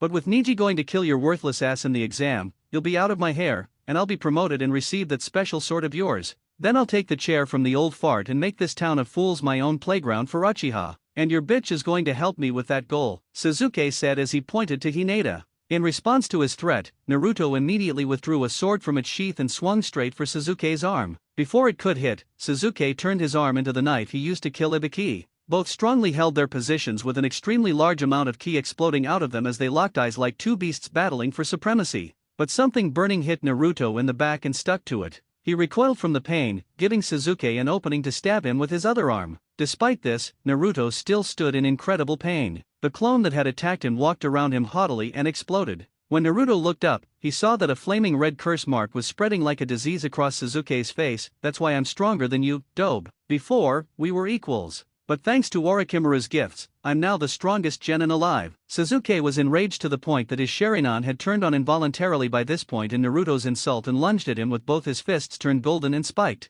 Naruto withdrew Kurama to prepare for the oncoming brawl, but right before he could make impact with the sword, Sasuke stopped dead in his tracks. Both were equally confused until an aloof voice came from the doorway. "Sorry, Uchiha, but letting you and Naruto fight now would be incredibly troublesome." Standing in the doorway were Shikamaru and Ino, both looking furious, with Ino's rage being particularly noticeable. "If you lay one more hand on either of them, I'll turn you into a puddle, Uchiha. You stupid little slut. Tell your pathetic teammate to leave now. I'm an Uchiha, and I'll do whatever I want to the Hyuga bitch. Neither you nor the loser can stop me." His demand only enraged the blonde Kunoichi further, and she lunged at Sasuke, slamming her fist into the top of his head and sending his bloodied face straight into the ground. Naruto just watched in stunned amazement. Did you just hit that bastard? I have to say, I'm pretty impressed." Ino stood up and dusted herself off before replying to the injured swordsman. "Well, Naruto, if I'm going to be a more respectable kunoichi and less like Sakura, I need to get over my obsession with this asshole. That's great and all, but the next step is to stop beating your teammates into unconsciousness for no reason," Naruto told her,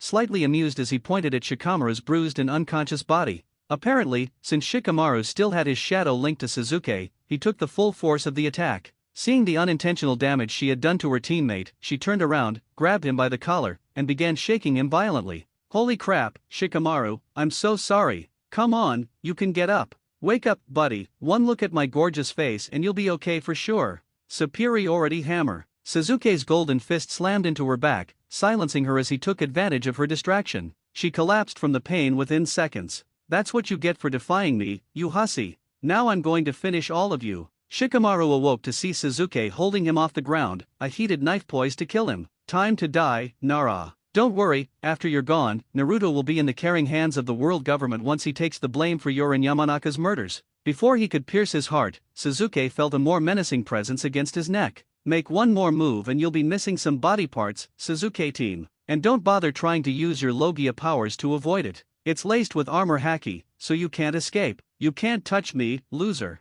Remember the rules the council wrote? If you kill a member of a clan with a Kekii Genkai, you'll be executed. Just sit back and wait for me to get to you and that sword. Suzuki tried to stop his pseudo-teammate from making good on his threat. Seems you've forgotten the rules yourself, bastard. While you may think your clan is the only one in the world, Shikamaru and Ino also count as clan members with bloodlines. So if you touch them, I have every right to execute you as a shinobi of Konoha. Suzuki tried to come up with a counterargument but realized Naruto was right. If he killed either of them, Naruto could do the same to him without suffering consequences. Knowing he couldn't win, he stormed out the door in a rage. Sorry you two had to get mixed up in that, Naruto immediately apologized. It's okay, Naruto, we both know a few healing jutsu. I took a class on it before the academy, and Shikamaru can just spread shadows across his body to act as makeshift ice pads and stitches. Now, we should probably get that gold Suzuki shot at you off your back. Naruto took off his jacket, giving Ino a way to flake the gold off with her healing chakra. After she had removed most of it,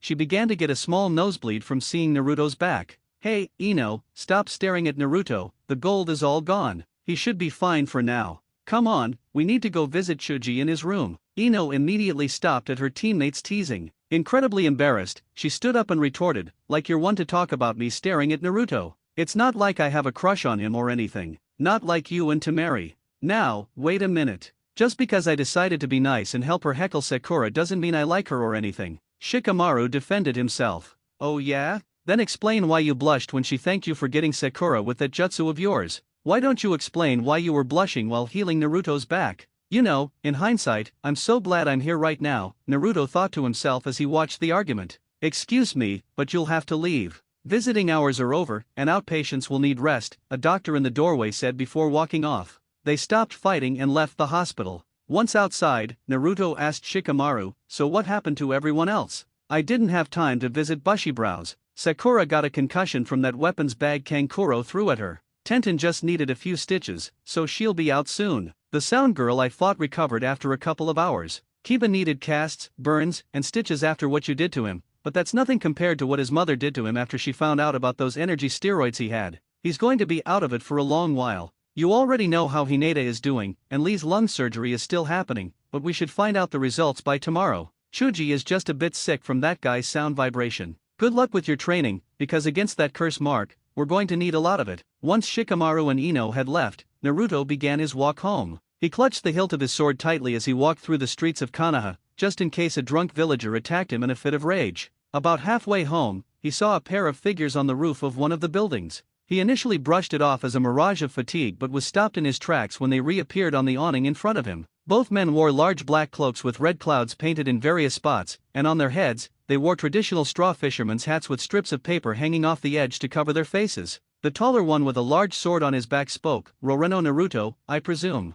"Oh, what does it matter? I'm going to kill you anyway." The large figure then swung his massive sword at Naruto, who blocked it just in time with two of his swords and struck with his own attack. Nijuri. Before he could be cut, the attacker did a backflip onto another nearby awning. Itaki Uchiha and Kisame Hashigaki. You guys are known throughout this continent and have pretty high bounties on your heads. So I have to ask, what are two missing nin doing in a place where they could easily be slaughtered by hunter nin? The answer is simple, Naruto. We are now part of an organization working for the betterment of mankind, known as the Akatsuki. And for this organization, we have to capture you. By the way, we go by code names now, so please call us by those. I am Genocide, Itaka said as he removed his hat. And I am Brother, named for the one your friend Zoro helped turn in 2 years ago. Kisame said. Wait, are you talking about Arlong? He had a brother, a bewildered Naruto realized. And a sister, but that's beside the point. He took my brother away from me, so the least I could do is return the favor. Kisame lunged at Naruto with an upward chop, which was dodged and countered with a sweep to the legs, which was blocked by Kisame's same hata.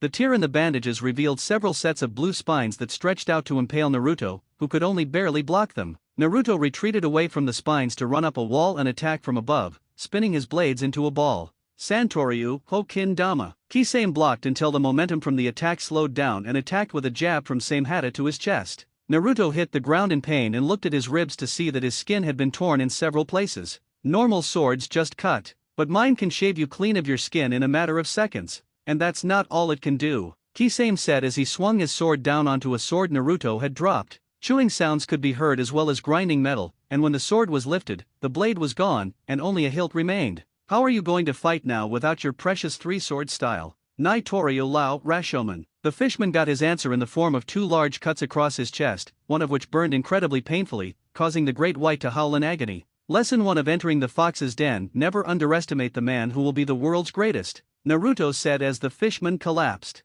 Itachi just watched patiently, as if waiting for something to happen. This confused Naruto, as he figured the Uchiha would attack him the moment he killed his partner, but he saw why when the fallen Kisame turned to same hata and vice versa. Kisame attacked, but Naruto blocked, sticking one of his swords into him. Seeing as Naruto wasn't going to move on his own, Kisame had the spines on his swords extend to impale Naruto, forcing him to move out of the way. Naruto looked up to see the sword eat his blade until the hilt dropped with a clank. And then there was one. Kisame taunted his opponent, who was left in a very bad position. Kid, what are you doing? You're getting your ass kicked out there. Grow some balls, cause I don't want to get eaten by that psycho. Can it, dumbass? I'm trying my hardest. Wait, you just gave me an idea. What are you going to do? Alright, fishman, you win. Take my sword so you can go suck the life out of me, Naruto said as he held out Kurama. What?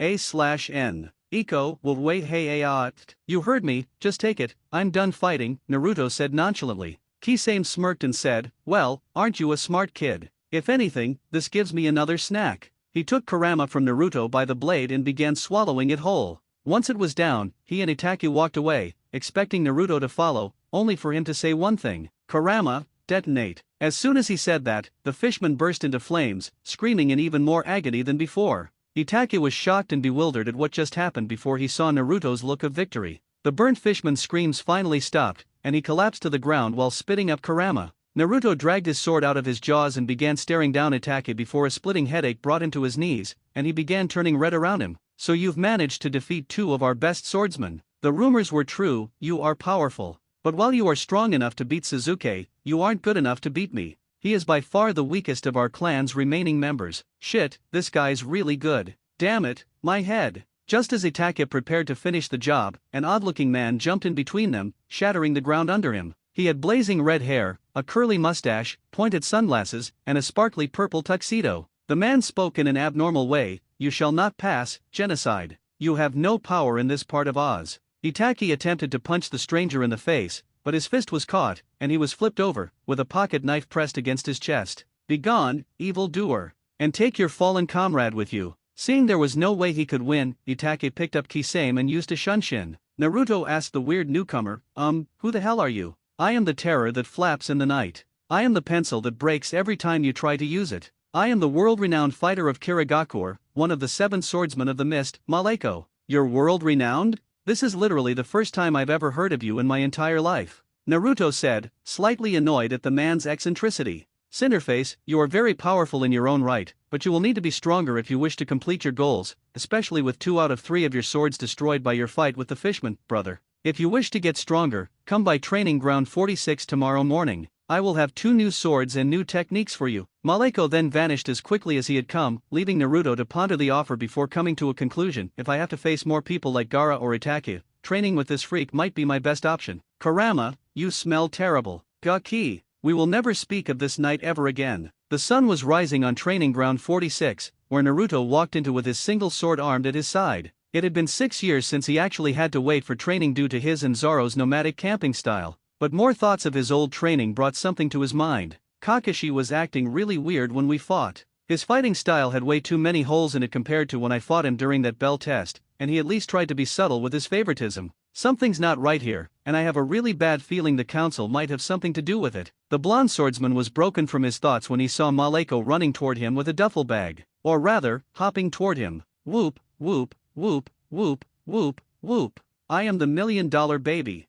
The eccentric man wasn't looking where he was going and faceplanted into a nearby tree, causing a small nosebleed. Are you okay? Of course, why wouldn't I be okay? I am the genie of the lamp. Maleko made a grand gesture by getting down to his knees and pumping his fists to the sky. That's nice, Maleko-sensei. Now, are we going to start soon or? Tut tut tut, young one, Maleko-sensei is much too simple for a man of my grandeur. From this moment on, you shall refer to me as Maleko, the magnificent, short in stature, tall in power, narrow of purpose, and wide of vision. And besides, Ralphie, why would you want a sword? You'll shoot your eye out. Maleko scolded him, much to his annoyance. Well, if he can somehow hear me, that squid bastard is lucky. He's not the most annoying swordsman I've ever met anymore, Naruto said to himself. The redhead then unzipped the duffel bag, revealing a multitude of swords falling from the bag. Like my selection, Cinderface-kun? I have a wide variety of swords for you to choose from to replace the ones you lost against brother last night. And no way. How did you afford all of these? A good majority of these are Mito grade, and even a few are Wazomano, Ryo Wazomano, and Sejo o Wazomano. Naruto asked him in awe at the large and beautiful collection in front of him. Oh, I have my methods, Maleko answered proudly while pushing up his sunglasses. But moments later, he winced nervously when he heard an angry voice from behind. There you are, you thief! Tenten yelled while pointing at Maleko, who then proceeded to hide behind a nearby tree. Please, don't come in, I'm naked, he tried to hide by disguising his voice in a falsetto. This didn't fool Tenten for a second as she approached the tree and grabbed the man by the collar of his tux, shaking him violently. You bastard! You think you can steal all these valuable swords from my father's shop and get away with it? I ought to turn you into the Marines for this, Tenten said as she shook the terrified man. Sorry, Tenten, but I need him for training, so turning him into the Marines would be a bit of a hindrance, especially since I can't bail him out, Naruto said, getting between the two of them. Oh, hi, Naruto. Sorry about the Chunin exams, especially after you made it so far. Such a shame, Tenten said with pity toward him. This greatly irritated the swordsman, which he made very clear. What's that supposed to mean? Well, it's pretty obvious you're going to lose to Niji-kun. I mean, come on, he's a genius. You may have had a bit of dumb luck against opponents like Kiba or that guy from AIM, but you can't fight fate. You'd think for someone who fought the world government, you'd know that. You're a failure and he's a genius, it's just the natural order of things. If you weren't planning on quitting, you should, for your own safety. Despite her trying to convince him to stay out of the fight, her words only pushed the stubborn man on even more than he already was. Don't bother trying to sway me from fighting, girl hair team, I fully intend on getting stronger and beating his ass into the ground. Tenten let out an exasperated groan of annoyance and said, well, if you're not going to listen, the least I can do is find you some new swords so you can at least live. Naruto looked through the pile of swords to find two that he thought would be good in battle. After a minute or two of digging through the stack, he found the sword with a crimson sheath and a small, circular, cross-shaped suba. He took off the sheath to reveal a silver-colored blade with an orange-tinted hamon. Once Tenten turned around to see Naruto holding the sword, she immediately panicked and snatched the sword from his hands. Don't touch that, you fool. What do you have, a death wish or something? What's wrong with it? I thought you said we could have any sword we wanted? Maleko asked the bun-haired girl. Naruto pointed to the sword she was holding and explained, take a closer look, the sword is cursed. Once prompted, Maleko took a closer look at the dado in question and screamed when he realized its type. Aof, the Shodei Kaititsu. The teacher fell back and scooted away from the cursed sword. Cinderface-kun, whatever you do, don't take that sword. All three Kaititsu blades have been cursed to where owning one can get you killed gruesomely. If you take one, you're a dead man. Naruto's grin turned challenging as he faced the terrified man. Oh, is that so? He strode toward Tenten, taking the sword from her. He unsheathed it, held it high, and asked, what's the price on this bad boy? I'll take it. His decision stunned both Tenten and Maleko. Tenten, shocked, moved closer to him to try and change his mind. Naruto, you can't buy that sword. Fighting Niji is one thing, but if you take that, I'll never get a wink of sleep. That sword is death. Well, let's see which is stronger, the sword's curse or my good fortune. Naruto then threw the sword in the air so it spun. He held his arm out underneath it, as if daring the blade to sever it. Naruto, don't. You fool. You'll slice your own arm off. Get your arm out of the way, quick. Naruto shut his eyes as the sword descended. To the surprise of his onlookers, the sword swirled around his arm before plunging into the ground below. The sheer luck of it all caused Tenten to fall to her knees, overcome with dread. Zoro bro taught me that trick. Now, back to the cost of the sword. Tenten rose, composed herself, and darted to the pile of swords, searching for something specific. She eventually pulled out a sword with a blue sheath, a red hilt, and a triangular tsuba. She ran to Naruto and held out the sword. This is a Seijo o Wazamano sword, the Yamakawa o. It is by far the finest sword we have. I want you to have it. He took the sword from Tenten and unsheathed it. The blade was a dark gray color with a hamon that shifted from blue to violet to red with every tilt.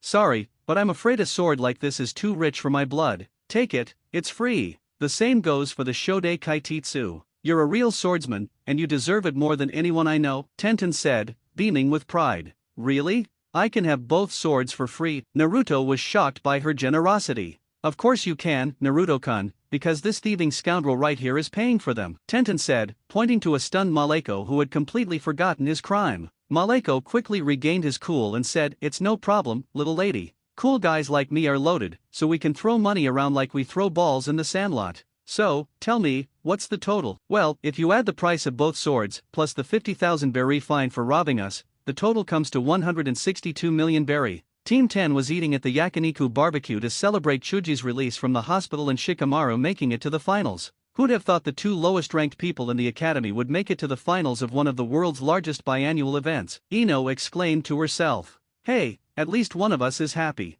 I can't believe I have to fight another girl. What a pain. Yeah, right, Shikamaru. I bet you'd rather kiss her than fight her, Ino teased, causing his face to flush with both embarrassment and anger. Noticing this, Asuma chimed in to tease his student about his crush. Ah, young love. I remember when I first fell for a girl. Was that girl Korone-sensei, Asuma-sensei? Asuma choked and coughed on his tea, his face as red as Shikamaru's. Like teacher, like student, I suppose. What's wrong with Chuji? When Ino noticed, Shikamaru saw that his friend seemed very down and hadn't touched his food, which was extremely unusual. Thankfully, Asuma explained. He's probably upset about accidentally killing Dosen back there. Even by accident, the first kill is always the hardest to deal with. After he finished, Ino spotted a familiar face approaching, a wide grin on their face. Hey, Tenten. Why are you so happy? I just made one of the biggest sales to Naruto. Well, technically, I got the money from some weirdo who taught him and stole from my father's shop, but it was still a big haul. Seriously? I'm surprised you're helping him. He's fighting against your teammate. One you've always said has no weakness, Ino said, shocked by Tenten's attitude toward Naruto. I originally thought Niji-kun would massacre Naruto in the ring next month and that the rumors about him and Zoro were total nonsense. I thought he just did something stupid to get his bounty. But now I know the rumors are true and that he's going to give Niji-kun some real trouble in a month, if not beat him. I'd expect nothing less from a student of Zoro, she said proudly, with a slight blush when she mentioned Zoro, which Ino didn't miss.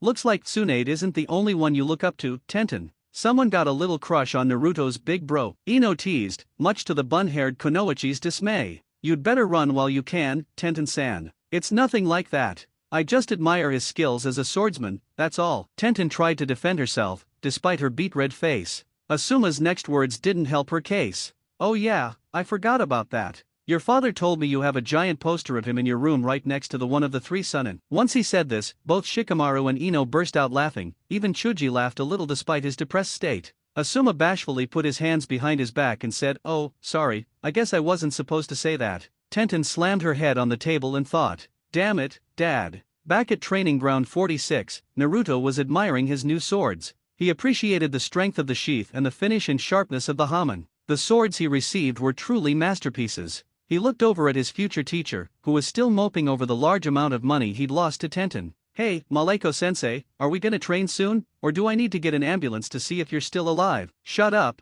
kid. How am I supposed to buy my dinner now?" "I don't know, maybe you can dine and dash or something?" Naruto joked with the dejected man. Maleko stood up with a smile and exclaimed, "Brilliant idea. I'll do that for as long as I'm here." I was being sarcastic, damn it. Now then, Cinderface-kun, let's start your training. Has Zoro ever taught you how to turn your slashes into projectiles? Maleko asked, his calm demeanor returning. Naruto quickly answered, "Not really, he usually just taught me the contact stuff. I saw him use them at an ice lobby, but since I almost got killed by that Ash fruit guy and lost to him again, I figured I wasn't ready yet, so I never asked him." "Well, since you've gotten a lot stronger in the 2 years since you last met, I'll handle the second phase of your training since Zoro is in the new world," Maleko explained. "Wait, How do you know Zoro, bro? The blonde swordsman asked, intrigued. Simple, young one. I was one of the observers of his training with my hawk, so I know all his tricks and how they work, Maleko explained. Well, what are we waiting for? Let's get started,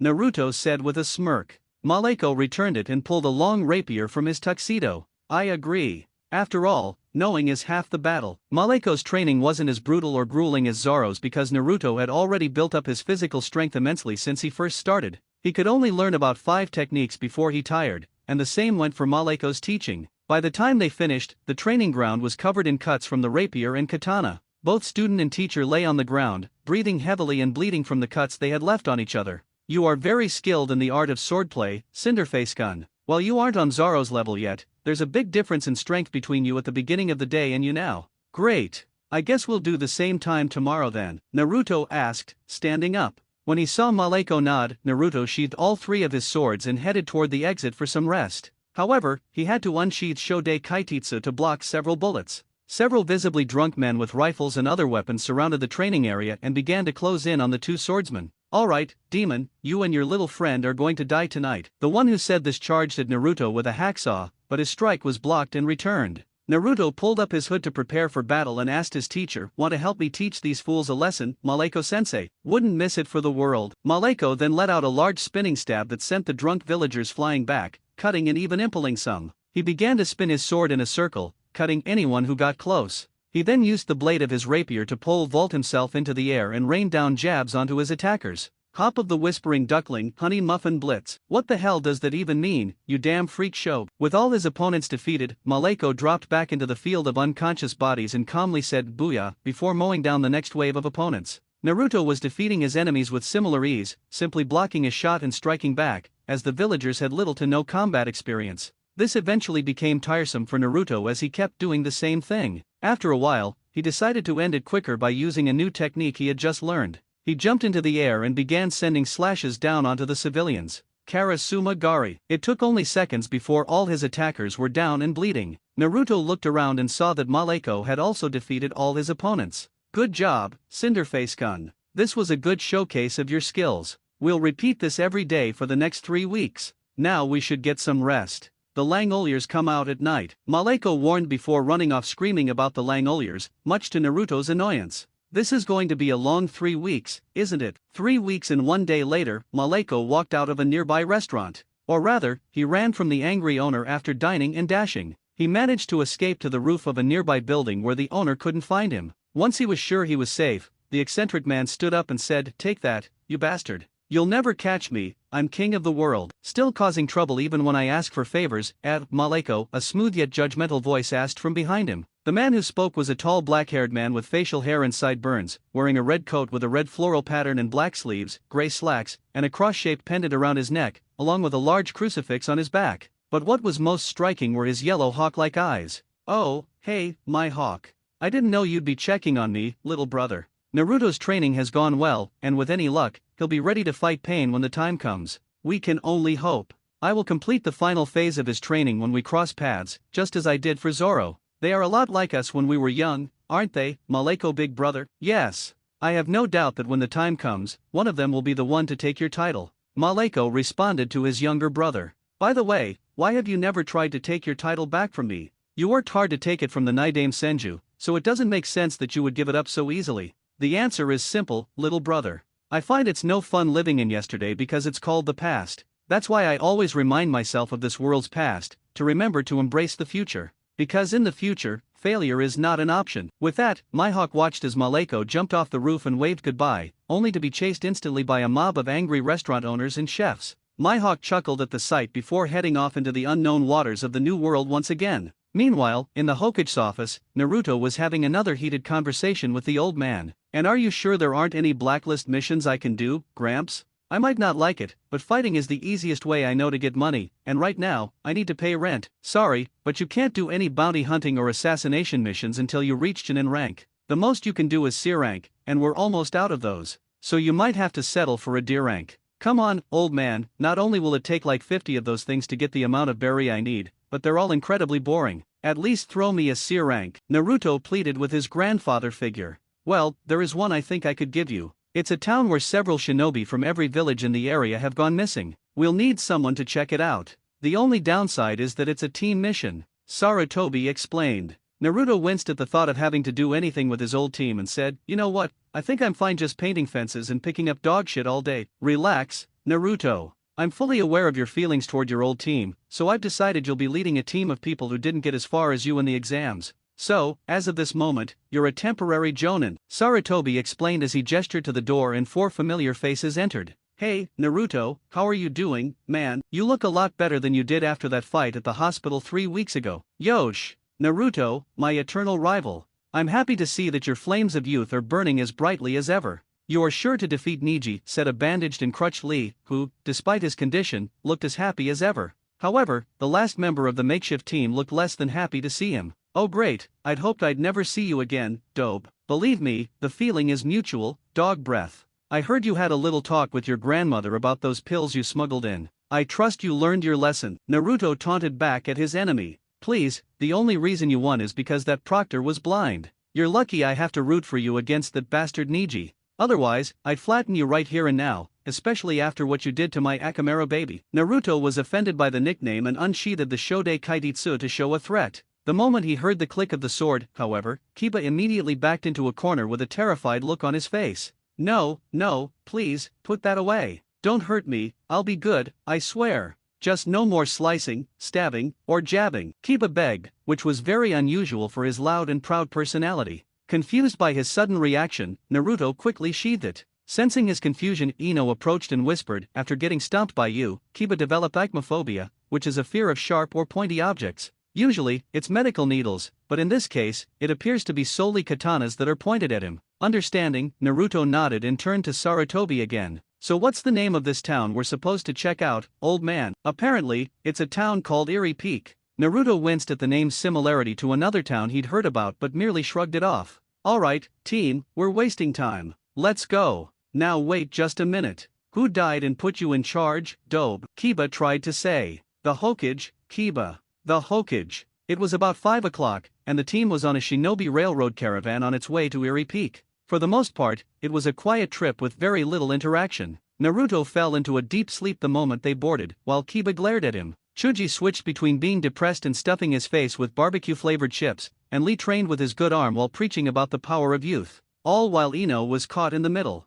At last, she could endure the silence no longer and broke it. "So, guys, do you think these villagers are really up to something, like all the reports say? There's no way to know unless we check things out for ourselves. For all we know, it could just be an average town with a lot of coincidental disappearances." Chuji offered his 2 cents on the situation. "Well, personally, I'm actually hoping something comes up. It'll give me a chance to use my new swords on someone besides a bunch of drunken idiots," said a recently awakened Naruto. Just as he finished speaking, the group of shinobi heard a loud noise coming from their destination. Naruto armed himself for any incoming enemy and moved to the top of the caravan to scope out what was happening outside. But to his surprise, he didn't see a large army of bloodthirsty warriors ready to tear their team to shreds. Instead, it appeared to be a normal town cheering their arrival, complete with signs. "Naruto, my eternal rival. Where's that loud noise coming from?" Lee asked, sticking his head out of the vehicle's door. "I think they're cheering for us." From inside the caravan, the others looked pretty excited at the prospect of this warm welcome.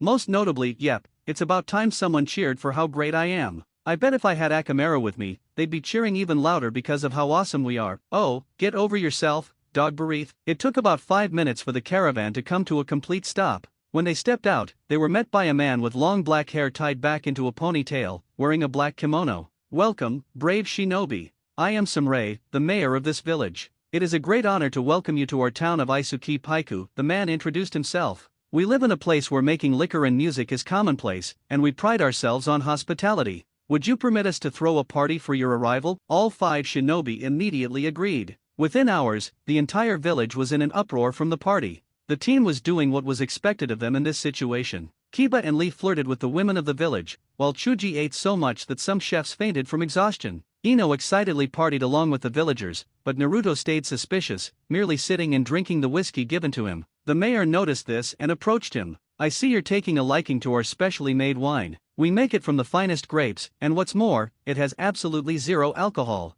"Yeah, it is pretty tasty. All it needs is Ichiraku ramen, and it'd be my dream meal," Naruto said nonchalantly. Well, we're about to have a drinking contest. If you care to join in, then raise your glass. The prize is 100,000 berries, Samurai explained. Both Ino and Naruto immediately grabbed a mug. 100,000 berries. Just imagining what I could buy with that makes me drool. With that reward plus the fee from this mission, I'll be able to pay rent no problem, with a couple of thousand berries left over. As long as Kurama stays sober, I'll have this contest in the bag. The party kept going. Chuji kept eating more barbecue. Lee kept preaching the power of youth. Kiba kept flirting with swooning women. And Naruto and Ino kept drinking as others fell from the competition. After about 2 more hours, the team began dropping like flies. Chuji had finally filled his gut to its absolute limit, while Kiba and Lee just flat out dropped from exhaustion. Soon, the only ones left were Ino and Naruto, still in the same drinking contest. Alright, I'm done.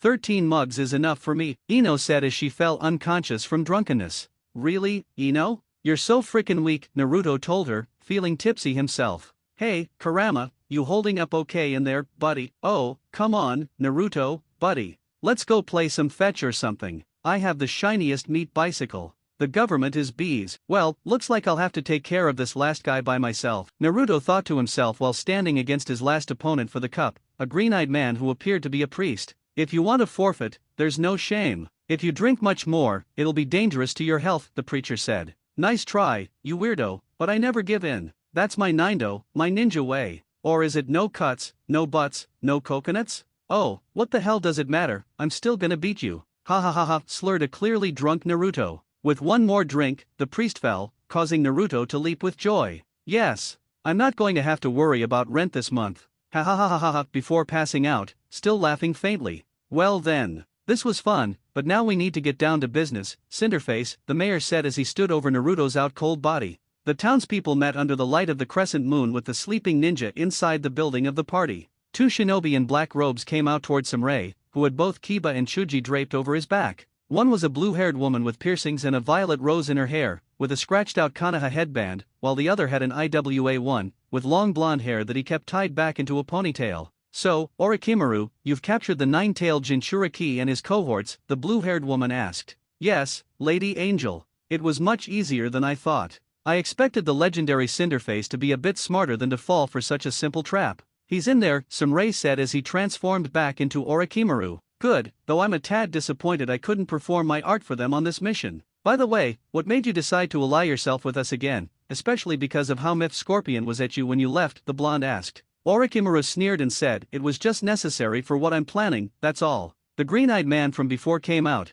taking off his priest disguise while rubbing his throbbing head. Hey, Heartless. I heard you got your ass kicked at drinking earlier, can it, artist? It was a Jinchuriki, you know it's almost impossible to get them drunk. I'm actually surprised that we did. Kakuzu rebuffed his comrades teasing. Stop fighting, you two. What matters is that we captured the one who defeated Iko and brother. Lord Pain will be pleased at this. Konan broke apart the 2 ill-tempered men. Not quite, morons. The group looked up to see a completely awake Naruto with a sword in his hand, staring them down on the roof of a building. A swordsman never lets his guard down, especially under odd circumstances. And besides, I don't get drunk. Let's see, about 75 of you rats. Shame, I was hoping it would be at least 100. Now, let's see how strong you freak shows really are. Akatsuki, how do you know of us? You sent 3 of your goons after me before, remember? And by the way, if you're gonna try and capture someone, don't rip off a failed criminal syndicate from 2 years ago. Even the name is a rip-off. A clearly pissed-off Orochimaru looked up at him and said, so your reputation is not unearned.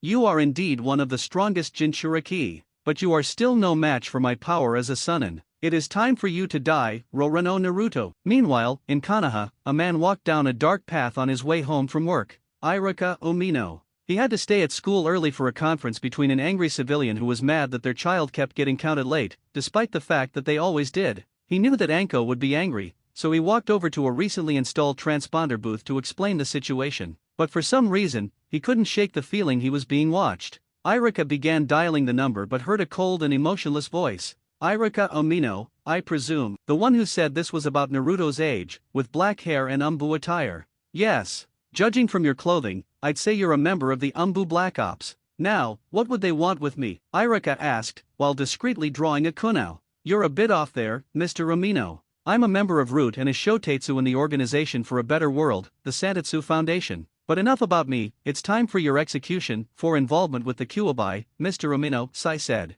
However, Sai could not block the multitude of kunao and shuriken coming his way, which hit his body and sent him to the ground, bleeding black blood. Sorry, kid, but I've been expecting some bullshit like this from the civilian council for a while now. And besides, I've got a daughter to come home to, and I'm not leaving Anko alone to raise her. Irika then walked off, but he then felt an incredibly sharp pain in his left leg and then nothing at all down there. He looked back to see that Sai had sliced it clean off, and the one he had killed was just a fake. I apologize for having to do this, Irika, but don't worry, your wife will be joining you once we have control of the Azura, Sai said as he raised his blade. Irika closed his eyes and waited for the final strike. It never came. Hey, what are you doing? Get your hands off of him. Katetsu and Izumo ran toward the scene of the attack, which gave Sai the motivation to flee. While Katetsu gave him chase, Izumo stayed behind and offered aid. Irika, hold on. Hold on, we'll get a medic in no time. Those were the last things he heard before everything went black. It was about midnight in the fake town of Isuki Paiku, and the streets were littered with unconscious bodies. So far, Naruto had easily dispatched a majority of the minor Akatsuki agents stationed there.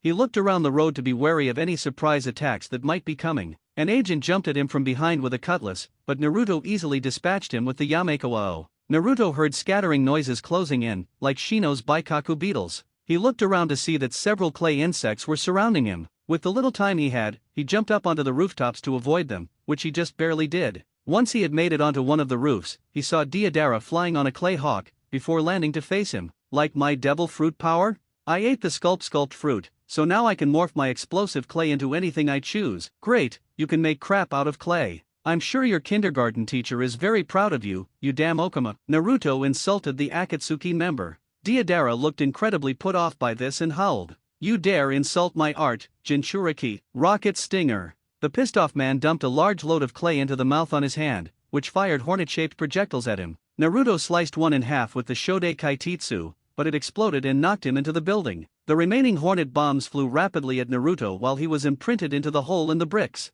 Naruto grimaced at them and barely avoided them before they landed and detonated, giving Naruto enough air to glide across the town, where Kakuzu awaited. Kakuzu, correct? From my information, despite the fact that you look no less than 40, you're actually in your 90s. You've managed this feat by stealing the hearts of your fallen opponents and using them to replace your own. You joined up with the Akatsuki about 9 years ago and have been working with a serial killer that terrorized Yugakure and IWA a few years back, Haiden the Reaper. Your profiles on us are uncanny, Cinderface. I'm afraid that's exactly why you need to die, Kakuzu said as several black wires shot out from underneath. Naruto cut through them before he could be grabbed and ran toward him with great ferocity. In order to stop him in his tracks, Kakuzu brought a heart to his chest and fired several balls of ice from the mask's mouth. Naruto blocked with Kurama, melting the ice immediately, giving him enough time to stab him through the heart. Kakuzu fell down, writhing in agony before falling unconscious. Naruto knew he would be back up soon with a new heart, so he charged from roof to roof before he was struck by a column of papers midway through a jump.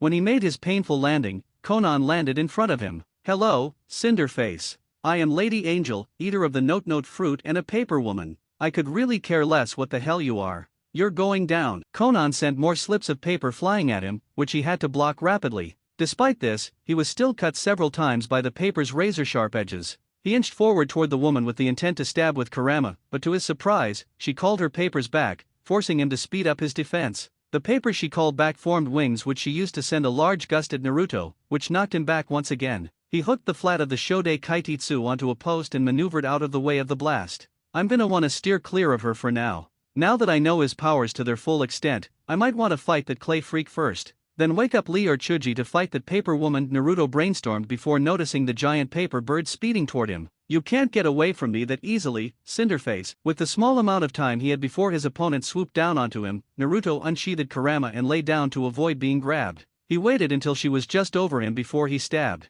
Konan kept flying, creating a bigger wound. She fell out cold as she crashed to the pavement below. Naruto looked at her unconscious body below and said to himself, that was too close. Looks like I'll have to use one of the new techniques I learned from Maleko-sensei after all. Shame too, I was hoping I could try them out on Niji-teen first. There you are. The swordsman turned around to see that Deidara was flying toward him on his clay bird and was currently firing on him with his mouth hand. Naruto avoided the clay bullets before they could impact. He jumped off the crumbling roof and sheathed Kurama, preparing for his new attack. He swung Yamekowo and Shodei Kaititsu from the right side, sending the slash through the air at the artist. Hiramaki. Deidara noticed the inevitable attack as Naruto landed on his feet below and began adding to the size of the bullets. But the attack continued forward, slicing through them as they exploded, not slowing in the slightest. The slash hit Deidara and sent him toppling off his bird, falling through the roof of the building underneath.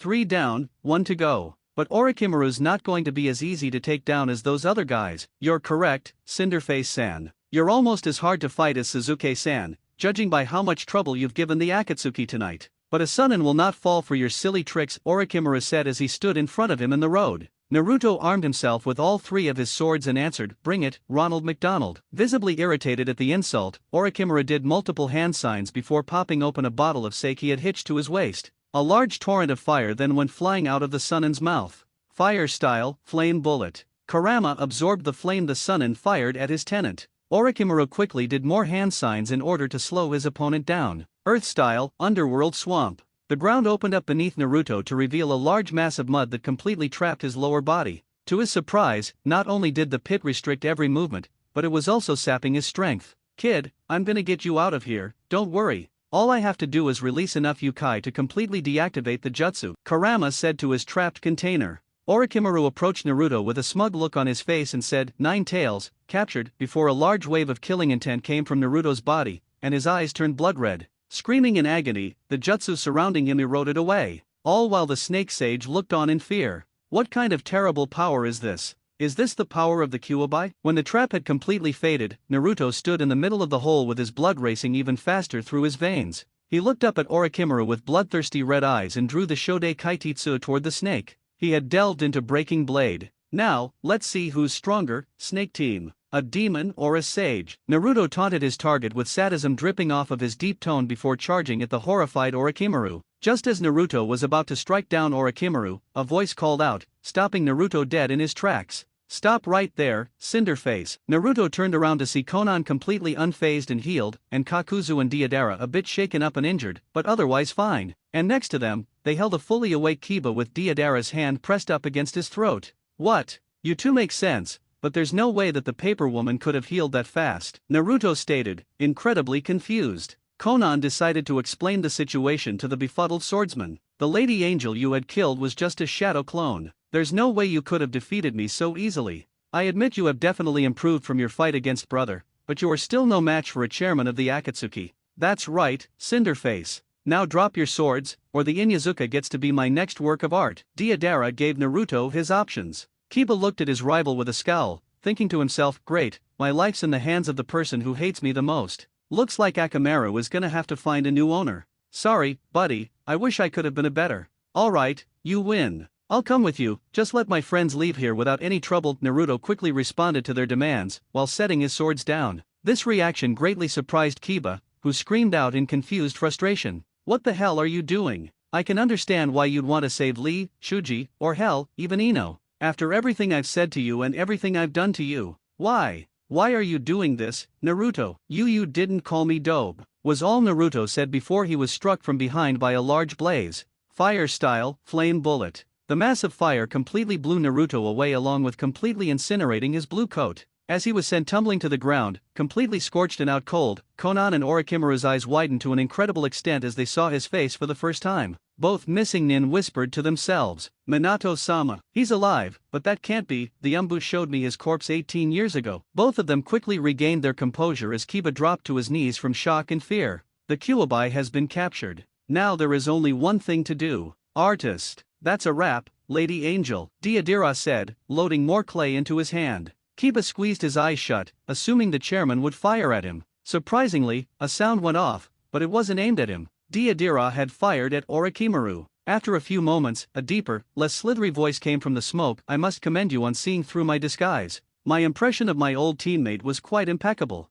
Not to boast, of course. Please, Jiraiya. I knew it was you the moment I saw you spying on me in the shower. Everyone in the Akatsuki knows what a pervert you are," Konan rebutted his gloating. When the smoke cleared, a large shield of spiky white hair blocked Deidara's attack. It retracted to reveal a muscular, long-haired old man wearing a green kimono with a red vest over it. He had long red markings from his eyes to his chin, a horned Hitai-8 with the characters for Mount Mayaboku imprinted on it, and wouldn't get a "Wait, did she just say, yes, young Inyazuka? I am not the traitor to Konoha, the infamous Orochimaru. In truth, I am the great master of espionage and teacher of the fourth Hokage himself. I am the shinobi women desire, men aspire to be, and children look up to. I am the all-powerful Jiraiya Dash. Before he could finish, Deidara shot him again with another ball of clay, sending him to the ground, weak and tired from the size of the attack, as he didn't guard this time. If you're so great, don't ramble on like an idiot when there are clearly enemies nearby. Our work is done. Let's bring the Nine Tails Jinchuriki to Lord Pain.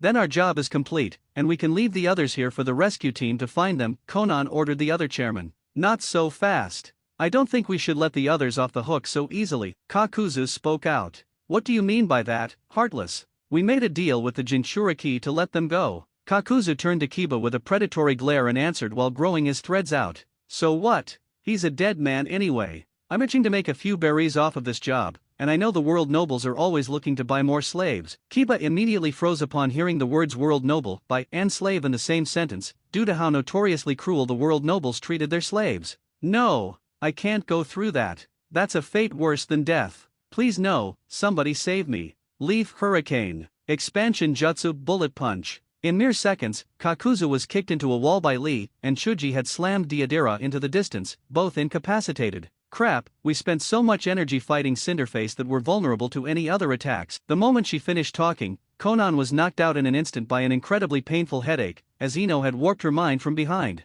Let's get this straight, girly, I won't tolerate you hurting my friends. Thanks a bunch, guys. If I had to work for those wimps, I'd absolutely lose my mind. Kiba thanked the rest of the group. Don't mention it. But what I want to know is who's the old fart over there? Ino asked, referring to Jiraiya, who was currently kneeling in front of Naruto with tears in his eyes. Don't worry, I'll explain everything once he wakes up. I want him to hear everything I have to say. But judging how poorly Ichigo was treated, I really don't think he could forgive this old man for what he didn't know. Back in Cumin Temple, Kakashi had long since awakened, but was still too weak to even move due to the effects of the sedative. Irika is probably dead by now. Just another person I've let down. As he remained tied there, wallowing in pity, a Rutumbu with brown hair tied back into a ponytail approached with a puree of food. He was used to this, as they were all that he was given during his tenure in the temple. Only about 5 months before we ship you off to Logue Town, you demon-loving sack of shit. Enjoy your lunch. It's made from the best exotic fruit, that was salvaged from a shipwreck that fell from the sky.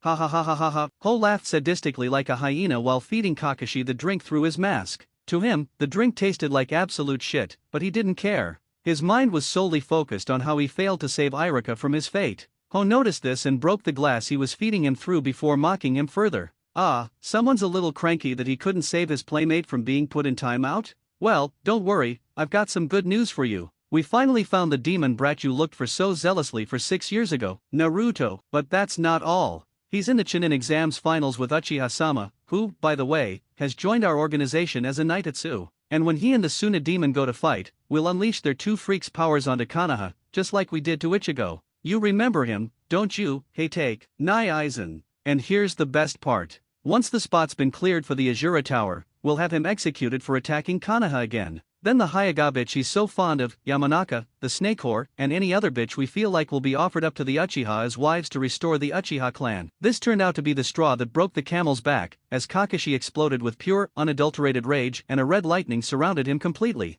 How dare you speak of these shameful matters with such pride? You mocked my brother's death, you have my friend killed, and you threatened to wreck the life of my only student who actually learned the lessons I tried to teach him. For that, I can never forgive you. Red lightning completely consumed the room, obliterating everything in its path. The pole that had confined Kakashi for so long had been burned to a crisp, and Ho was incinerated to ash in the wake of its power. Kakashi dropped to the floor for the first time in years once the power had faded. He could only ponder to himself what just happened. Was that a devil fruit power? But that doesn't make any sense. I've never eaten a devil fruit before, and I dash the fruit from that shitty puree. Oh well. I'll worry about that later. Right now, my main priority is making it out of this dump before the Chunin exams. This is one thing you can't be late for, Kakashi. Get ready, Danzo, because the very second I get out of here, I'll fry that mole of yours. Then I'm coming for you. As the alarms went off around him, Kakashi blew down the door containing him with the lightning cutter. He estimated it would take him about a day and a half to escape the tower, get out of the forest of death, and make it to the finals.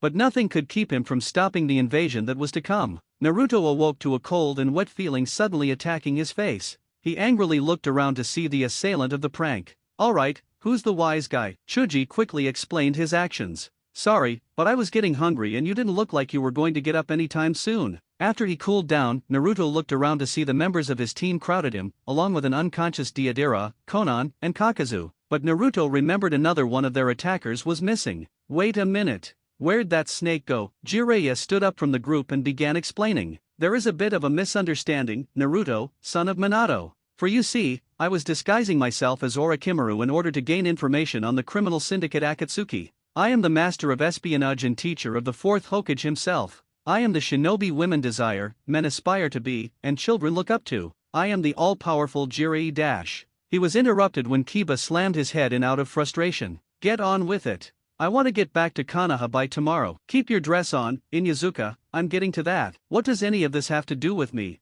And how do you know who my father is? The answer to that question is simple, Naruto. I am your godfather. About a few seconds later, Jiraiya was sent flying into a wall by an incredibly pissed-off shinobi. He was picked up by the collar of his kimono by the one who attacked him. But it wasn't Naruto as you might expect. It was Chuji. Why, you bastard. You think you can just leave Naruto by the wayside for 12 years of his life and then just show up and drop this bomb on him? Where the hell were you when Naruto was getting neglected and tortured by the people of Konoha? Where were you when he got stuck on a team where almost no one cared whether he lived or died? Where were you when he had to leave because it got so bad? Where the hell were you when the world freaking government put a 50 million berry bounty on his head? Why the hell weren't you there for him for all these years? Tell me, you bastard. Tell me. Chuji, calm down and give him a chance to explode.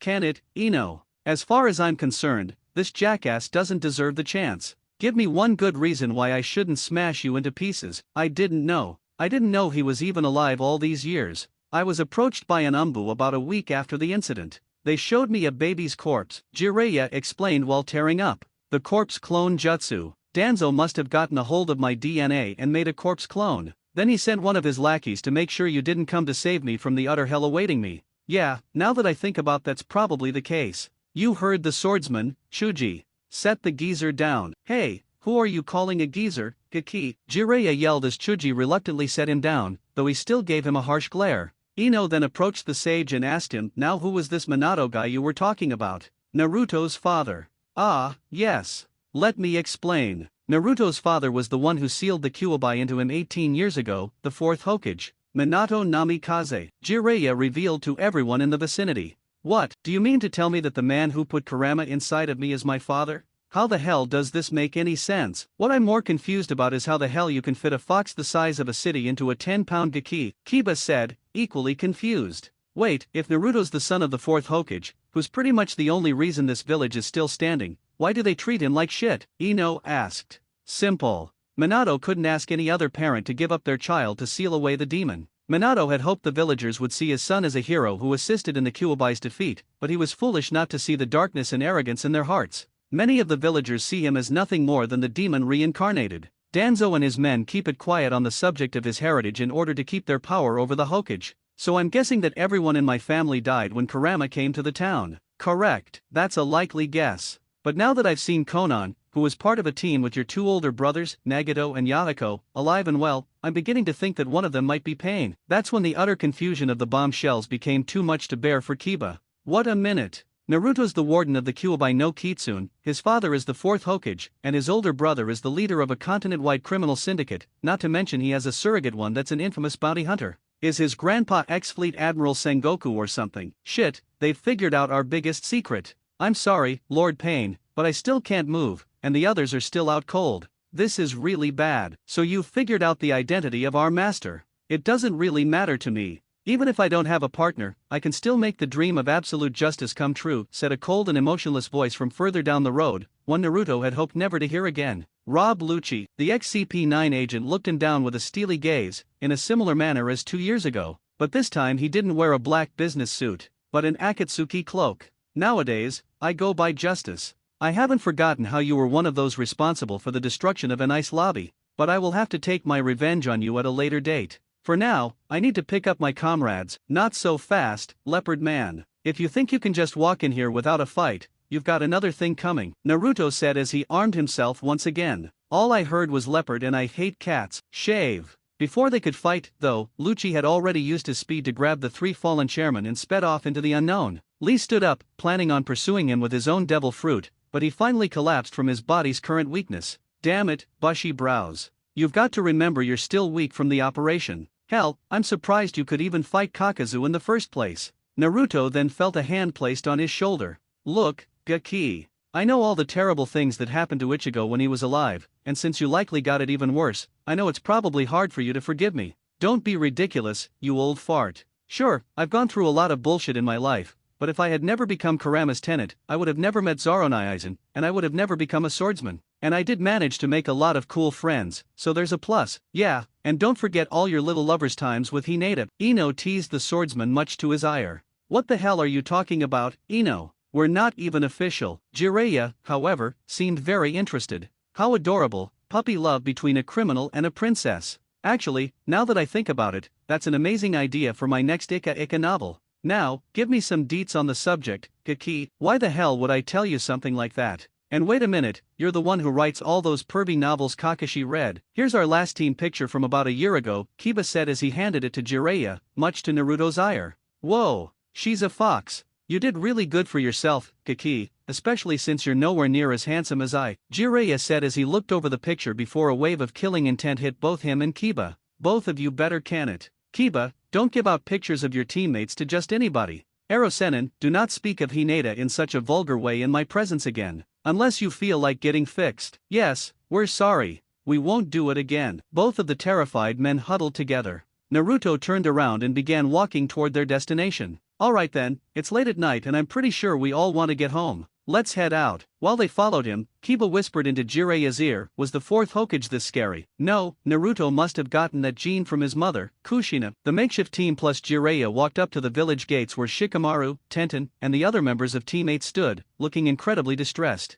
Izumo and Kotetsu stood at their post with a depressed look. Welcome back, you guys. It was such a drag without you here. Now, who's the old fart? Shikamaru asked, though he seemed out of it. He's Jiraiya. You know, that guy Iruka-sensei told us about in class. Everyone else showed a large amount of sickness, something that didn't go unnoticed by the others. What's the matter? You guys are acting like somebody died while we were gone or something. After a moment of awkward silence, Hinata finally stepped forward. You see, something happened when you were gone, Naruto-kun. Hinata nervously stuttered, incredibly worried about the bad news she was about to tell the man she loved. What happened? Did that Suzuki team pull anything? Kotetsu stood up and nodded to Hinata. Don't worry, Hinata, you shouldn't trouble yourself by telling him this. I was there, so I should bear that burden. What are you people talking about? Can you just explain what happened to Iruka-sensei already? Naruto-san, I'm so sorry to tell you this. Last night, Iruka was attacked by someone about your age.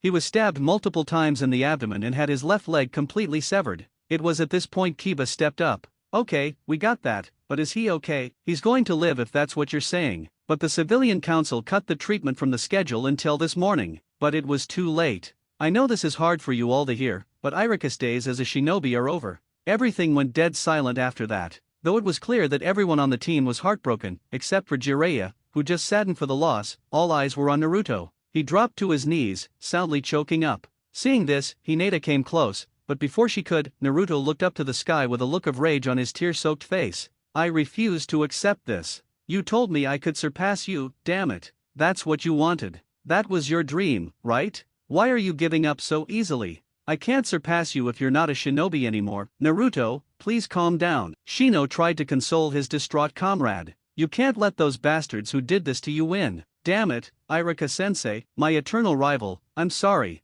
By this point, Naruto could only cry out in misery toward the sky. Damn it. Kakashi ran down the staircases of Kyumen Temple. He didn't care how far he had to run, or how tired he got. The Tobutsuka Jonin had a one-track mind on getting to the finals before it was too late. But he stopped dead in his tracks when he made it to the first level of torture. It was a giant boiling pool, with several mines floating on top of the water. The tormentors of the prisoners wore skin-tight, body-covering swimsuits and thick goggles and held red-hot tridents. So, copycat ninja, you finally escaped Danzo's clutches. It's a good thing Konoha has no other political prisoners right now, otherwise we wouldn't be able to play with you. I don't have time for this.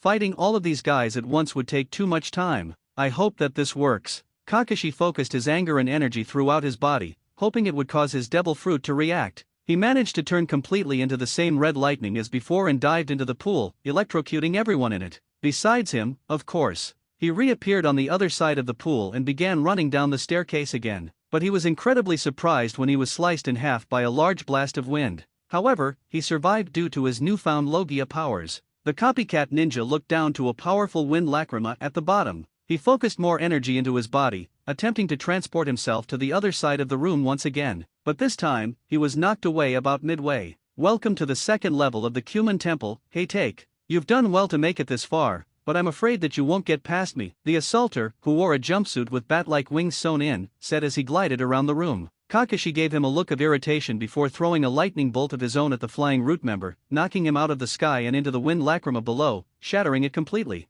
There was barely any time for Kakashi to zap himself up to the ledge and pull up to the exit before the loss of wind momentum sent him crashing to the ground. Kakashi ran further down and stopped when he saw a giant cannon labeled Cerberus in front of him. Crap, how could I have forgotten about the Cerberus cannon? He thought to himself as the chakra weapon fired upon him with jumbo-sized cannonballs. He could tell from their presence that they were laced with armor haki, so one blow would be the end of him. So naturally, he was caught completely off guard when something grabbed him from behind. Naifus stared at Naruto for a couple of seconds before pointing at him. So he's Batman. You've cracked the code, Naruto said, his tone dripping with sarcasm as he clapped. Well, if we're done here, we've got work to do, Kiki. Let's move out. Their first course of action was to begin searching around the transponder snail booth where the attack took place. Alright, Kiki, you're good at tracking. Can you find anything around here that might give us a hint about our mystery man's identity? Naruto unsheathed Kurama and scanned the crime scene as if searching for DNA. There's nothing here we can actually use to find him, just ink. Whoever this guy is, he's really good at covering his tracks. Sounds like a root member to me. We can't be sure. It could have easily been one of the Akatsuki. I doubt it. I fought them before, and the only ones strong enough to do this kind of damage to Irika are their leaders, and they're mostly in their mid-20s. If the guy who did this was my age, then they'd be in their late teens. So it's either a Rutumbu or that Uchiha bastard, in which case the council will just cover his ass. As much as I want to pin it on that little jerk, he doesn't match the description Irika gave us. But then again, he could have used a transformation jutsu. Either way, we'll need more evidence to get a real lead on him. I think we should get some eyewitness reports. Naruto regretted that statement the moment he realized that there was only one store open this late, one of the ones that always kicked him out. The pair of maelstrom-bringing shinobi walked into the shop, albeit reluctantly, while the shopkeeper glared intensely at the swordsman. I thought I told you your kind didn't belong here, demon. I'm not here to buy anything, dumbass. Anko and I are investigating the attempted murder of the ex-shinobi and academy teacher Irika Omino that happened last night, and your shop is the only one open long enough to have seen the attack.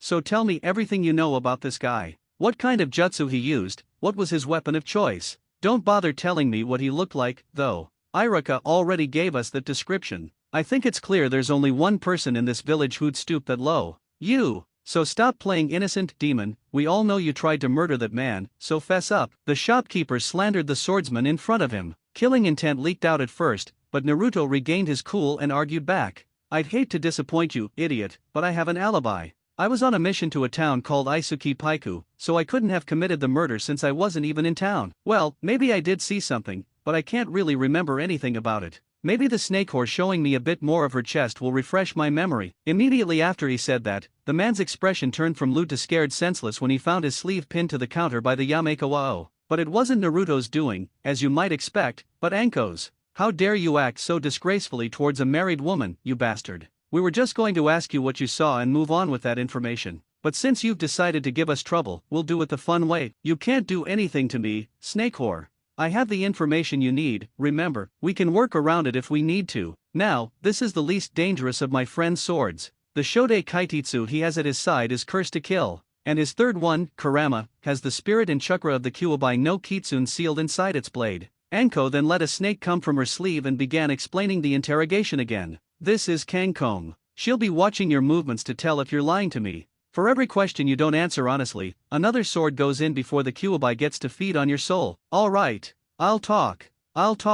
Before Irika showed up, there was a dark-haired Gaki in an Umbu uniform who drew a copy of himself. Then when Irika showed up, he and the copy hid until he was inside the booth to send the copy out and hide behind the phone booth. Once Irika had killed the copy, he came and attacked him with a tanto. That's when Katetsu and Izumo chased him off. Anything else, team? That's all I know, I swear. Please just let me go. Naruto pulled the Yamekawao from his shirt and turned to his partner. Well, if that's all we know, the next thing we should do is go to Jiji-sama and find someone who fits his profile. Naruto then turned to a crimson-red jacket on one of the racks, which was similar to the blue one that Jiraiya had destroyed. I like this jacket, I'm taking it. Both stepped out of the store and began heading toward the Capitol building, but not before Anko gave something she very rarely gave, a compliment. Nice job of making that pervert piss himself back there. Maybe after you beat the shit out of Niji tomorrow, you could become the head of the interrogation unit with me. I'm sure Ibiki would be happy about that legacy. I'm leaving my options open. By the way, how do you know I sealed the Kyuubi into the Kurama, or how the Shode Kaititsu was cursed? I don't recall telling you that. Oh, you mean back there? I was just bluffing. Up in the Capitol building of Konoha, Sarutobi was in his office, once again battling his archenemy, paperwork. Though he kept a stoic expression, he was secretly begging inside for something to break the boredom, at least until the Chunin exams began the next day. The old man got his wish when the door to his office was blown off its hinges for the third time in a month, flying out the window, where it flew into the stands of a nearby salesman. My cabbages. It didn't surprise him in the slightest to see that Naruto and Anko were on the other side of the carnage. Honestly, Naruto, how am I supposed to get this village into a better state if I have to spend part of the fund on a new door every time you come to visit me? I don't know, maybe grow a pair and don't let those jerks on the council push you around. I'm well aware of how corrupt the civilian council is, Naruto. Needless to say, there will be a day when the will of fire will ignite again, and the Hokage will no longer be a figurehead. I just hope I'll live to see that day. Now let's cut to the chase. Why are you two here? We think we have a solid amount of info on the guy who killed my hubby.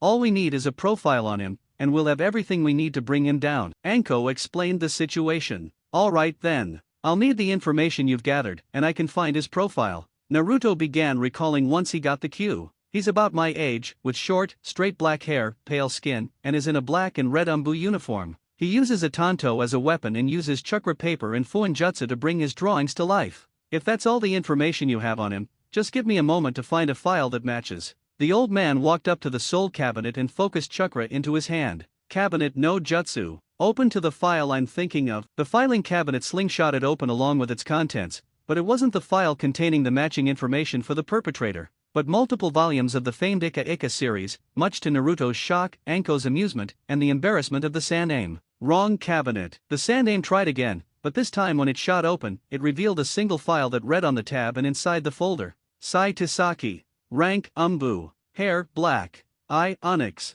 Height 172 centimeters. Weight 53 kilograms. Blood type A. Fighting style Ink. Weapon Tanto. Well, it looks like we've found our man. Now all you have to do is figure out just how you're going to find him. Umbu are typically very hard to track, Sarutobi said when he handed them the file. As they walked out, Naruto read through the file before snapping it shut at its spine. So he's one of Danzo's lackeys. I really shouldn't be surprised. Well, look at it this way, Kaki, now we can easily catch him and send him to hell. Or heaven, depending on if bandages turned him into a vegetable or not. Tell me. How are we going to catch him when we have no idea of his whereabouts? Naruto asked. Simple. We both know what a persistent mule Danzo is. How else do you think he keeps such a grip on this village's government? So when he realizes that Sai didn't finish the job, he'll send him back. That's when we take him out. All you have to do is use that big brain of yours to come up with a plan. Naruto nodded as he scratched his head, developing a plan to draw Sai into their trap. Kakashi had kept running for hours. So far, the levels after the skirmish with the Cerberus cannon ranged from large crevices of muck, large crushing weights, an even larger sea of sharks and torturers, blazing tombs, a stereotypical medical torture room, and even being frozen in ice. But eventually, he had used his new powers to make it to the tournament room, where the preliminaries took place. Alright, you're almost there, Kakashi. Just a little more, and you'll be there in no time. So you made it this far. Impressive, but that's why I've been sent here to stop you before you reach Fu. He turned around to see a man with messy black hair, a jet black jumpsuit, and small lenses that made his eyes invisible. Toruna Barame. From what I can tell, you were one of the strongest from a young age until Danzo incorporated you into his program, Root. But unlike your partner Fu, you wouldn't cooperate with what he planned, so he had your personality wiped clean to become a human weapon. That is correct, Kakashi Haytake. And I am afraid that while I personally have nothing against you, it is my mission to completely eliminate you in order to keep the secrecy of the Santetsu Foundation in check, Torun explained to his new opponent.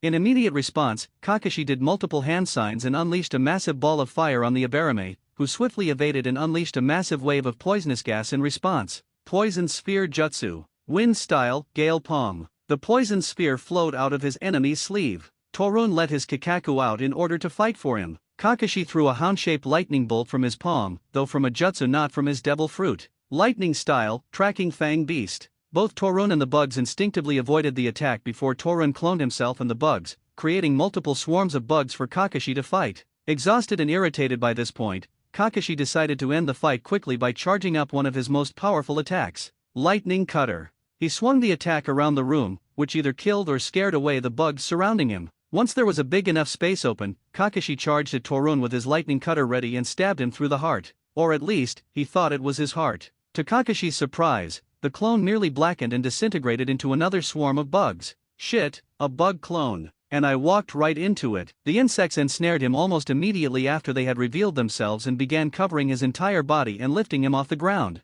It was then that Torun revealed himself. It appears I have outwitted you, Heitake-san. I expected more from an ex-Umbu captain like yourself. Kakashi glowered at his opponent as the bugs covered more and more of his body. With very little time left before he suffocated to death, Kakashi decided to use his last resort, Laxus Discharge. Like a human bug zapper, Kakashi released a large quantity of red electricity from his body, killing all of the insects surrounding him. Now free and on the ground, Kakashi fired one final attack before Torun had time to counter. Water style, Shark Bullet. Kakashi fired the fish-shaped wall of water at his opponent, knocking him back into the tile behind him. Sure he had won, Kakashi gave a small sigh of relief. But to his surprise, Torun still stood when the dust cleared, albeit incredibly injured. I have to admit, you're much stronger than I expected you to be. But I will complete the mission Danzo-sama has placed upon Dash. Hira Shin. In less than a second, Torun was dead with an Umbu Tanto through his head and Cat, the current captain of the Umbu Black Ops, behind him. The Root are loyal to Danzo. But the Umbu Black Ops are loyal to you, Kakashi-san. Cat told his old friend stoically. Wait, how do you know the Hirashin? There's only one man who should be able to use it, and he died 18 years ago. The Umbu gave a chuckle as he took off his mask, revealing a face that Kakashi in no way could have prepared for seeing. Minato-sensei, I'm not really surprised that you picked up on that hint, Kakashi. While Obito was my favorite student, you were always the sharpest. I only have this to ask of you, Kakashi. Please don't tell Naruto. With that, Minato disappeared in a flash of yellow light once again. Though the shock of the revelation had made him unable to move for a few moments, Kakashi quickly regained focus and continued with his quest. Breaking down the doors, Kakashi ran out of Cumin Temple, free for the first time in years. Not stopping for a second, Kakashi sped off into the darkness with only one goal in mind, frying every member of the Santetsu Foundation into a crisp. In the Land of Fire National Hospital, a shadow holding a pad and Tanto walked through its halls. He stopped once he came up to the room with the number 808. Creeping in with his Tanto, Sai armed himself.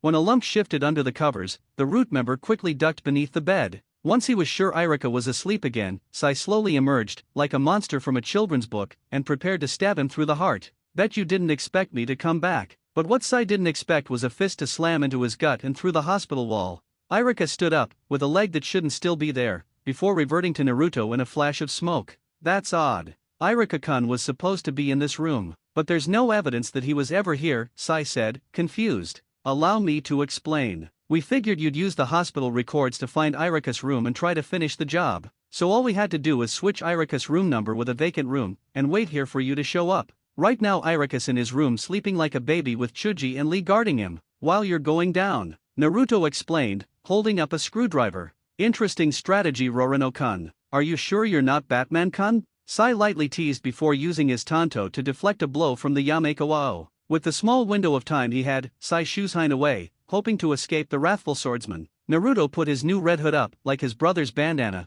and began chasing after him, sensing him up on the roof. Naruto swung out the window and ran up the side of the roof. When he made it to the top, he had to defend against multiple hawk drawings Sai had sent after him. This proved to be even more difficult as the birds had exploding tags on their tails. After he had gotten away from the explosions the birds had created, Naruto was face to face with Sai. But Sai had prepared for this confrontation, and while Naruto was occupied, he had drawn a giant katana from the ink. The swordsman clenched his teeth from the unnerving sight of the blade and jumped out of the way as Sai swung down, leaving a large slice mark in the gravel roof. Naruto ended up on the defensive, all three swords blocking Sai's large weapon. Eventually, Naruto managed to sweep it away and prepared to go on the offensive with his own attack, preparing a position for an Onigiri attack, but this time a phantom-like entity appeared behind him. Enbama Yonju Onigiri. The large ghost swooped down into Sai, hitting the Shotetsu directly. When the dust from the rubble blew away, the large sword he was using for combat had completely evaporated, but he used the cover to fire several shuriken at Naruto, who easily deflected them.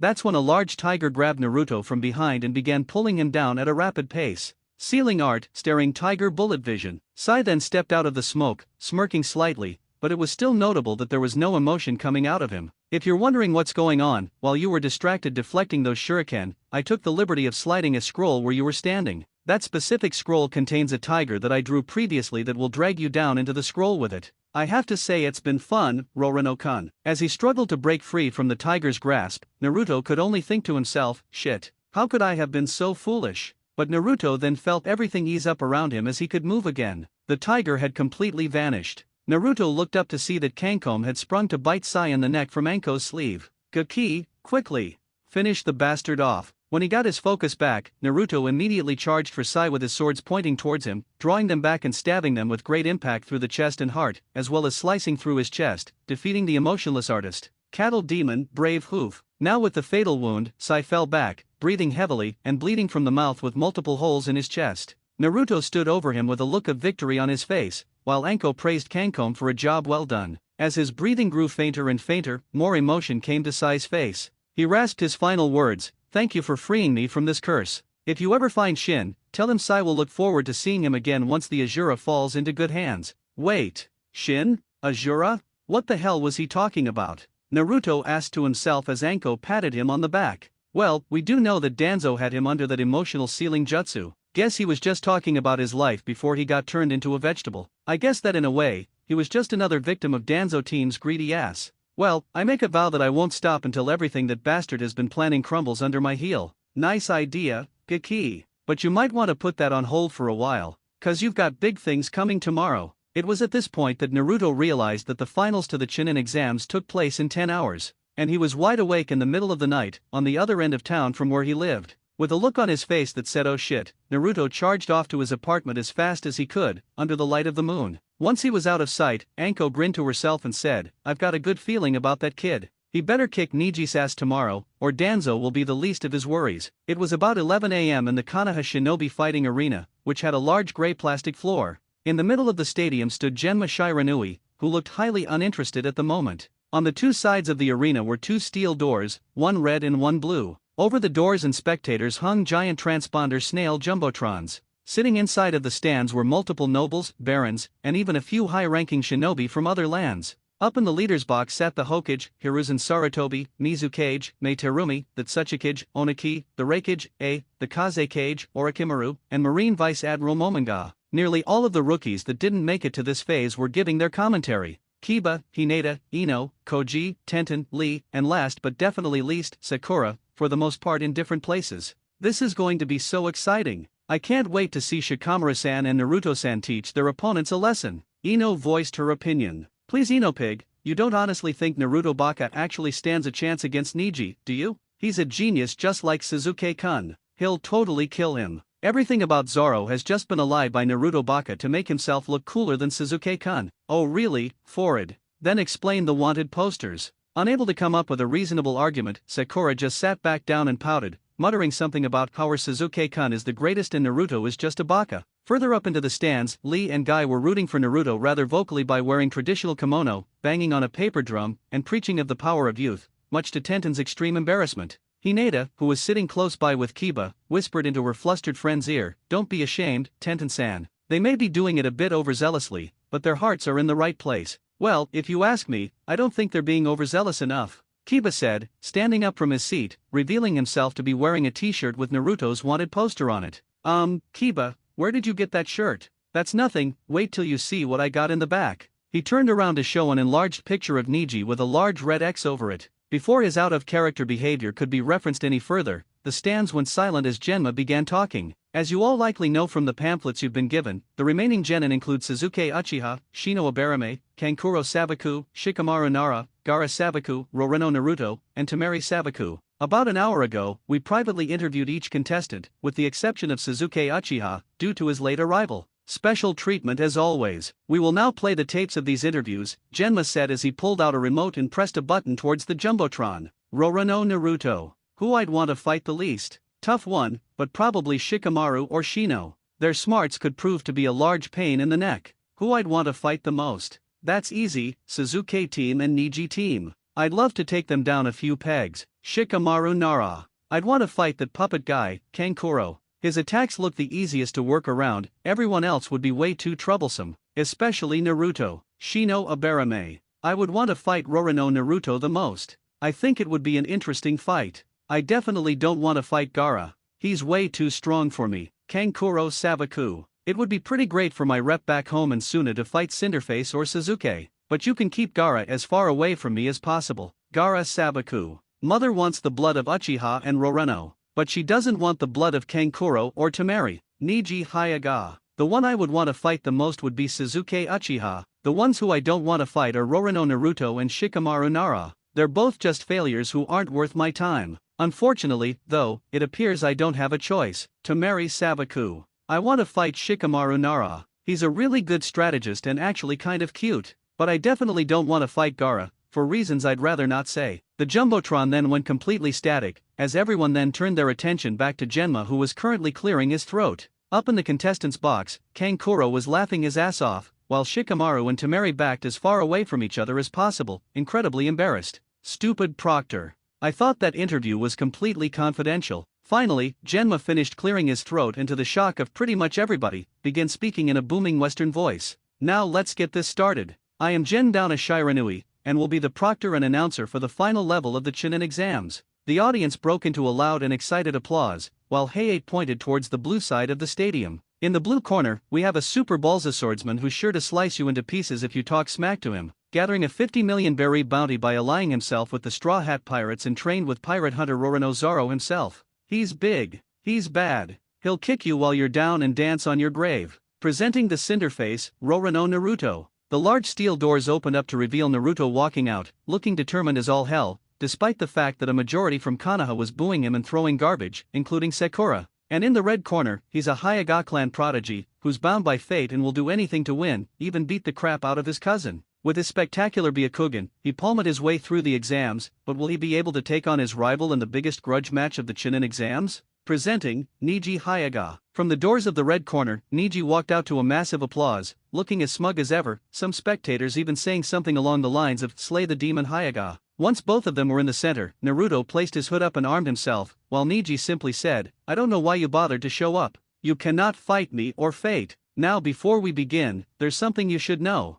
After each round of matches, the landscape changes randomly as the matches go on. Now we'll pick the landscape for yours." Genma pressed the button on the remote to reveal a circle with all 5 elements on them as a light flashed around each one before landing on Wind. The landscape around him then began changing as grass grew around them and a bright sun appeared in the sky. This is the Wind Arena? I was expecting something a bit more hectic, to be perfectly honest, Naruto said aloud before staring Niji in the eyes. I will give you one more chance to surrender before we begin. This match is foolish as we all know who the victor will be. Don't try to avoid the beating that's coming to you, Niji team. I'm going to make you pay for what you did to Hinata. Niji ground his teeth together from annoyance at Naruto's annoyance as the gentle breeze blew around them. When he was sure both contestants were ready, Genma finally called. Round 1 of the Chunin exam finals, Rorono Naruto vs Niji Hyuga. Begin!